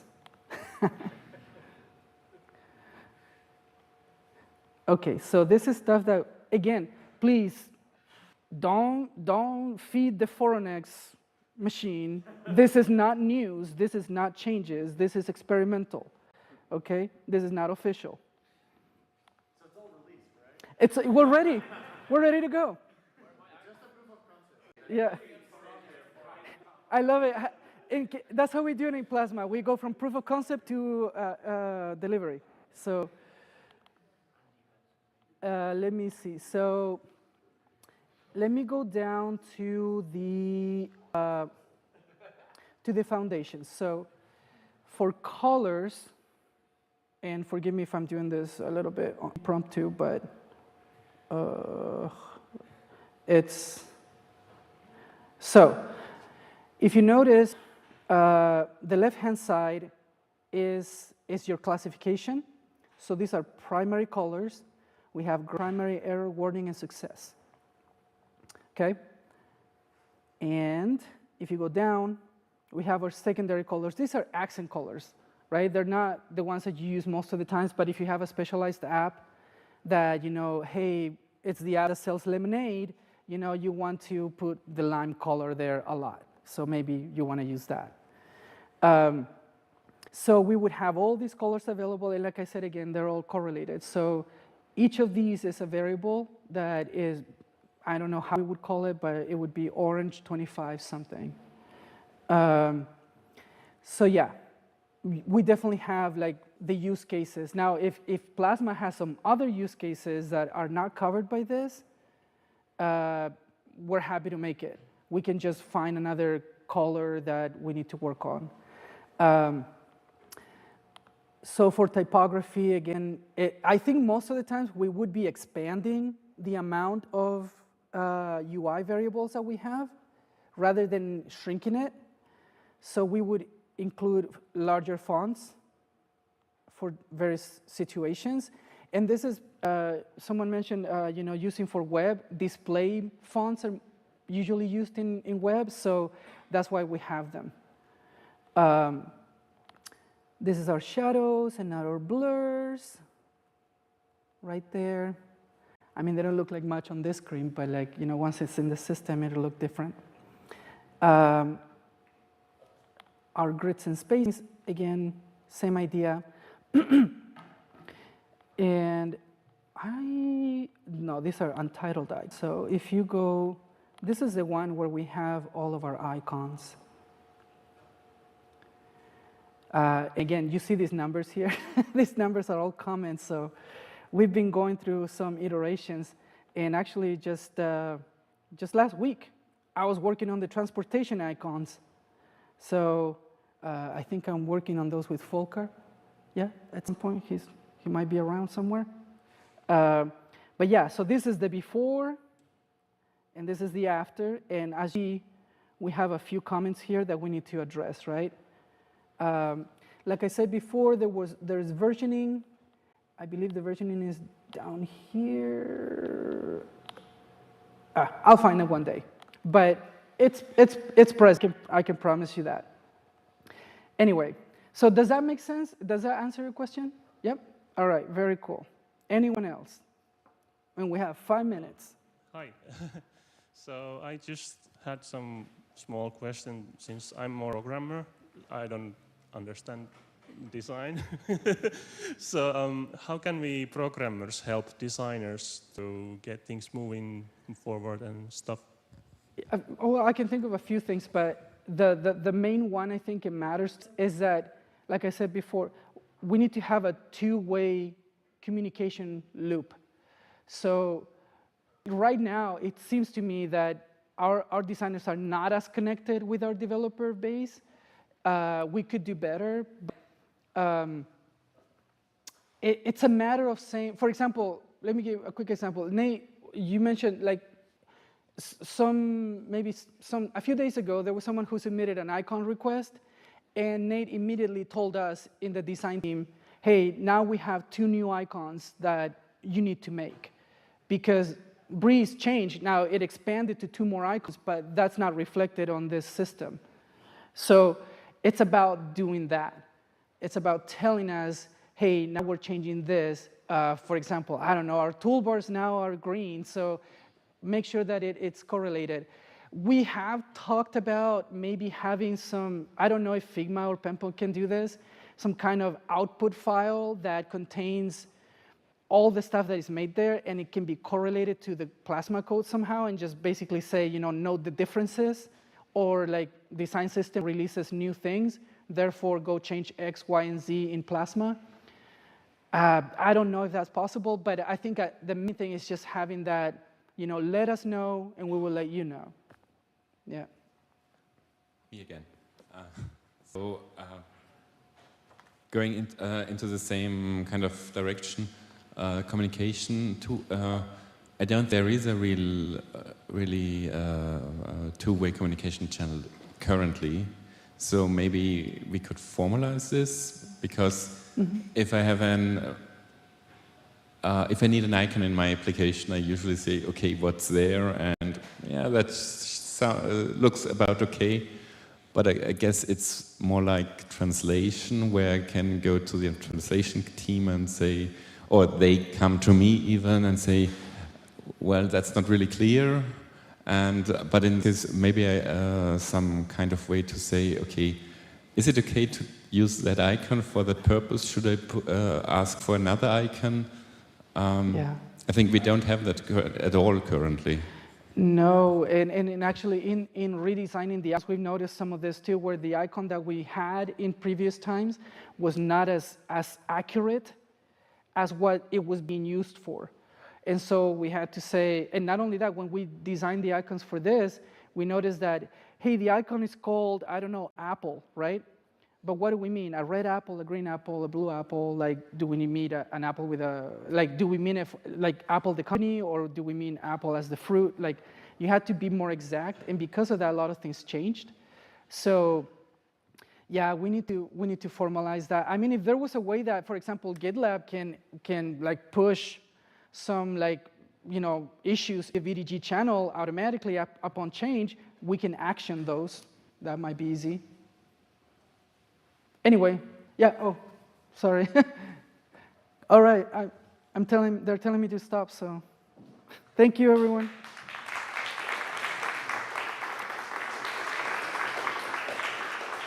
A very beautiful presentation. Thank you so much, Andy. That was wonderful. Thank you. Yep, of course. So coming up next, we have a coffee break. So head on out there for another 15 or so minutes, it looks like.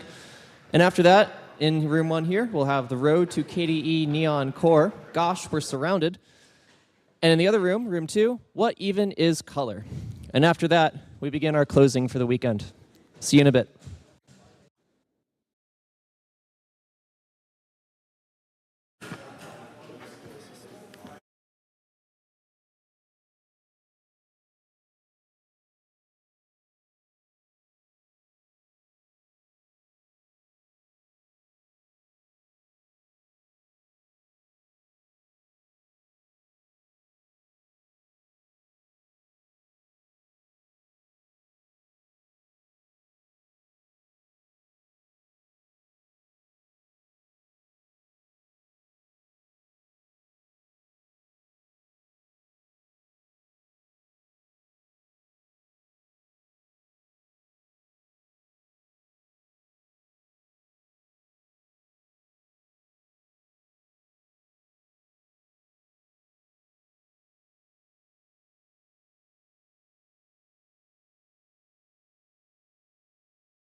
Yeah, right.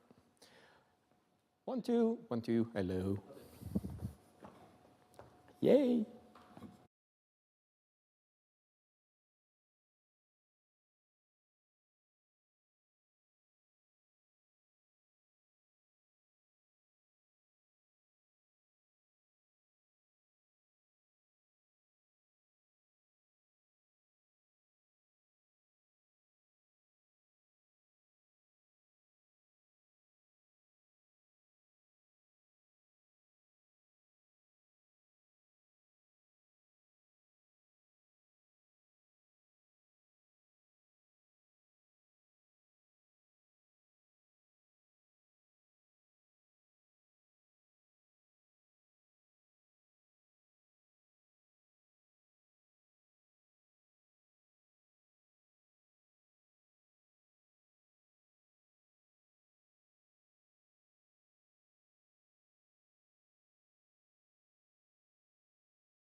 Whenever you are.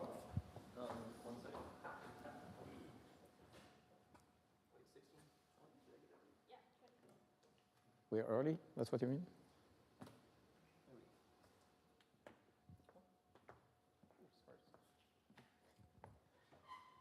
Hello, and welcome back to our final session of the day here in room 1. Before we get into that too much, though, I have somewhat disappointing announcement to make. So there is a social event that is supposed to be happening at the end of the day today. Maybe some folks got a notification on your phone about a severe thunderstorm warning coming in. Unfortunately, the beer garden has canceled the event for us. So we have a backup plan, which is tonight we'll have pizza and salad here at the university due to the thunderstorm warning.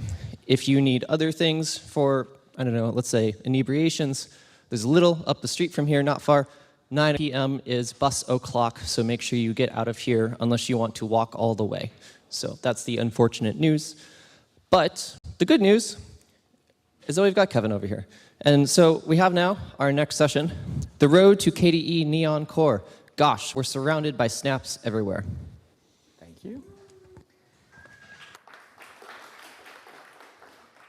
Thank you. So I'm Kevin Ottens. I've been around the community for 20 years or so, and I'm working for Enyoka Haute Couture.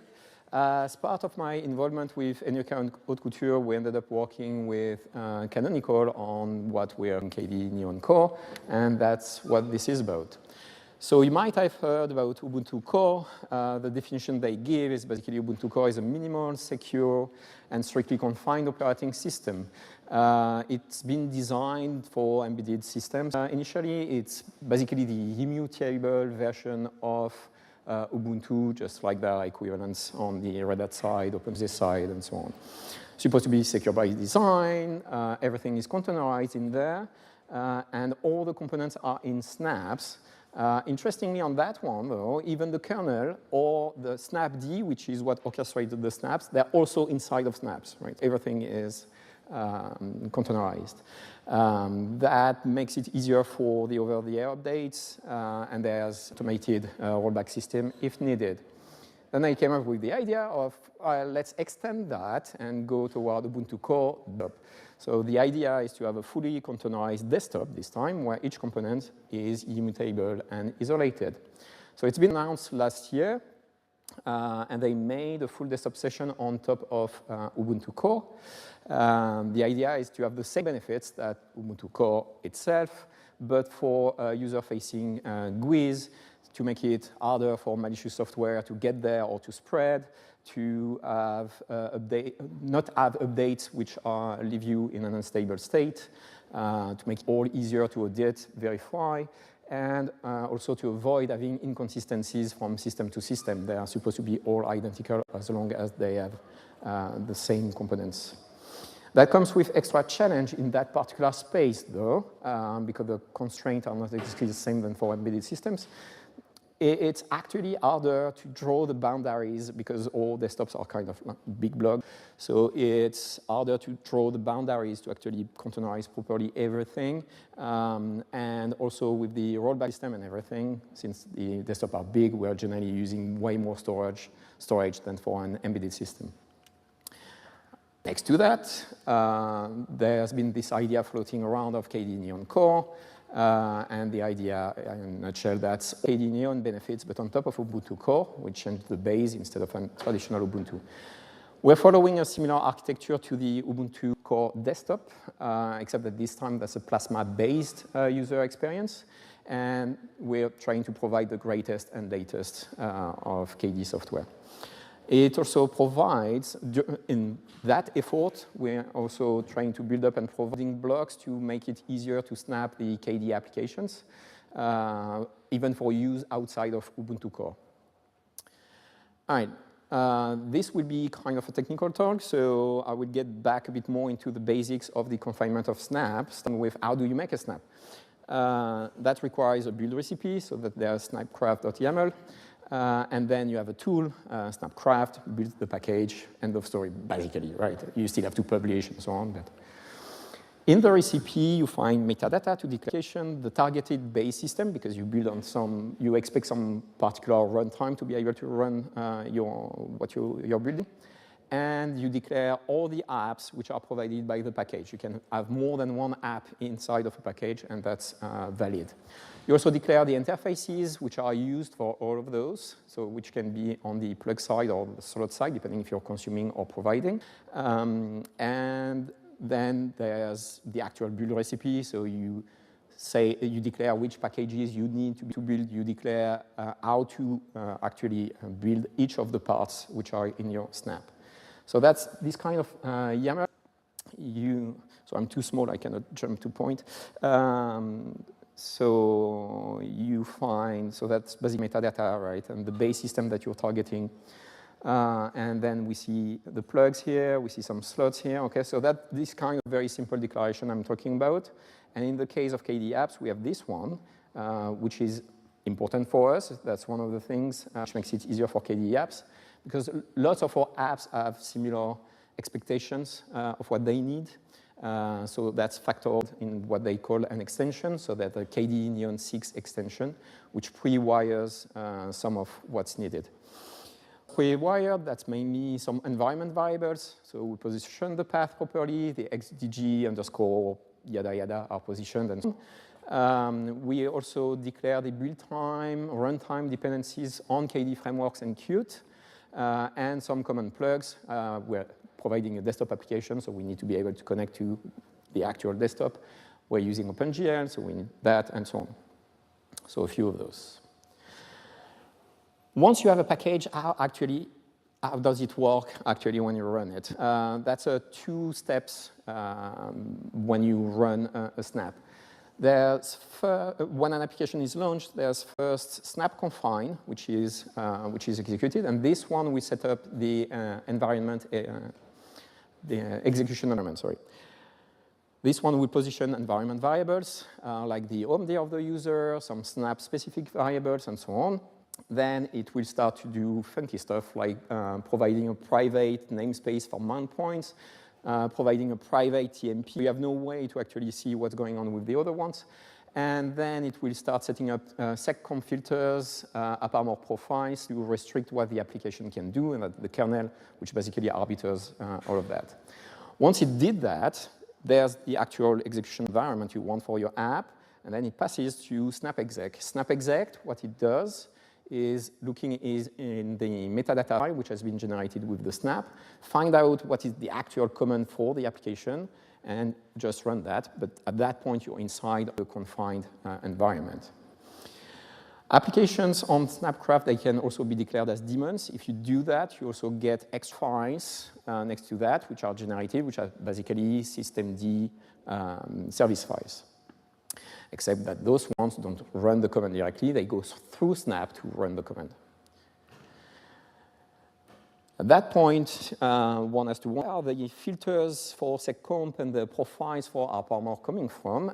That's snapd, which basically manages this. When you install and uninstall some things, it will create or remove the profiles.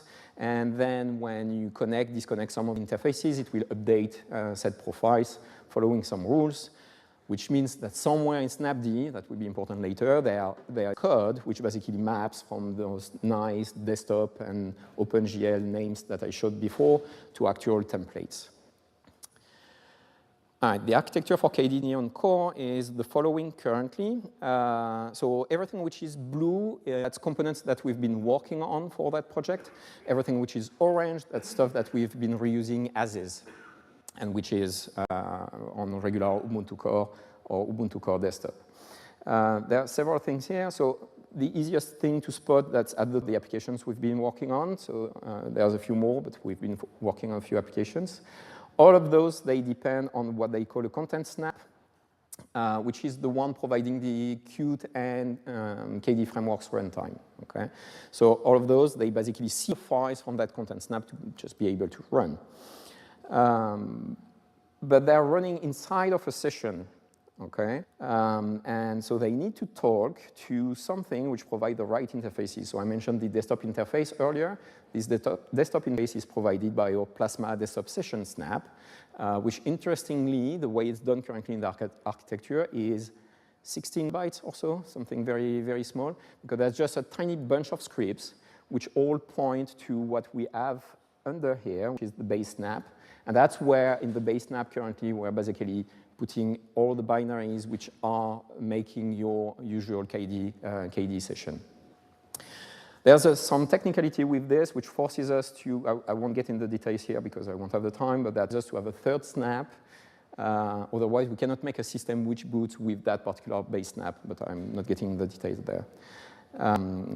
One thing to spot here is that currently what we're doing is that the Plasma Core 22 desktop, as I said, has all the binaries. Right now, we're populating this with the Debian packages coming from KDE Neon. Okay, so the actual session is coming from that. What in the runtime and the applications at the top, that's actually a rebuild for each application and each content snap. So those are from the source, yes. Once you have that, you can get to system that you want to boot. So we're providing SDD side of the base snap. And then you need to do, you boot and you have no user yet, right? So you need to do the first boot provisioning. SDDM is ran outside of the confinement, which is easier in that case because then we can do pretty much whatever we want. And so on first boot, we check if there's a regular user which exists. If that's not the case, we sneakily override the SDDM config so that it auto-logins as root directly with a very minimal session, spawns the wizard that we see, the orange block there, spawn that wizard, get your information, the user, restart SDDM, and then at that point you have a regular login process. Interestingly, we had to do that work manually. I found out during that project that GDM actually has that by default. That's a feature which is provided, but we had to kind of build it. Once you're there, you can get in. You can boot Plasma. So one of the things is actually starting it. And currently, or by default, we are driving everything with systemd for the boot. So here in red, I'm showing all the parts, right, all the services which are talking to systemd.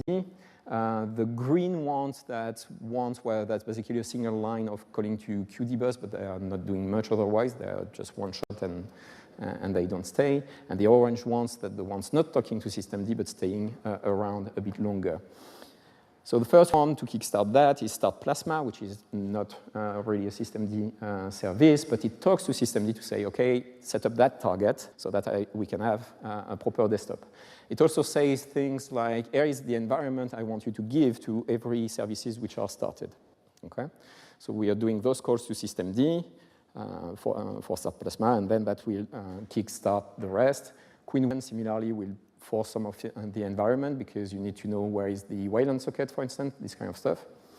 And that's pretty much it. And through the dependencies, we have the order of what will be started. That's a very simplified, idealistic version of the thing, but that's roughly how it goes. So that gets us to an unconfined startup, because first you want to try your things without the confinement really activated, right? You put everything in the snap and you try to boot that. Yeah, don't put the filters, the AppArmor profile yet. That will be fine, I'm just testing things, right? That's not what you want in production, but as a developer, that actually helps. And so that should be super easy, right? We just declared the necessary to have Start Plasma exposed so that it could be started, to have the necessary to have the desktop portal implementation for us. We boot, and we get a black screen. Not exactly what we expected. Looking into it, turned out to be a nice deadlock between Queen Wayland and the XDG desktop portal KDE implementation. And as Queen Wayland is stuck, well, nothing can proceed, nothing can display, and that's why you have a black screen. So why that deadlock in the first place? You remember that snap confines position some environment variables, right? And one, which is the snap environment variable, turns out that if it's positioned, QGUI applications feels entitled to do stuff behind your back. One of those things is to say, well, you seem to be running confined, so I will force a particular platform theme which will talk to the desktop portal. So we end up with a very nice dependency at runtime, which is Queen Wayland loads that platform theme, which tries to talk to XDG desktop portal, which tries to talk to Queen Wayland. Similarly, we have the XDG desktop portal KDE implementation, which loads the portal platform theme from Qt, tries to talk to itself. That can go well, right? This variable was, in fact, inherited by Start Plasma. You remember I said that Start Plasma pushes some environment. The implementation we have by default is basically, it does something like, that's all of my environment, I put everything there. Which didn't quite work as we wanted in that particular case. So it does that through the update activation environment code. So there are several ways to reduce the issue. So one is to say, well, I control what's in the base snap, right? So I could just shoot the platform theme plugin, and then Qt is not able to load it anymore. That kind of works, but that's not perfect because, in fact, QGUI application changed its behavior in some other ways, which were not ideal. So what we are running with right now, the second solution, where we have a one-shot systemd service, which basically comes just before Queen Wayland, clean up the environment, and then lets everything proceed, right? The real fix, which got merged a couple of weeks ago, but we're waiting on the packaging to catch up, is to modify Start Plasma to actually be a bit smarter and say, oh, that's actually stuff for the confinement that doesn't make sense for me to push it up. So we finally got something working, but that's not confined yet. So now we want to confine it, and then things break badly again, and that's mainly because we are talking to systemd directly, and by default, you're not supposed to talk to systemd because snapd, to do its job, actually use some of the systemd facilities and so on. So obviously, it tries to be between you and systemd and doesn't really want you to talk to it directly. In particular, there's no interface in stock snapd which allows you to use start unit or update activation environment, mainly the two things that Start Plasma would be calling. So when you're like this, that's security, right? You take the power drill and then you start making holes so that it starts working. That's pretty much what this is about. So we submitted a new interface, which we call system user control. And this one allows whoever has that interface as a plug to be able to call start and update activation environment. Clearly, this is risky, right? Because then you start talking to systemd directly. As I said, that's not necessarily something you want to do. That's a good way for you to manage to actually start something unconfined. But Snap packages using this are actually like there's very few of them, right? There would be the GNOME session, because at some point they will have the same problems of using the systemd, driving with systemd. So they just need to be scrutinized, say, right? But the patch is still in discussion exactly for this, right? Because it has security implications, so it's going through a very lengthy process of actually being merged due to this. Now, there's a note about KIO, is that we figured that during the startup, we also hit KIO K-process runner. That one has the good idea of not calling start unit, but to call start transient unit, which is a good way to basically execute anything you want that doesn't have a pre-created service file on the disk. So security-wise, this is even more frowned than start unit itself, because that opens the door to randomly executing whatever code that whoever wants to execute there. Luckily, yes, I know. Luckily, the KDE applications as forking environment variable. That does the trick for now. That's probably not what I would write the community long term, but for short to mid term, I think that's what we want to maintain. And this way, this forces KI through the old fork-based code path, and that does the trick currently. All right, so with that, we can start to confine the session. So we put a new plug in place. Not everything was working properly. We had some issues with Splash and so on. Long story short, we basically adjusted some more interfaces, and that's to be expected, right? Because they did most of the work on GNOME. We're using similar interfaces, but with slightly different way of doing it. So we find issues, things that they didn't think about when they were putting in place the interfaces. Also, the Q debuggers tend to introspect a bit more aggressively, and generally the introspection is not in the profiles, but that's things which are trivial to add, and they are not too scared about that. Oh, clicky. So we improved a bunch of interfaces due to this. We also declared all the debug services, because you have to do that with Snap, all the names for the services that you will bind to. You have to declare them all in your Snapcraft, so you did all of that. And with that, we finally got something which was working from startup to show. We're happy. Everything goes well. We have other tasks, right, because there's more to that project. And we work on that, but something is not feeling quite right. And with the comments we get on some of the adjustments on the interfaces, at some point we figure that there's something which is really not good. So that's our wake-up call. So we get back to it. We use systemd cgls to actually check how the things are confined, in which slice there are, and so on. And then we figured out, we nicely confined start plasma. But then start plasma actually started everything as regular services, right? That's exactly the trap which I mentioned earlier, right?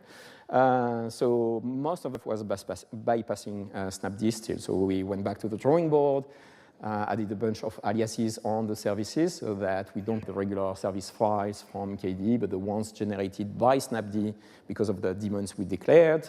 And then at that point, it actually all goes through Snap. So we get everything confined. A bit more adjustments we find at that point. And finally, back on track, we have something which is fully confined. We have all the services which are confined, including Queen, Plasma Shell, KDE D6, and they all have their own rules for what they can and cannot do, and that can be completely differentiated. Now, if you get there, you have Plasma Shell or KRunner, and you want to start apps, right? But the whole point of confining is that you cannot call other apps, right? So if you cannot start apps from Plasma Shell or KRunner, that's kind of pointless. So how do we even start the other apps from there? That's actually a snapd feature which is pending, that the people who did the GNOME side of things, they depend on it as well, so we just reuse that, where snapd generates an extra desktop file for the application, which is declared. In that case, that one which is generated as a specific exec line, so that's not your regular exec line, which goes through something that they call snap routine desktop launch, which we then call into dbus interface. Oops, sorry, a dbus interface which is exposed by snapd, and then snapd will start the actual application for you. You have access to that dbus interface only if you have the desktop launch plug, which we declared for Plasma Shell and KRunner. Fun fact, when you start using that one, it horribly breaks if you have the snap variable which is positioned. So if you have that and you try to boot the session and you don't do the dance of cleanup I mentioned earlier, doesn't boot, you get a black screen, but you have to like your black screens at that point. So that's for the session. We've also been working on the actual, on a few actual applications. So for the applications, it looks like this. We have so two SDKs, one for Qt, one for Qt plus frameworks, basically. And then from this one, we derive the KF6 Core 22, which is content for the runtime. Okay. So at build time, if you're making your own application snap, at build time, you declare that you need the SDK, and then at runtime that you need the content snap for the runtime, which is exactly what the Neon extension does. I won't get into the details, but obviously theming is like a bit of trouble. There are some systems in snapd to try to offset that a bit. But the fact that we provide QSty as binaries, for instance, is kind of problematic. That's something which will need to be revisited at some point.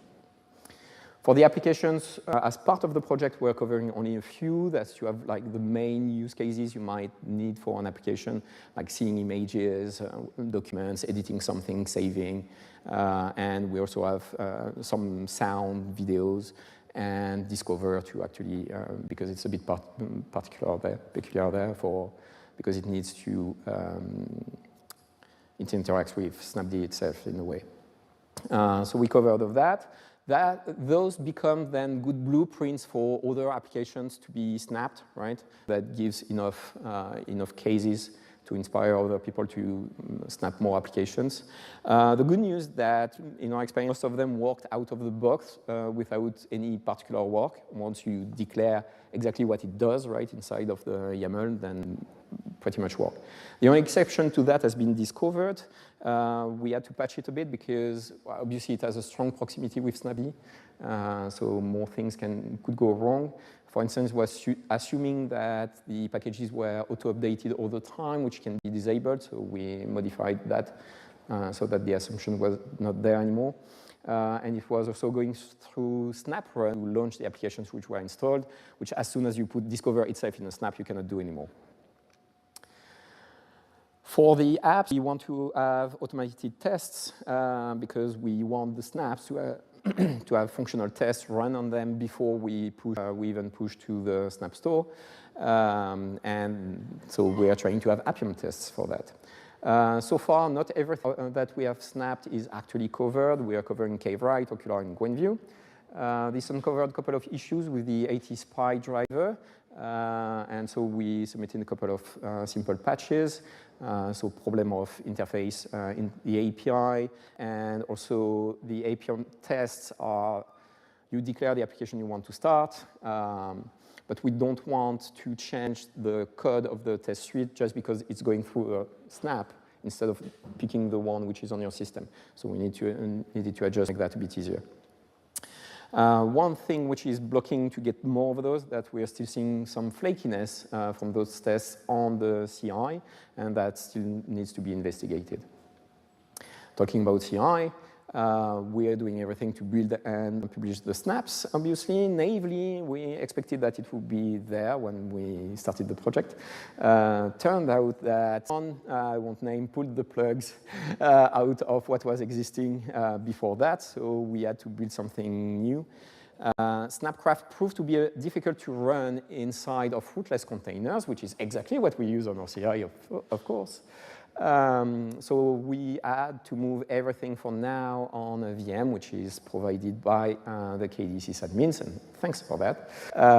We have the SSH access here. The idea is that it should turn into, hopefully that will turn into a good blueprint which can be reused after that for the sysadmins for ephemeral VMs, at least for our use case. We managed to properly build the snaps, push them all the way to the store.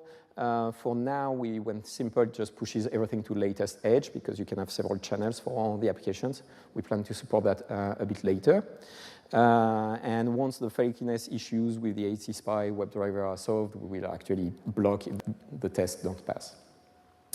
But that's not all we need to build, right? Because the snaps, so the building blocks, but we want the overall system. So we need to build images.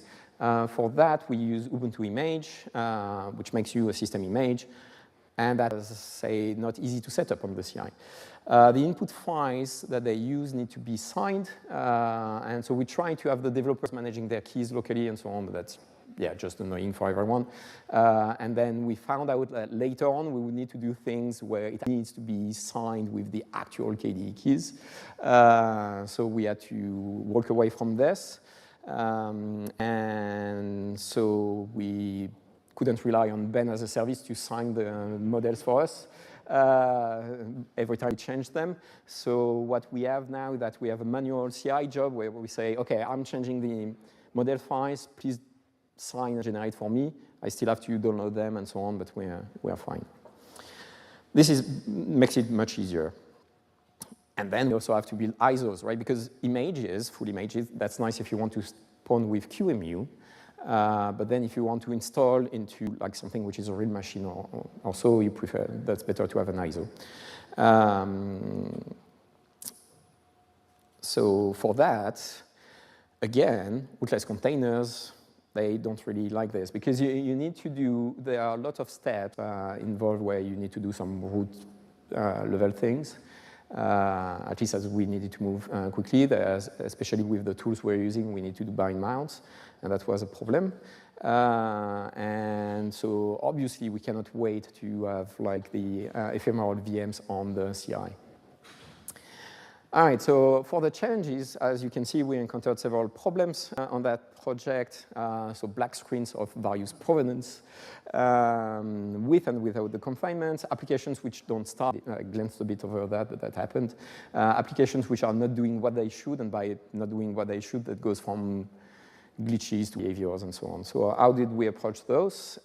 If you got a problem with a Snap application, it's probably working first if, well, can you get that outside of Ubuntu Core as well, right? When you use the Snap like on your host. And if you still see the problem, then that's probably something with your application and the Snap. So you have to troubleshoot. You can use, there's some tooling there. So Snappy Debug helps quite a bit. It even suggests fixes when you have problems with the SEP component apparently. Then you can introspect with Snap Run Shell the actual environment which is seen without starting the app. So you can be inside of the environment and see how your application will see the system. You can trace into something. You can have GDB server, and then, well, you need debug info-D clearly. So that's nice. I mean, there's some tooling, right? Now, if you have problem with the session, well, you can use Snappy Debug. The only problem is that the proposed fixes are generally a lie. And that makes sense, right? It's been written from the perspective of making an application, not a session. So very often, it gives you the opposite solution that you would need, right? Because you're not sitting on the same side of the fence. Apart from that, you're a bit on your own. There won't be any specific tooling which will help, so you have to go lower levels. You can roll your own Plasma Desktop Session Snap, the one I mentioned earlier. That's just a bunch of scripts, so you could always add some more environment variables, clever things inside of the script, install that, reboot the session, and then you get more logs, basically. You can also roll out your own Plasma Core desktop snap if things go really, really bad and you cannot even log in the system or get to any logs or anything like this. So we're providing a small script to make that easier, which enable a bunch of things like, for instance, having a passwordless root access on the serial port. That's clearly just for the developers locally to use.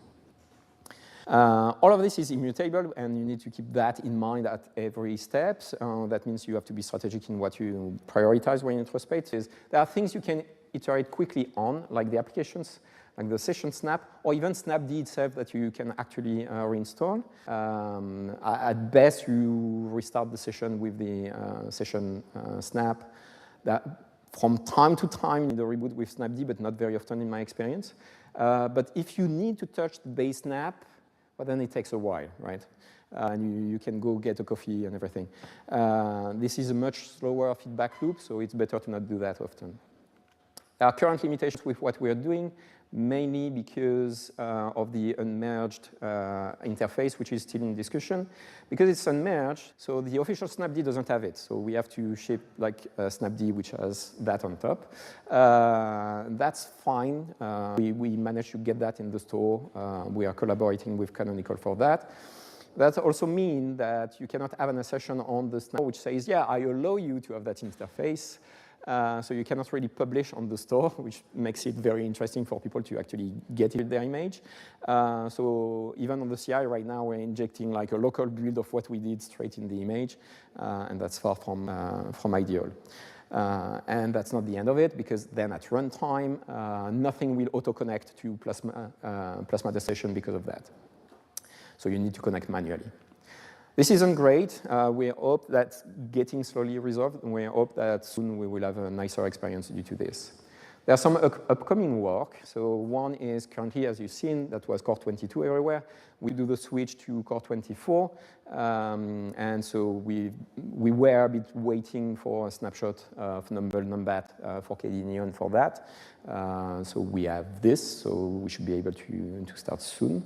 That shouldn't impact architecture much, but then that means that plenty of stuff will change at the same time, and we expect a lot could go wrong. By doing this, we will also have a better approach for the provisioning, because on Core 24, they provide some services for that. We will do better than what we're doing now. Now, the big one is that even on the GNOME side, they're moving to a more modular architecture, because the fact that we are stuffing everything in the base snap, that's kind of a problem for composability, right? That's kind of a problem for reuse of what the fixes that they do Core 24. So there will be an effort to actually split things up a bit further. Not everything is set in stone, but the idea is that we will probably have like a content snap, so everything will be in different prefix, and then the session snap and this DDM referring to this. Where we are not sure yet is that do we want the Plasma Core content snap to actually reuse the runtime bits of KDE frameworks, or do we want a separate one? That's something we still have to figure out. A few lessons learned. I never really liked packaging, I confess. But I have to admit that for Snapcraft, rules are not too bad. The extension that we introduced actually helps quite a bit. That wasn't able. The Ubuntu Core desktop architecture is still a bit in a state of flux, right? So that means things are less documented, the tools have sharper edges, and well, we basically jump ourselves on every knife we find. And the behavior enforced by the Snap Store that actually makes things slower for the development. For instance, the interface, which is on hold currently. We have good tooling nowadays to debug systemd issues, and we're happy about that. You have to double check, triple check when you confine, but if you screw it up and you didn't confine because really you don't want to confine much and then you want to confine more over time, which in the end is what we did. And we should start to think about ways of avoiding start transient unit or provide fork-based alternative or service like FS or something like this. We can't afford to completely deprecate and not provide anything if we want to be serious about the sandboxing.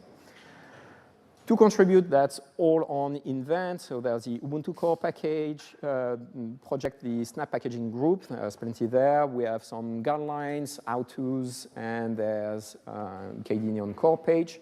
So come talk to me.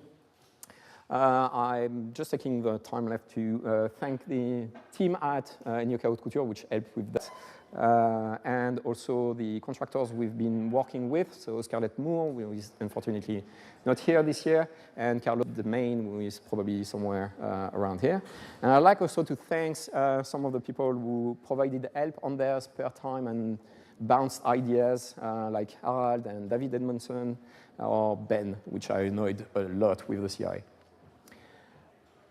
Thanks for your attention. I'm not sure we have time for questions, but You have 60 seconds for questions. OK. That's called one question then. All right. Thank you.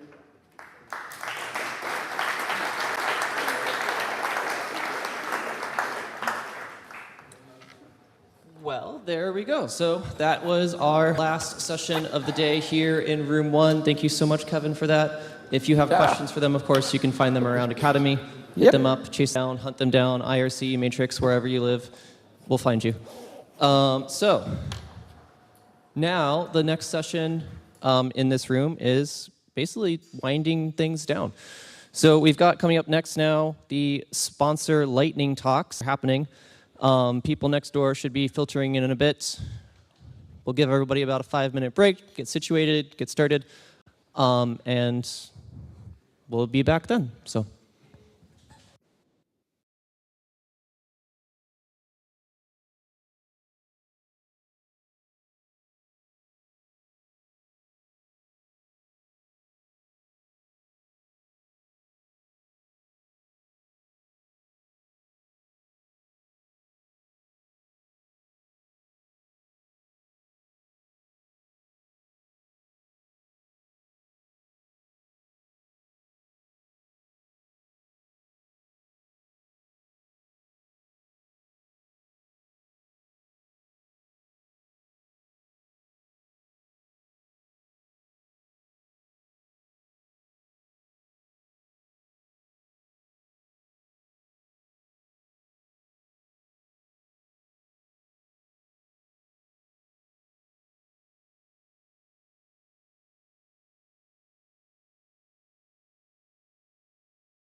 friction is a fun force. If it wasn't for friction, you would feel very little. Would our sponsor please make your way to the front of the stage? We have one. Please get in line over here.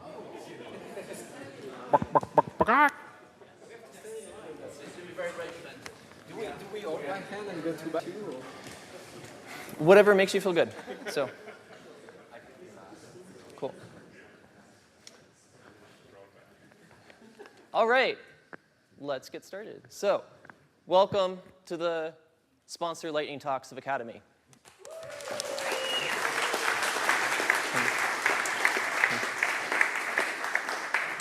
I hope you've all had wonderful Akademy so far. Was it really that good? Good, love to hear that. So, unfortunately, you're very excited right now. I have some sad news to report. You probably heard it already from Shinjo next door. There was supposed to be a social event tonight at a beer garden. Maybe your phone went off like mine about a severe thunderstorm warning. The beer garden has canceled the event because safety. Nobody wants to get electrocuted on purpose, or on accident, sorry. So as consequence, we will still have a social event here. It's a good old college party. We'll have a bunch of pizza, some salads, and a bunch of hackers. So be very especially careful with that last part. Buses stop running through here at 9 p.m. Please make sure that you're able to get your way home somehow, come hell or high water, especially the high water because there's a storm, like I said. But yeah, so now we will begin our lightning. So the rules of the game. We have 7 speakers, or 7 slots here. As you can see, they are lined up. And everyone has 5 minutes. If you go over 5 minutes, you will hear a terrifying sound. And if you go over those 5 minutes, it will get angrier and angrier and angrier. Do not upset the chicken, please. So, with that out of the way, let's begin. So our first lightning talk for the evening, Volker Hilsheimer from the Qt Group.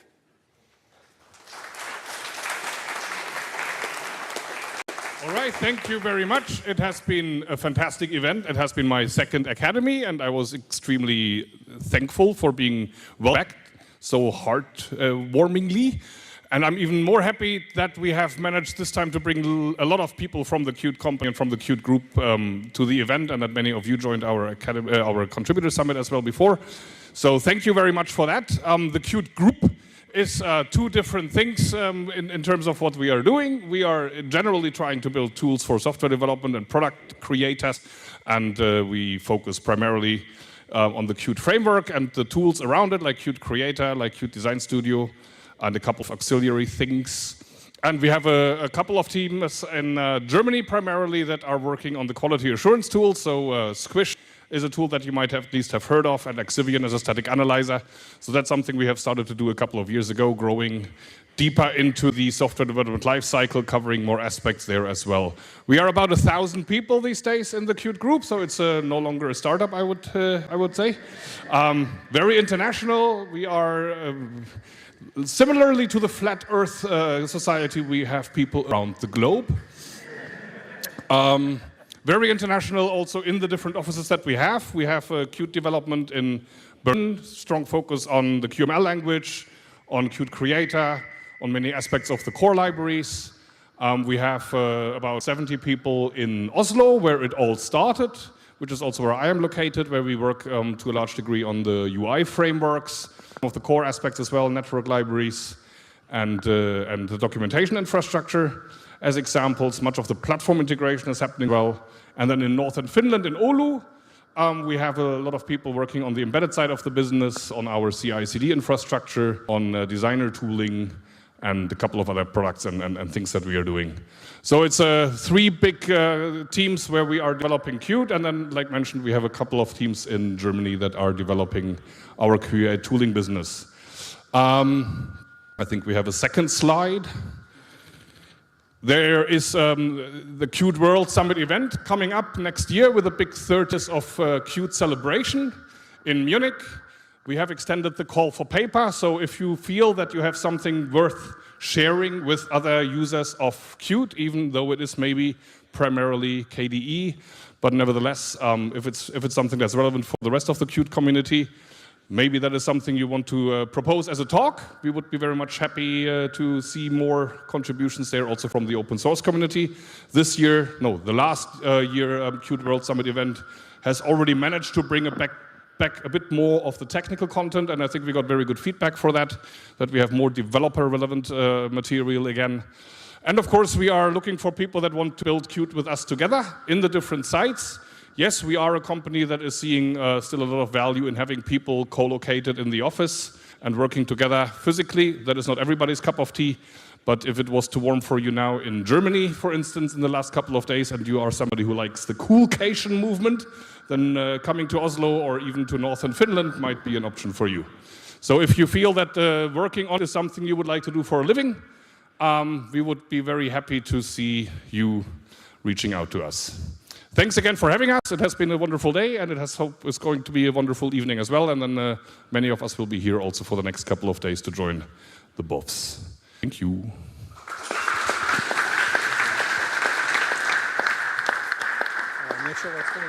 With 1 minute and 20 seconds to spare, thank you. Up next, we have Nico Fella from KDE. Can I get my slide, please? Oh. Go. It's very important that you see the slide. Now, if you look over there and imagine there was a window, you would see the Fortress Marienberg up on the hill. In 1997, in May, there was the 4th Linux Congress up there with speakers like Matthias Ettrich talking about the KDE desktop environment, but also Kalle Dahlheimer, one of the other early KDE founders, talking about programming on Linux. Personally, I wasn't there because a week earlier, somewhere over there, I was born. And here we are 20 years later, and we went full circle. And 2 decades later, I also, I got to start somewhere else. A couple of years after the Linux Congress happened, Kalle was looking for a job, and he figured he was kind of good at this whole programming with Qt thing, and decided to start a company and start selling that. Fast forward 20 years later, I work for that company, which is KDE. I'm telling you all of this to show that the history of KDE and KDE is very much intertwined. There's lots of current and former KDE people working at KDE. Over the years, we've had a lot of collaborative projects working on all kinds of KDE software and Qt software, and there's generally a lot of synergy and activity between KDE and KDE, including me being here.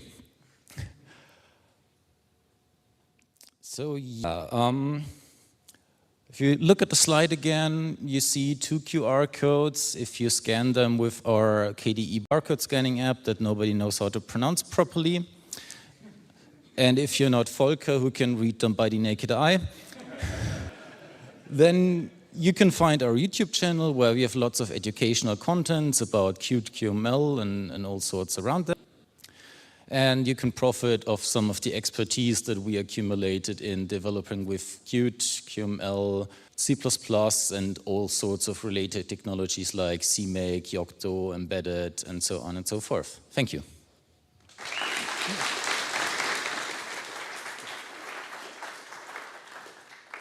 Very good. 2 minutes, 38 left. Speed run.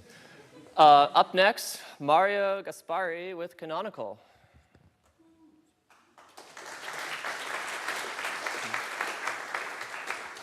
Go. Hello, everyone. We are Canonical. Yet there's one person here. So who am I? My name is Mauro. I work for Canonical in the community team. And if you see one person here, there are over 1,000 orange people like me at Canonical. So who are we and what do we do? You might know us for Ubuntu. And yes, it has been 20 years. This year, in October, will be 20 years of Ubuntu. But we do other things. From hardware provisioning with MAS, all the way up to microcloud, OpenStack, Kubernetes, and everything in between. There's a portfolio of open source infrastructure available that we contribute to and support. We have global partnerships, not all of you might know them, from silicon partners, AMD, Intel, NVIDIA. We work with them very hard to make sure that the laptops that you get works well with Linux. Public clouds, hardware vendors, and more. However, our bigger partner is a community. We love supporting communities, and we love building and working with communities. If you are looking to join an Ubuntu local community, or perhaps create a new one in the city where you are, please do reach out to us. We would love to work with you. And we are hiring. As I said, there's over 1,000 people, and we are hiring heavily in all sorts of departments. The list is long. I don't want to bore you here for half an hour. So if you're interested, there's a link, there's a QR code, or you can find the orange man around and ask.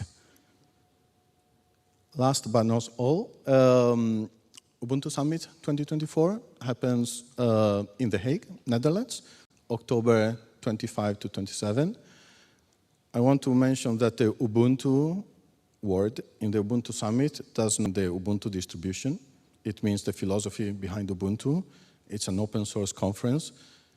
If you like to join and see the future of open source and you don't use Ubuntu, that's okay. We're all friends. You're all invited. The event is free. No ticket. The ticket price is $0. And it's going to be a lot of fun. I might be biased. I'm done with the presentation, but I really want to hear the chicken sound. So do I stand here, or can Adrian help me out?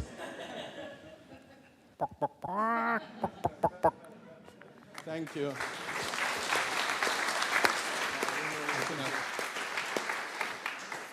1 minute 40, thank you. Next, we've got Douglas DeMaio with OpenSUSE. Come on up.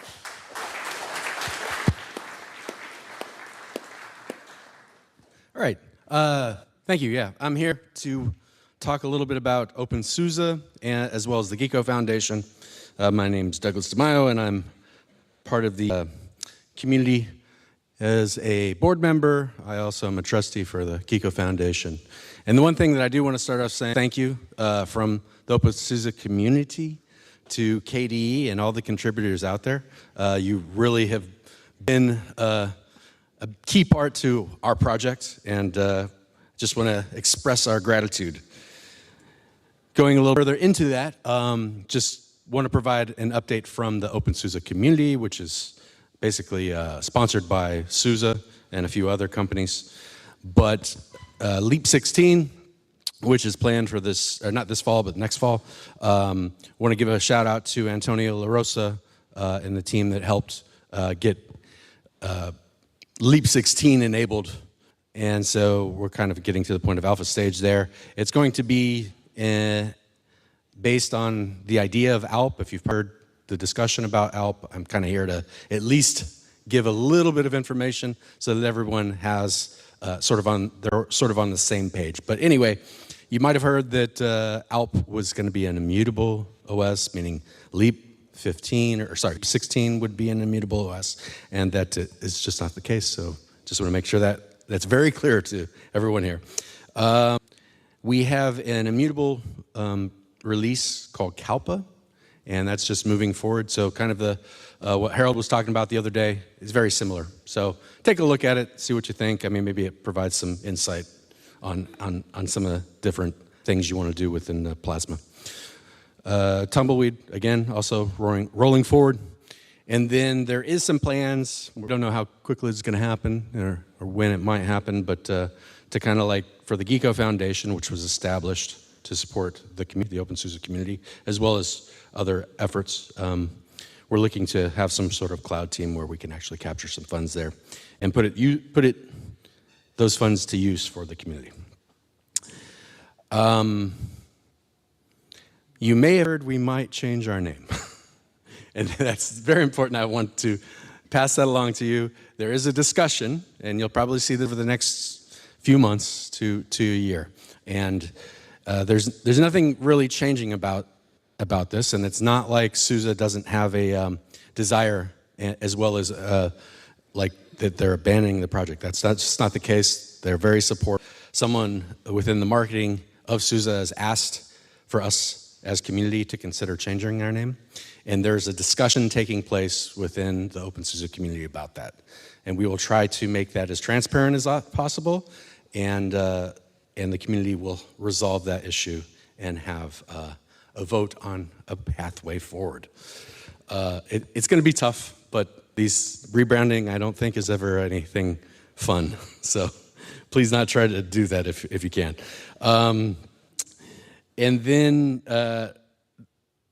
at least for the next year or so, just expect a few changes. And the last thing I want to say here is about the Geeko Foundation. So we are supporting the community in the TSP. We had $30,000 worth of requests to go to the OpenSUSE Asia Summit.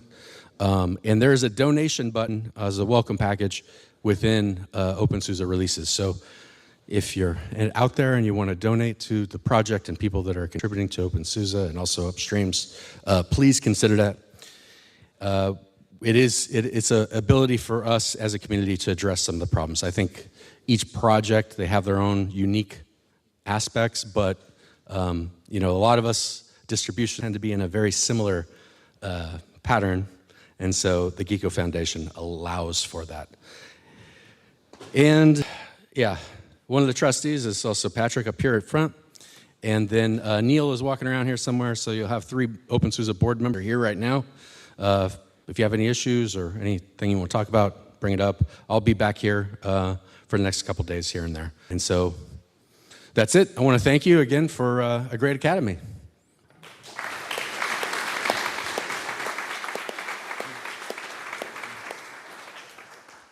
You were 17 seconds away from a chicken. Thank you. And so next, Alexandra Bittoni with Extendly. Can we still hear the chicken? Thank you. Thank you.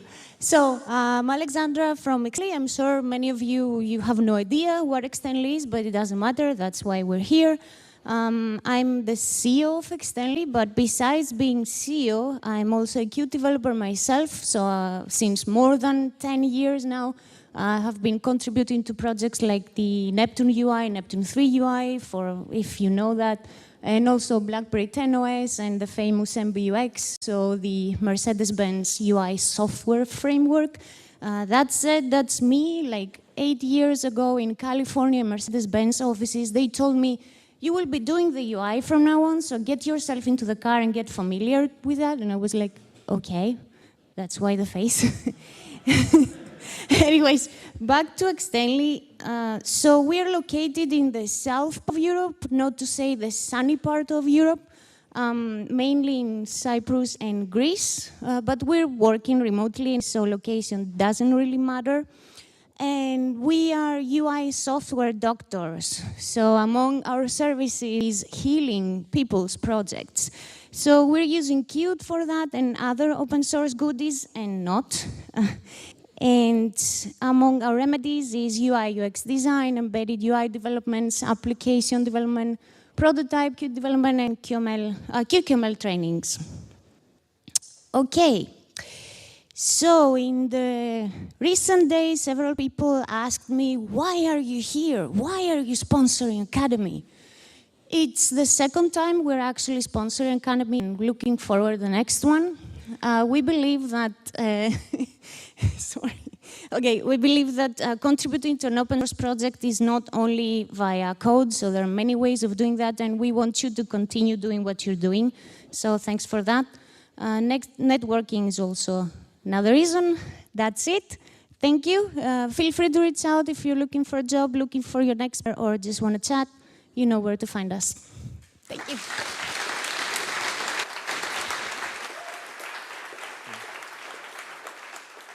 Very good. 2 minutes 48 left. You so far are the fastest. Thank you. Yeah. And next we have Kevin Ottens with Enika Haute Couture. All right. Hello. So I'm Kevin Ottens. I'm a manager at Enika Haute Couture. We're a small and humane design shop. We're working on projects ranging from enterprise, IT, to all the way to embedded. And we like, so I think the fancy name is we are polyglots. We like to play with plenty of different stacks. We especially like the KDE community and the stacks coming from KDE because we have a few former and current contributors in the company. But we're not doing only development, we are also helping, we have a strong focus on quality and avoiding the vendor lock-in for our customers. So due to that, we are also helping them through trainings for the right practices for developing and so on. We're also doing coaching for teams and for tech leads. And so if you like what we do and you would like to work with us, you can, as long as you feel like you can survive amongst French people there, and that you can survive on French cheese. We're liking that community so much, which is why we're trying to get projects like the one I was talking about, which is also why we are doing the training tomorrow morning for free, just because we love you people. So yeah, see you later.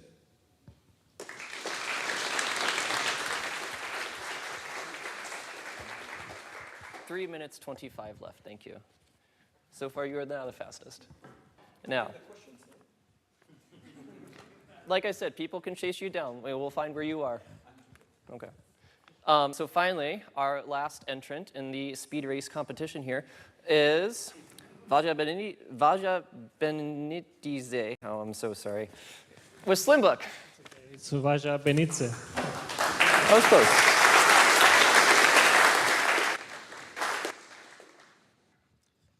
So, hello everyone. This is my first Akademy, so sorry.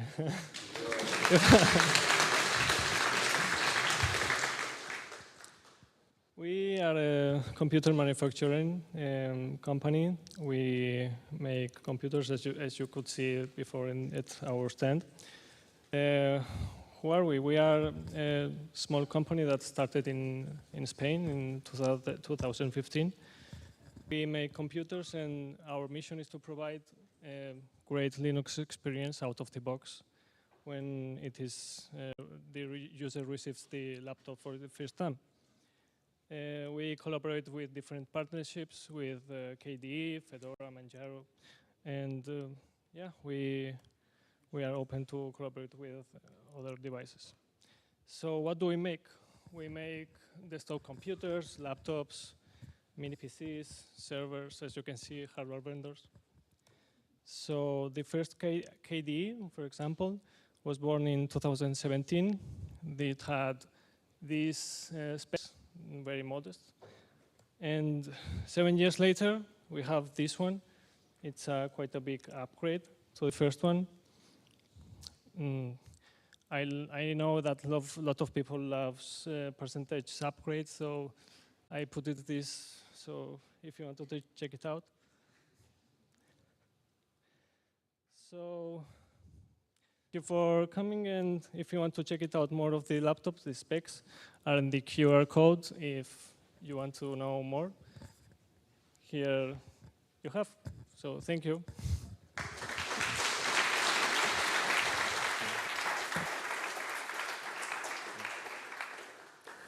Three minutes 10.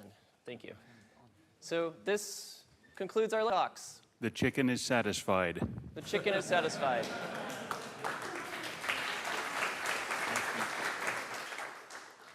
This, of course, means this is towards the end of the conference portion of Akademy. The rest of the week will be BOFs and so on. And so to properly, formally close you out, up next we have the Akademy Awards the Good Academy Awards, and then the closing statement from Aleix.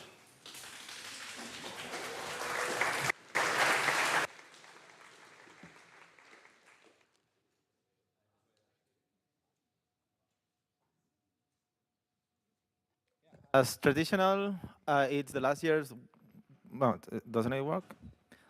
Well, as traditional, the last year's winners do give the awards for this year. So where is Hannah?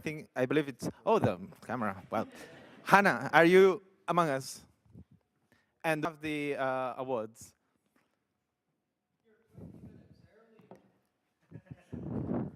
We could wait. Are they still brewing?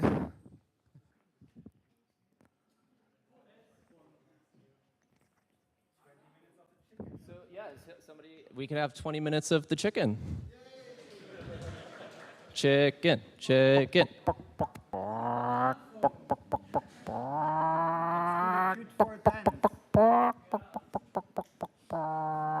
College, and this is what I do now. Right here. That's why there's a yellow line.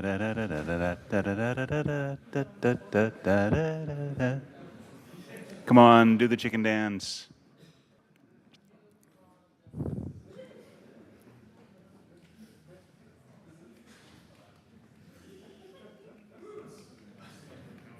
I've never actually done the chicken dance. I don't really know what it looks like.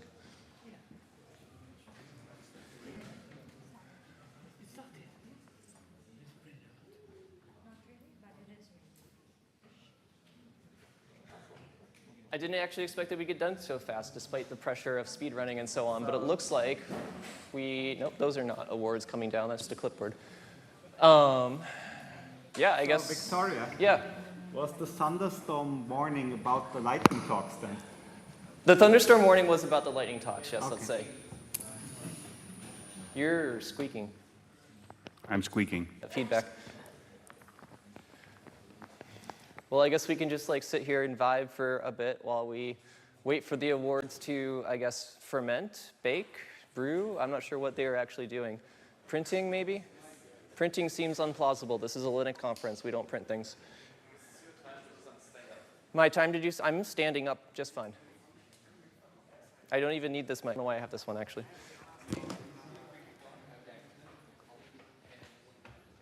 What was that? Yeah, somebody made the mistake of giving me a microphone on stage, so we get to enjoy this awkward silence, this awkward moment. Are those awards coming down the stairs? Are they just boxes of Amazon?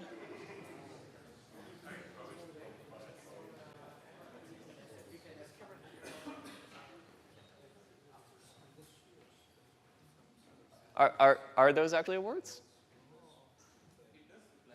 Aleix is wiggling his eyebrows. That means a yes.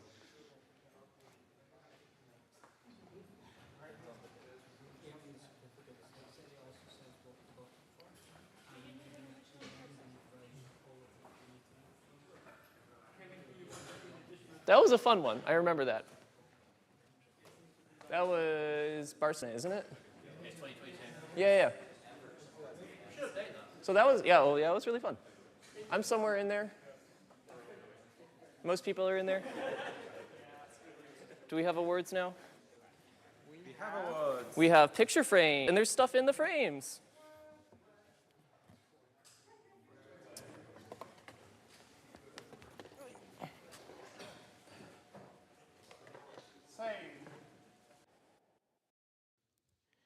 So, everyone, are you excited?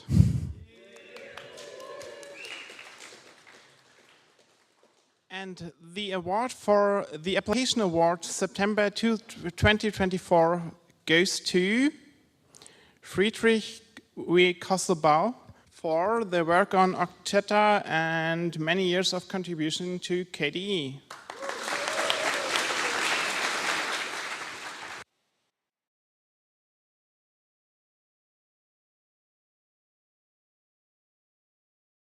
They get it. This year's non-application contribution award goes to Nicholas Feller.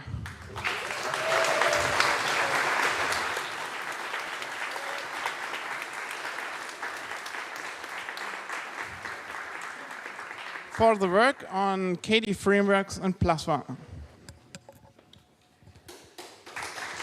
Hannah.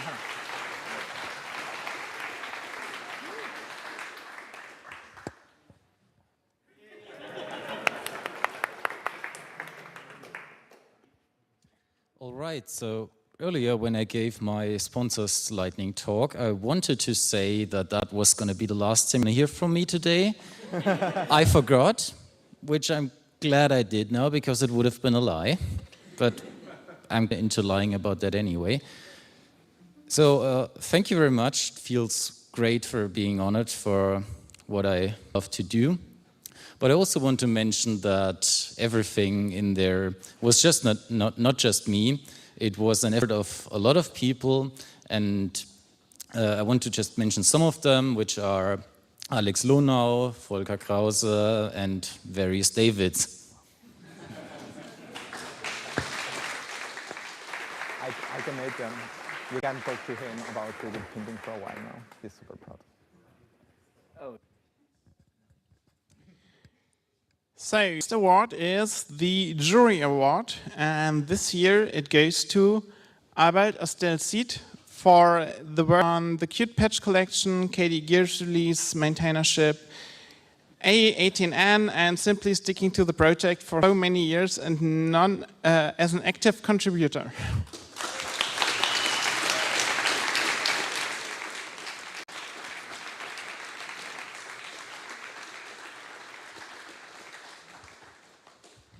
Fuck. Okay, yeah, I was not expecting that. At least I'm wearing a bit better clothes than last time. I won the first Academy in 2005. If you look at the picture, it's terrible, right?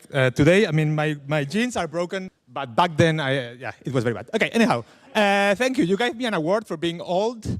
I appreciate that, you know. So yeah, I will hopefully keep being old with you all together because you're all awesome. So let's grow old together. Thank you.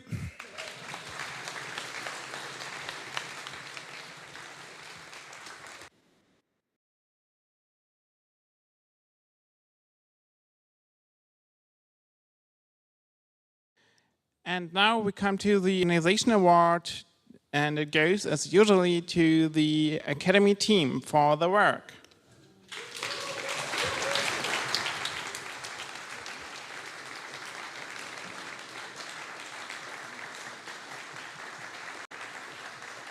We have this for Redondo.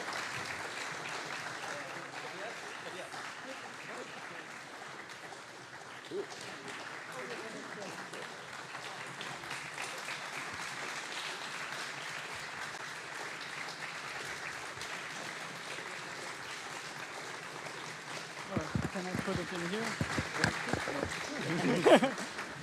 Thank you so much. Like last year when Tobias in Thessaloniki said to me, David, we should do it here, I was a bit skeptical because of the amount of work. But honestly, it's worth it having you all here in our hometown, having fun, having a great academy. It's a bit sad that the social event got cancelled, but we can have fun here afterwards. Woo! Woo!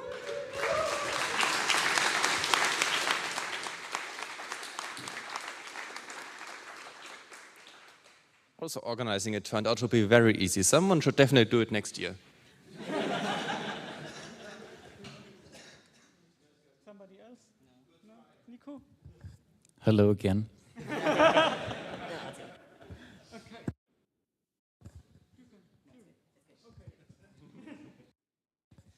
Well, I have.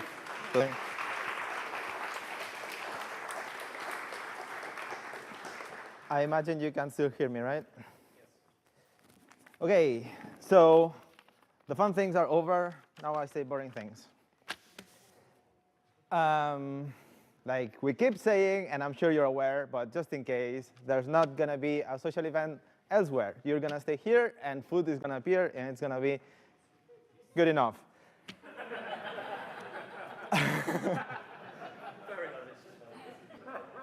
Yes, it was because of the weather. It's not something that we have an app for, so we don't get to control it.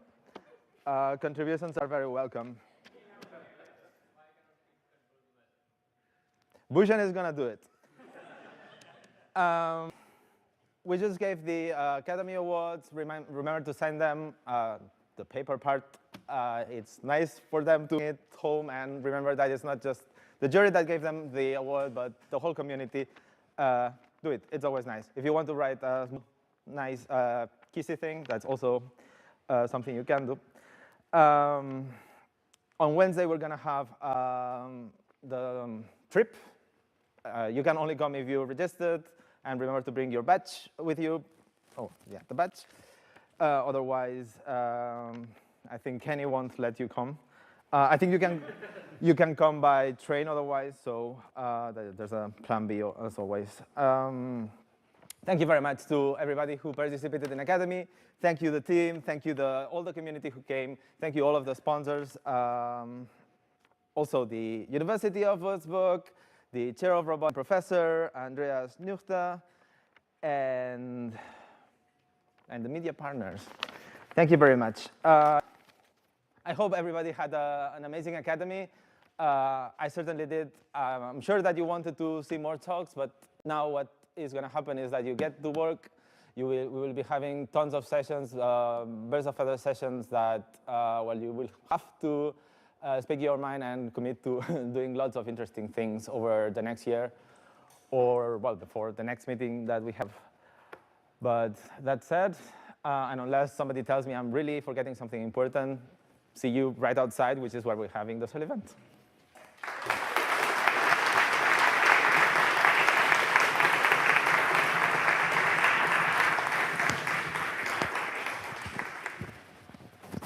Where is tomorrow? Is it here? Yes, it's here.